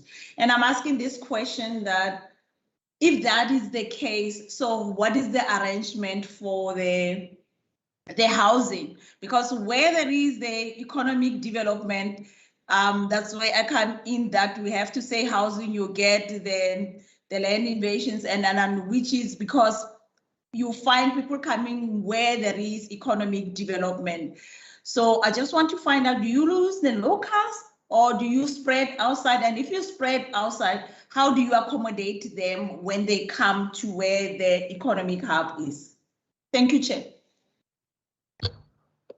Thank you, Member. So in response to that question, we source or recruit specifically from Atlantis CBD, or the core of Atlantis, if I can call it that way, Witsands, which is partially an informal settlement, Mamre, which is agricultural, and Pella, which is also an agricultural farmlands, if I can put it that way. So those are the 4 districts that we recruit from, and we do this through our community stakeholder network. So we have active members that actually relay all of the information. We do that through social media. We have very active multiple WhatsApp groups. And we have monthly meetings to sit with the community leaders. Besides that, we actively go out into the community. So that's where you'll find myself and my team. We're not usually in fancy settings like this, but outside in the dust. The question you pose, member, is very interesting because indeed, if you ask, do we source from other provinces? Not intentionally, but of course, as you mentioned, people from other provinces have moved to where economic development is taking place, and that brings along different tensions with itself and issues around matters such as housing and land invasions and services.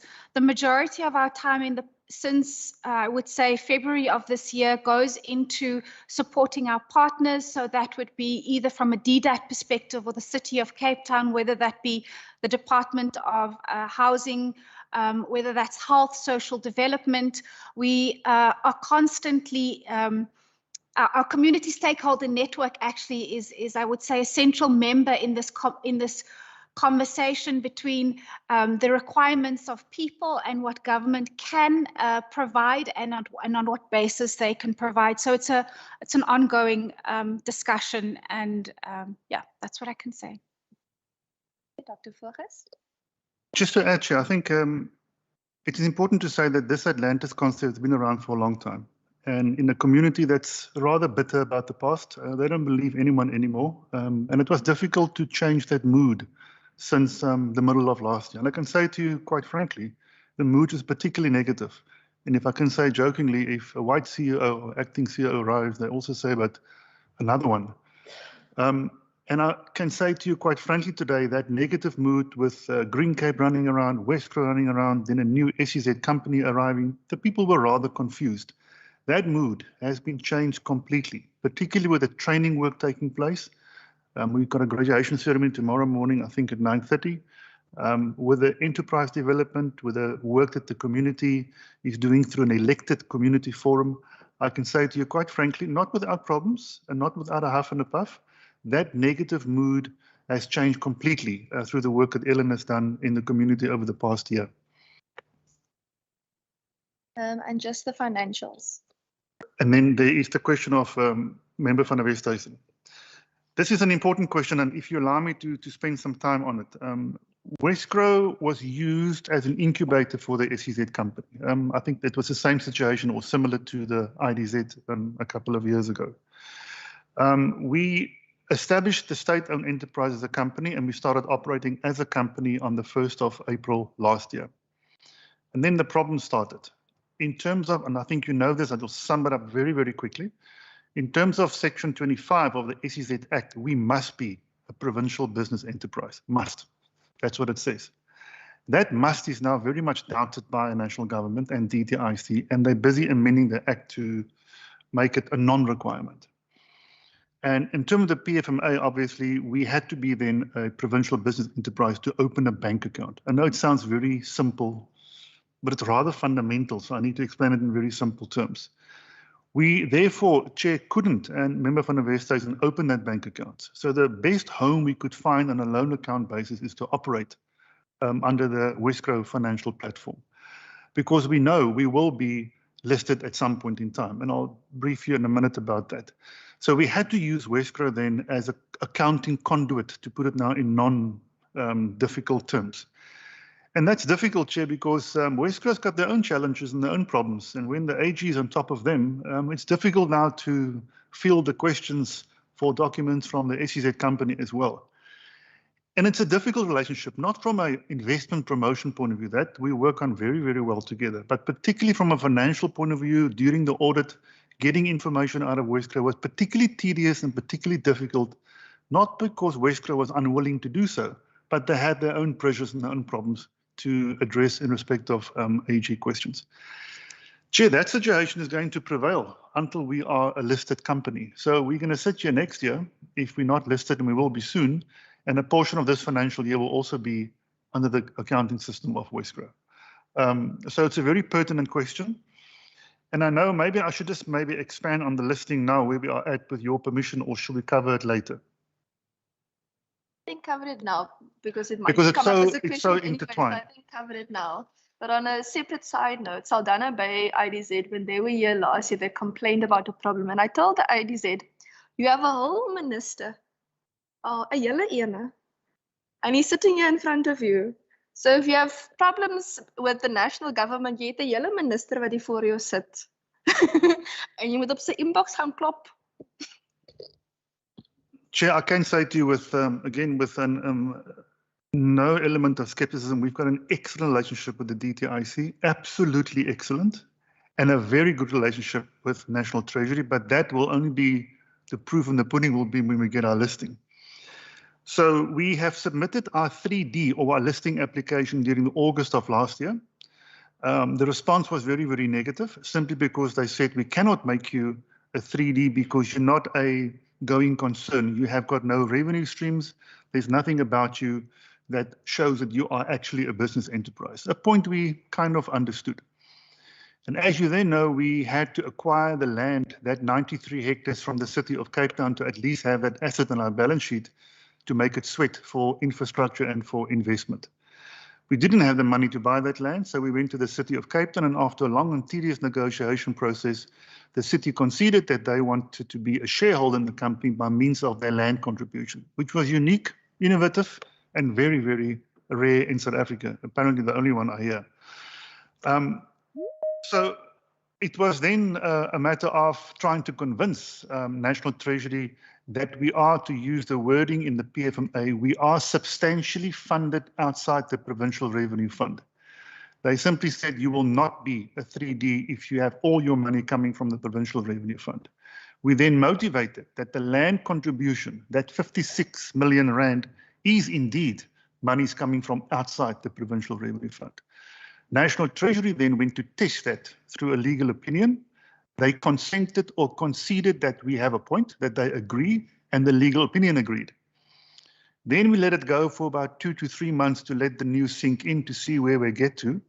And all I can say after now, we know now today for fact, and that is according to the Chief Legal Advisor of National Treasury, the submission to the Minister has been prepared to recommend to him based on what the legal opinion says.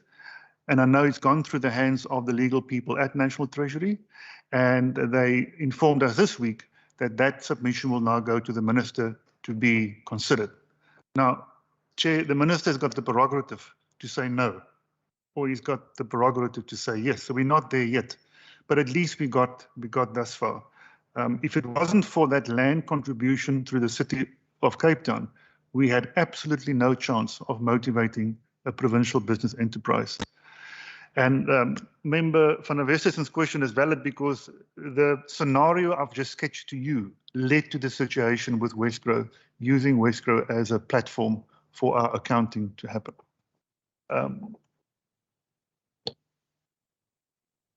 Of that you knew, but I added a little bit new news. That's okay. Thank you so much. I see Member van der Westhuizen's hand. Any other hands? Colleagues, I'm also going to ask that if you have any questions on Part B, that you ask them now, as we are running out of time. Thanks. Thank you, Chair. On the land transfer, I am not afraid with property transfers amongst the spheres of government or public entities. But in my book, normally when you transfer fixed property land from one owner to another, that there are certain expenses that need to be incurred, etc. How were those dealt with in this instance?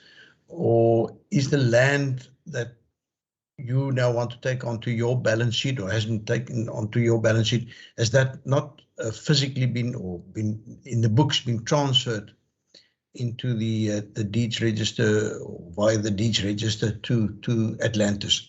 Are you now the full legal owners of that land, and therefore also entitled to the income derived from that? Thank you. Member Dr. Volgens. Again, a very pertinent question, and may I just spend some time, and I'll try and be as short and as abrupt as I sometimes are. But the sale agreement with the City of Cape Town has been signed with the amendments suggested by National Treasury to make us a provincial business enterprise. The share subscription agreement and the shareholders agreement have been signed with the City of Cape Town. And we can only affect the actual share issue between the City of Cape Town and the Western Cape government once that listing has taken place. So, Member van der Westhuizen, we cannot transfer that land onto the balance sheet of the SEZ company. And if we do so now, then we'll have to pay VAT of the odd 9 million rand. And due to the lack of a listing, we will not be able to claim that VAT back. So again, the whole matter is resting on the listing. I want to add one more point. As you know, Member van der Westhuizen, and you know this very, very well, that every sale agreement has always got conditions attached to it. And the first condition is the listing must take place. And the other one is also that we, looking at the reversionary clause, if we do not get this listing finalized by October next year, the reversionary clause is the land will revert back to the City of Cape Town. Now, Chair, all these matters are, and I think you know me well enough, I've been hustling and hassling them. They're very aware of these points, and these points are very much part of that submission that is now lying in the DG's office at National Treasury to be submitted to the Minister. So although those agreements have been signed and the MOI also affected, they can only jump into real action with that land being transferred onto our balance sheet once the listing has taken place. Thank you so much. Any follow-up questions? Any other questions on part B? If none, I'm going to go to part D. Okay, part D is pages, let me just see here quickly, 51 to 54. And I think also for next year, now that we have an extra entity, I'm going to also just make a recommendation to the programming committee that we do the economic development department in 2 sessions, because 4 entities and we also extended the time starting at 8 compared to 9 o'clock usually. And if I remember correctly, even with the normal 3 departments and entities last year, we also couldn't really get to everything, but I will make the recommendation to programming committee as well. Colleagues, any questions on part D? Okay, if none, thank you so much. Oh, Minister, sorry.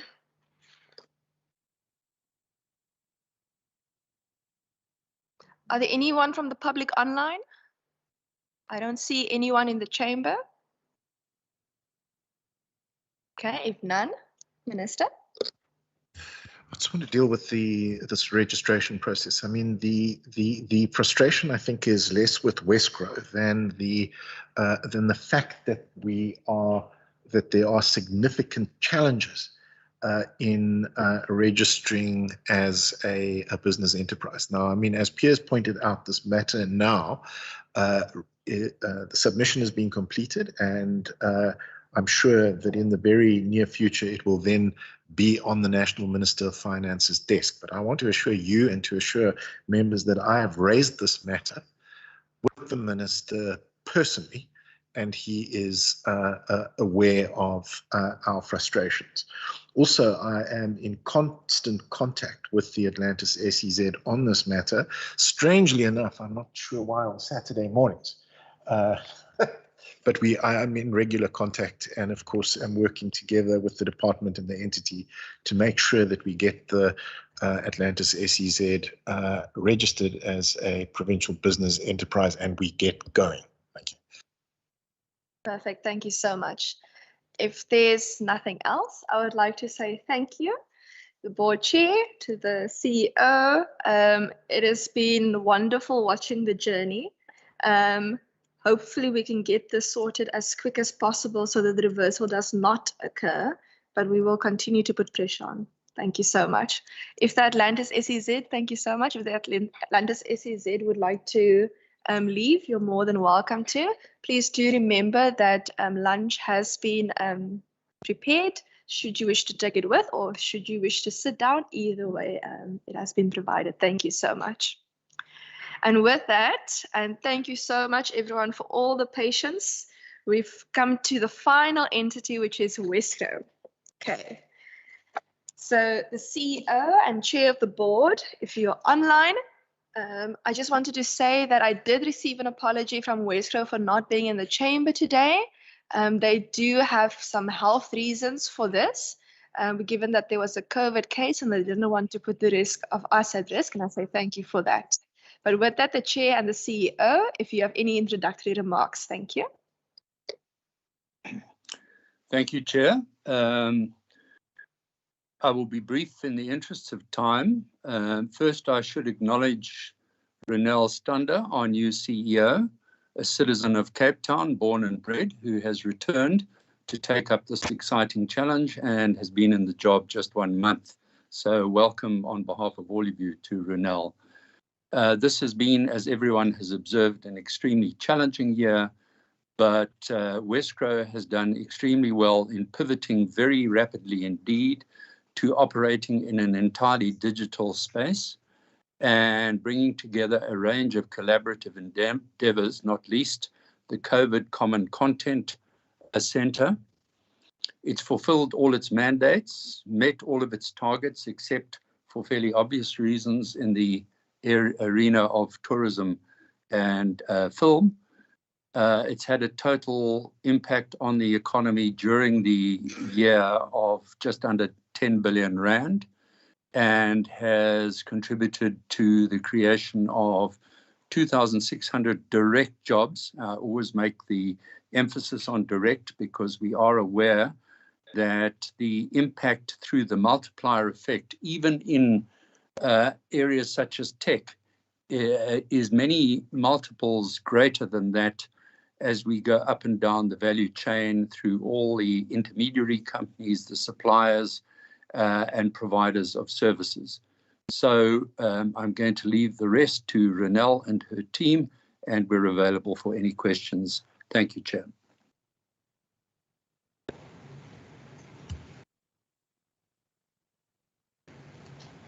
Good afternoon, Chair. Is it okay if I proceed now? Yes, please. Thank you. Good afternoon, Chair. Good afternoon, Minister, and members of this committee. I'm really excited to be back in the city of my birth, born and bred in the Western Cape, and looking forward to ploughing back my skills into the Western Cape economy. I don't really want to add to anything that the chairman of the board has said, because I think he's captured a lot of the high-level issues. I would, however, like to take this opportunity to also recognize that we have the chairman of the Audit and Risk Committee on the line, which is Mr. Ian Bartis. He's also on the line. I would also like to take this opportunity to thank Yao Pepra, who was the acting CEO for the period under review. He's also on the line. Ms. Kaleka Zama, who is the CFO, she's on the line. Monica Yule, and Jacinta Twickham, and as well as some other senior managers from Wesco.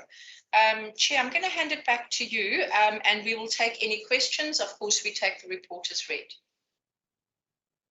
Thank you so much. Yes, we've been working also with Yao. It's been absolutely amazing in the time under review. Shame he gets lots of queries from me. I'm going to start with part A, and we're going to jump straight into it. I see Member van der Westhuizen's hand. The other hands? If none, Member van der Westhuizen can go ahead. Thank you, Chair. Thank you very much. And can I, by way of introduction, just say it was really heartwarming to read this report, where so many other entities are actually using COVID-19, can I call it as an excuse or as a reason for underperforming. Wesco in this regard really stood out for me. There's just no reference to saying, but because of COVID, we couldn't do our job. As a matter of fact, it seemed to me as if they actually thrived on the challenge of having to adapt to new circumstances. But Chair, I think it would be amiss of me if I don't refer to the tension that we at one stage observed regarding the former CEO's remuneration, and which then led to the resignation of the former chairperson, it seems to me, on the last day of his term in any case. Now, quoting from Winston Churchill, let us not, let a good crisis go to waste. My question to the chairperson was, is there anything positive that we can take out of this? Have we learned some lessons? Are we going to have perhaps some new processes in place in terms of delegations to allow certain board members to determine things such as performance bonuses of the CEO, etc.?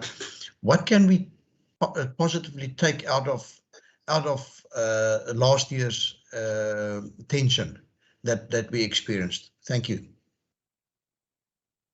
Thank you so much. Members, I do want to remind you that we did receive a formal written official report which detailed 3 independent opinions on legal remuneration and consultancy regarding the matter. But I'm going to leave the detail of the merits for answering by the chairperson and the minister. Are there any other hands?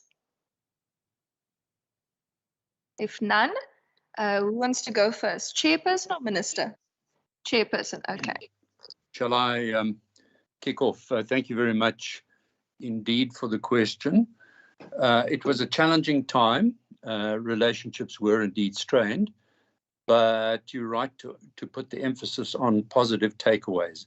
I think the rather drawn-out process with the 3 reviews afforded both parties to review their relationship and to put in place mechanisms for enhanced communication. It allowed us to delineate the way that we divided the labor, that we defined relationships and defined the governance. And I think we now are on a much better footing, a much better mutual understanding of the respective roles and responsibilities of Wesgro, its board, and the department and the MEC. In terms of strengthening governance within the board, we have just fortunately found a candidate for the board who comes from the Auditor General's office and has extensive expertise in relevant areas. So I think we do take something positive out of this unfortunate dispute. We have a much better mutual understanding, and we are already working together, I think, much more closely than we did prior to this. Minister?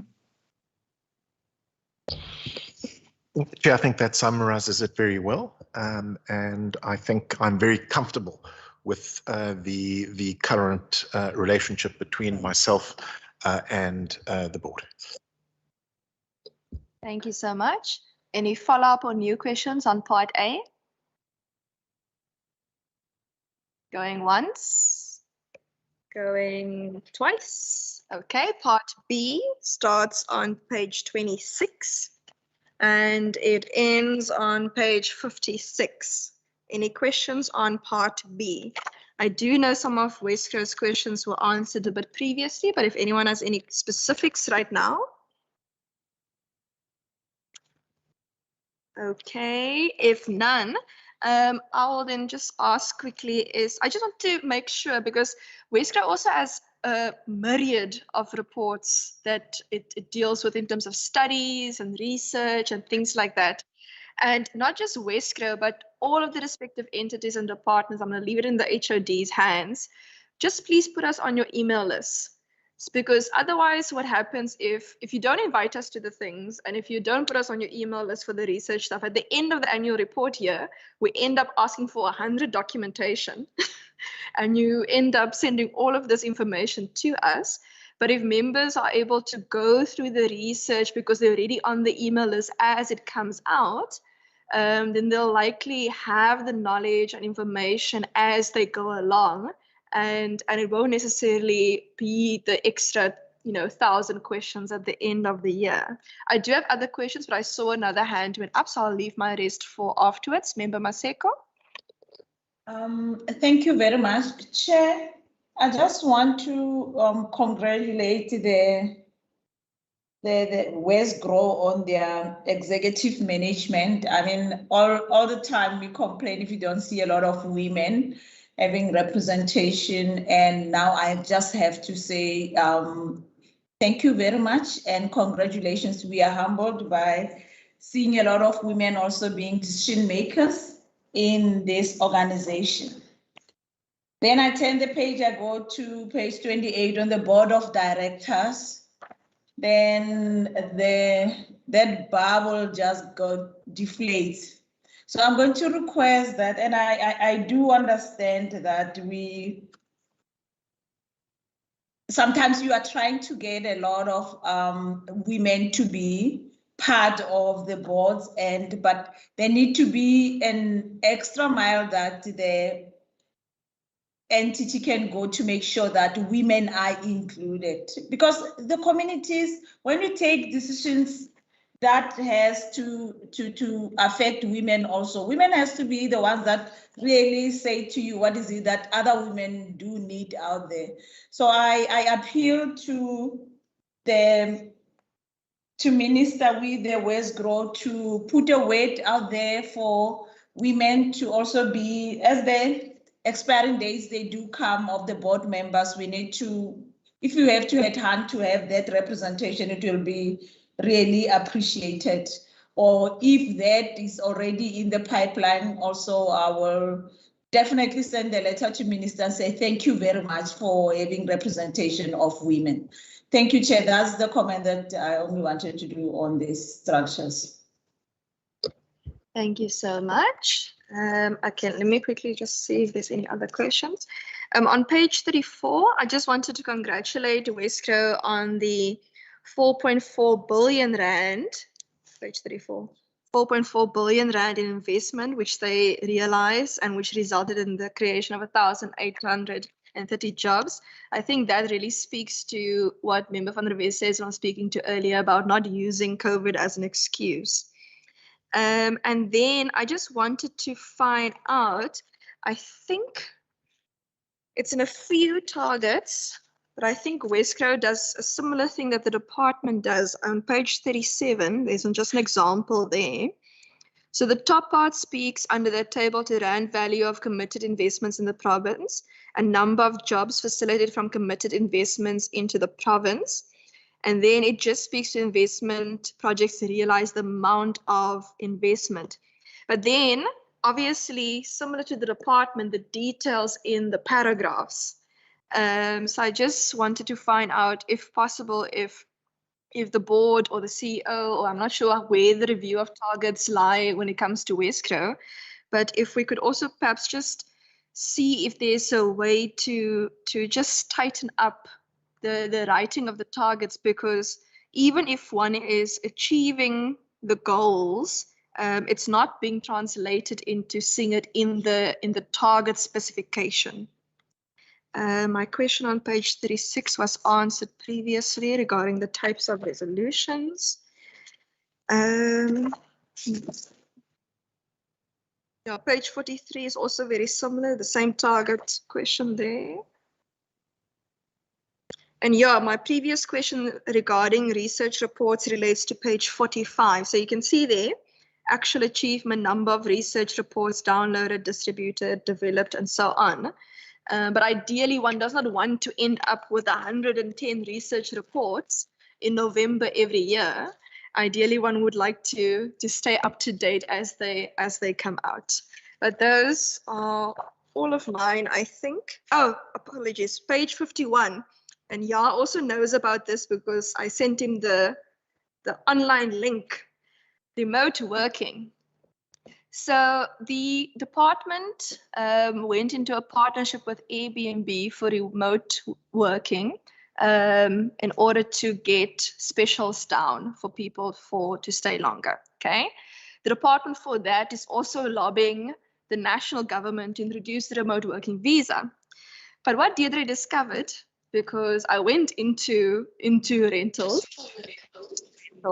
and the one is a normal and the other one is an Airbnb. But then because I like sniffing around, I found the Cape Town bylaw. So the Cape Town bylaw doesn't allow for 5 transient guests for more than 30 days at a time to book. Otherwise, you have to ask permission in order to have your Airbnb, which is then not a normal Airbnb thing. So essentially, because now previously on Airbnb, one would, if you're not a host, you would just have access to the normal guest platform. But now as a host, I get to see all kind of fun things, like how the increase in people in different areas and what people are looking for and how the trends are going. And one of the things is that when you then book for the 30 days, you can allow the percentage in terms of the savings. So whether it's 20% savings or 25% for a month stay or whatever. But because of the bylaw, what you would essentially do is, because I think the Cape Town bylaw refers to days and not nights, but on Airbnb, you book for nights. So technically you would book for 29 nights maximum, and you wouldn't allow for more than 5 people for one booking at a time, which then disallows the monthly savings that you would give people unless you specifically give people a specific discount. And you wouldn't necessarily allow people to stay more than 30 days, which is 29 nights, because then you would have to ask the city for permission to have an Airbnb, and you wouldn't make it more than 5 people. Now, in my case, it's irrelevant. But for others, it might be relevant, because if you're lobbying for remote working visa and you lobbying for a company to give specials and to encourage the host to give specials, the actual people that has to do the hosting might not necessarily be too keen on having to go ask permission from a municipality after a certain amount of days, because it just increases the red tape. So my request is whether there's a way to speak to the city to find out what are the different options. Because if the city has a particular view on more than 30 days, then that needs to be clarified. Or if the city is willing to still continue allowing with transient guests on the 30 and previous days or so on. Because we are trying to obviously attract more international visitors and so on. And I just wanted to find out what the views are on this. But just for declaration purposes, before my first one, I've previously already declared it to the registrar, in case anyone was curious. Thanks. Apologies, I see a hand. Member van der Westhuizen.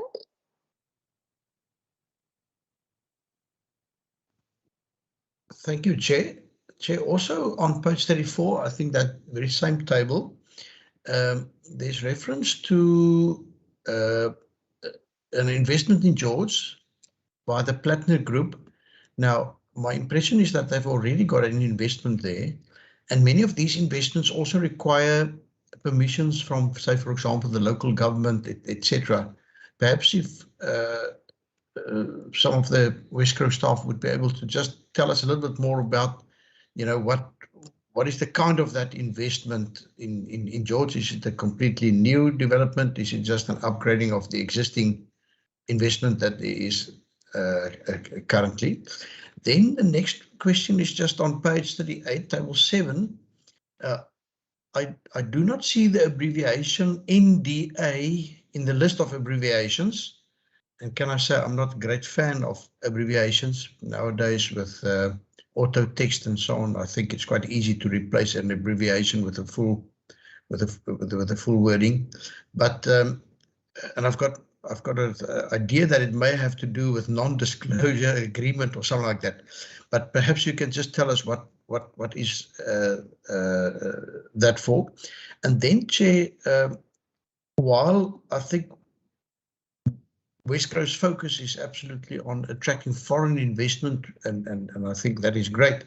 We also find, it's an anecdotal observation, that more and more South African companies are relocating to the Western Cape and thereby also contributing to our economic growth and job creation, etc.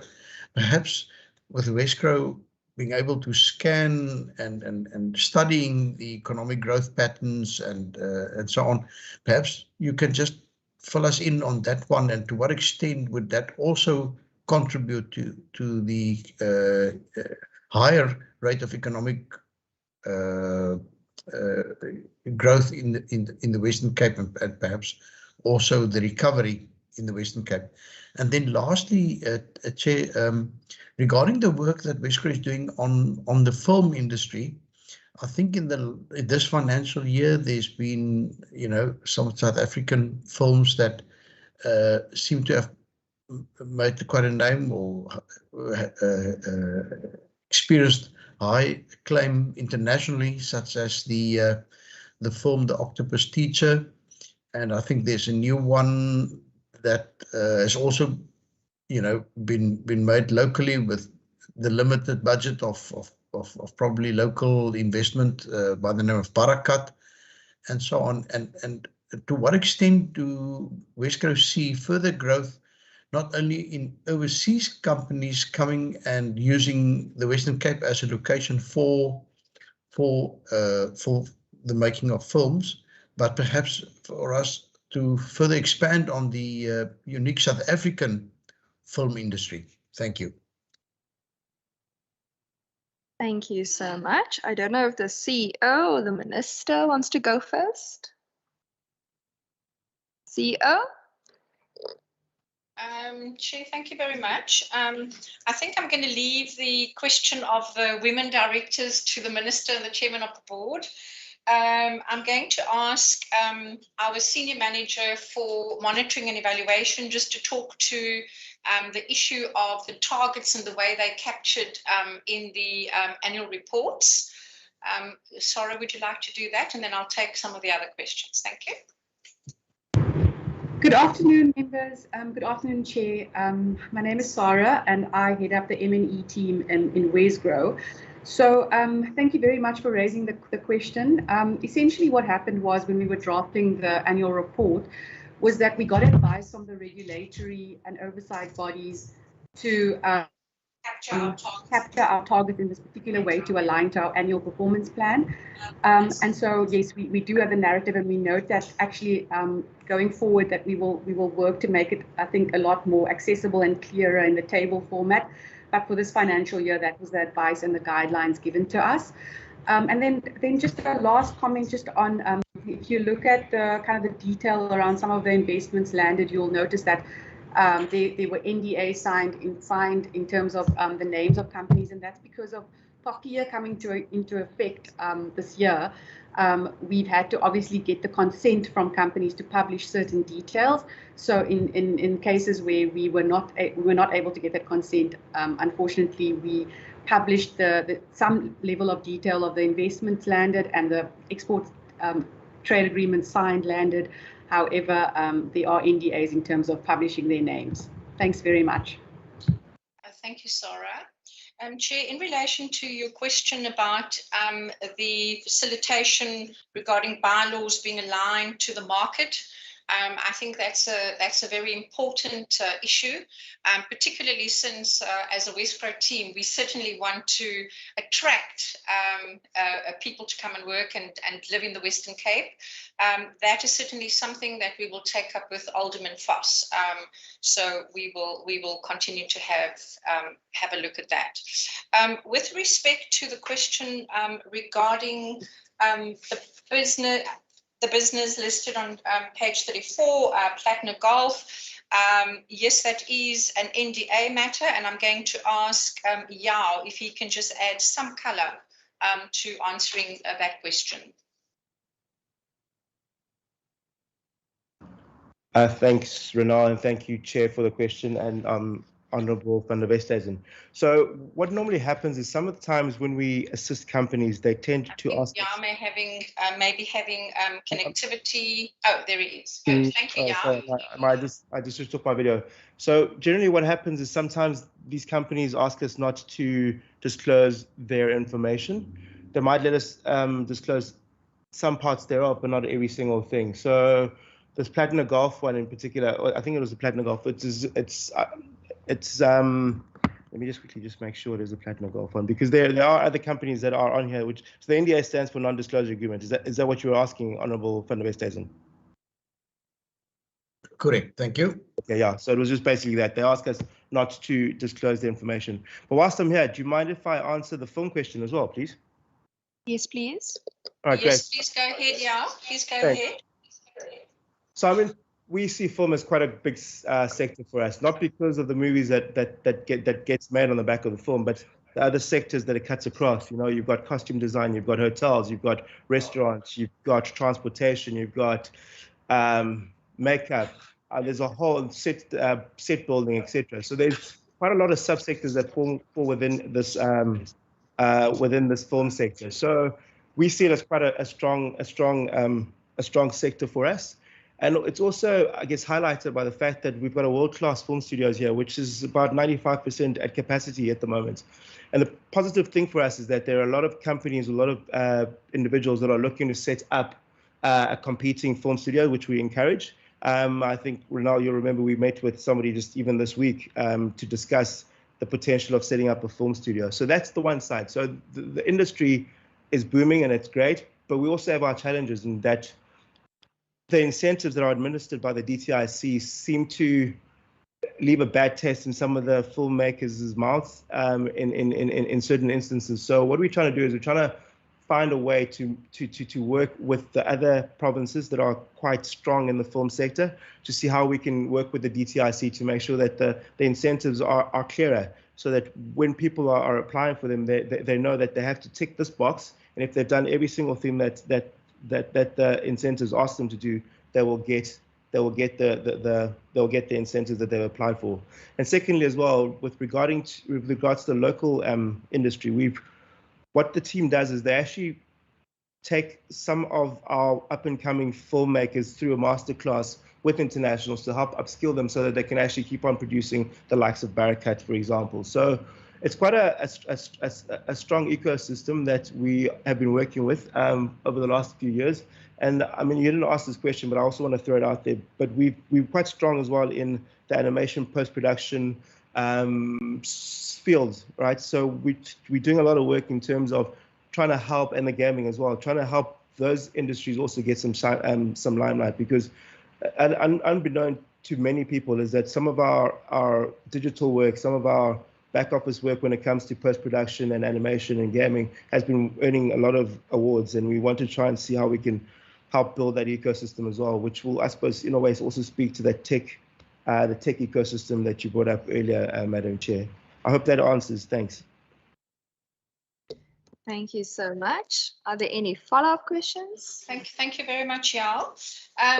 Chair, with respect to the segregation trends and patterns at this time, we are not collecting data in that regard, but it certainly is something that we are looking to capture going forward. We have, heard from a very reliable source, one of the banking players, is that they can see from where people are spending, that they're spending, sometimes they spend 3 months in Johannesburg and 3 months in the Cape. And so there certainly seems to be an increase in people using their credit cards for longer periods in the Cape. So, there is some evidence that immigration is indeed happening. They were reluctant to share the data with us. So obviously it's something that we'll look at going forward, which takes us probably very nicely to the next question. I'm delighted that members would like to see the research reports, because I think the research reports are of a very high quality. And I will certainly take the action to get the members listed on our database so that these reports can reach you more directly. I think I'll leave it there and maybe hand back to the chairman and the minister to talk about the question related to directors on the board.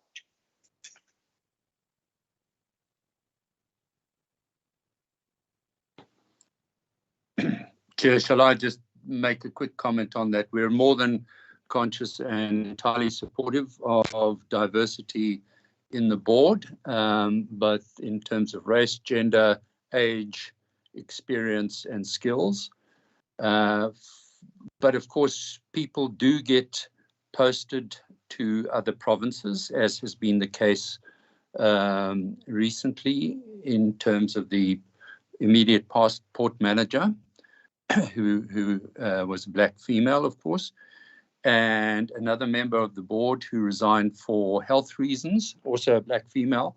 So these are contingencies which we can't plan against, but we certainly cast our net in a way to ensure that the full diversity of the country is reflected in the board, and we will continue to do that. Okay, any follow-up questions? Going once, going twice. Okay, before I go then to part D, I just wanted to congratulate Wescrow on the convention bids on page 50, which they've achieved.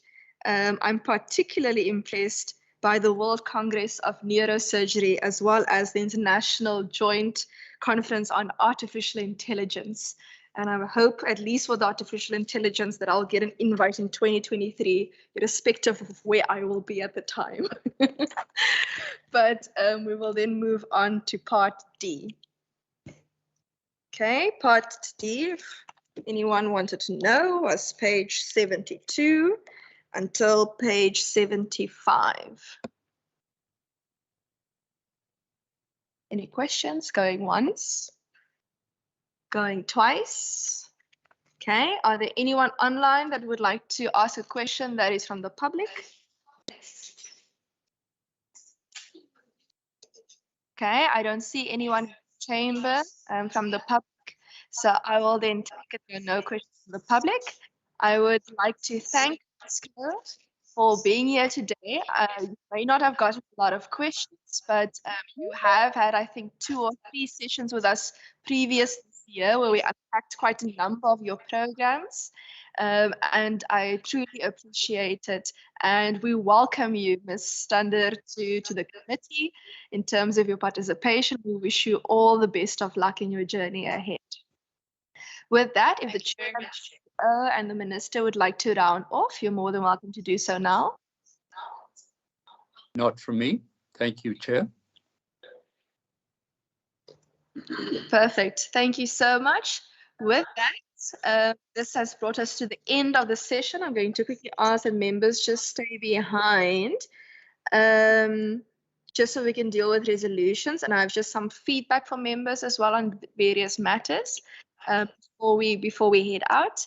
Unfortunately, Wescrow, you are not here in person for the lunch afterwards, but those from the department who are still here, please remember that there is lunch that has been provided. Thank you so much.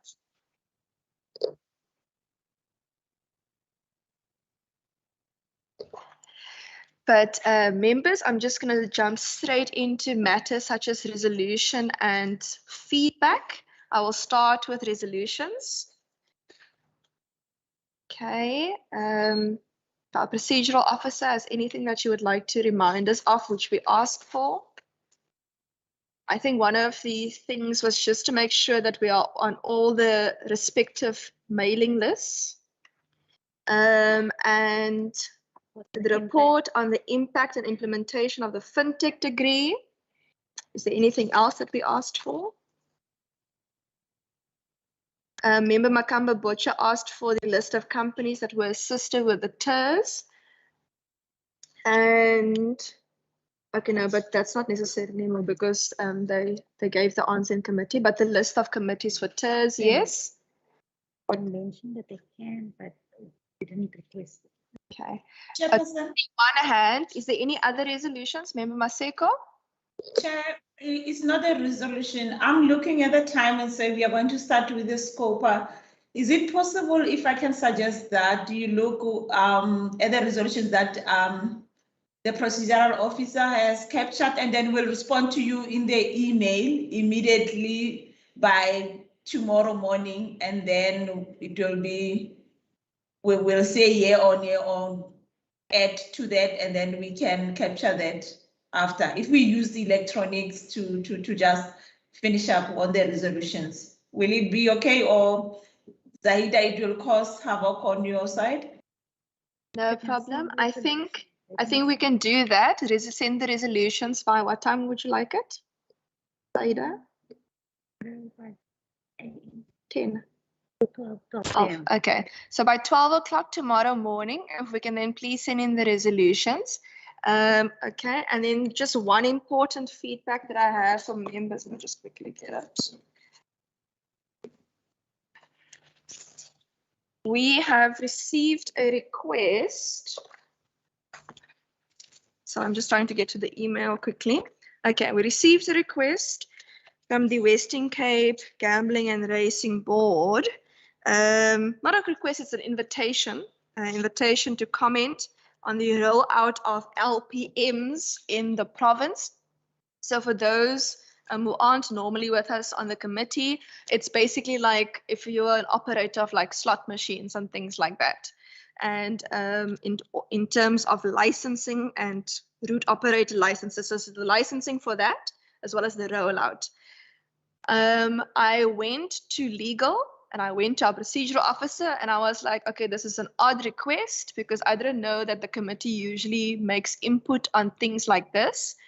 Because usually we have oversight over matters like this, because it's similar to, for example, if the liquor board had to give a license to someone for us to then comment on whether or not someone should have a license when we also have oversight over it. So I went to legal and our legal advisor, advocate Romeo Maasrop, advised that on this particular matter, that we decline to participate in the commenting on the rollout due to the fact that we also have oversight over the board, and should this ever come to committee, we also have oversight over how, for example, the decision in this regard was made.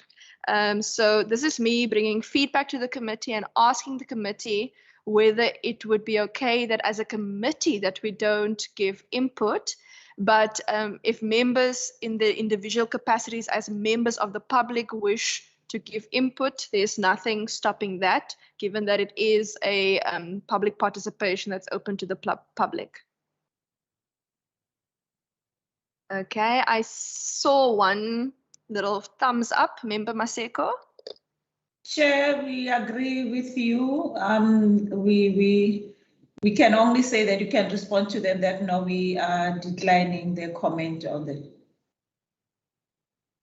Thank you so much. Are there any other views on the matter? Okay, if none. Okay, perfect. Thank you so much. I just wanted to make sure that we are all on the same page before I give comment back to the board in this regard. Ms. Adams, is there anything I've forgotten? Nothing. Okay, colleagues, with that, thank you so much. If you are in the precinct, the lunch has been provided for us. And then I will see some of you in Scopa this afternoon. Thank you. The meeting's adjourned. Thank you, Chairperson. Thank you, Zaida.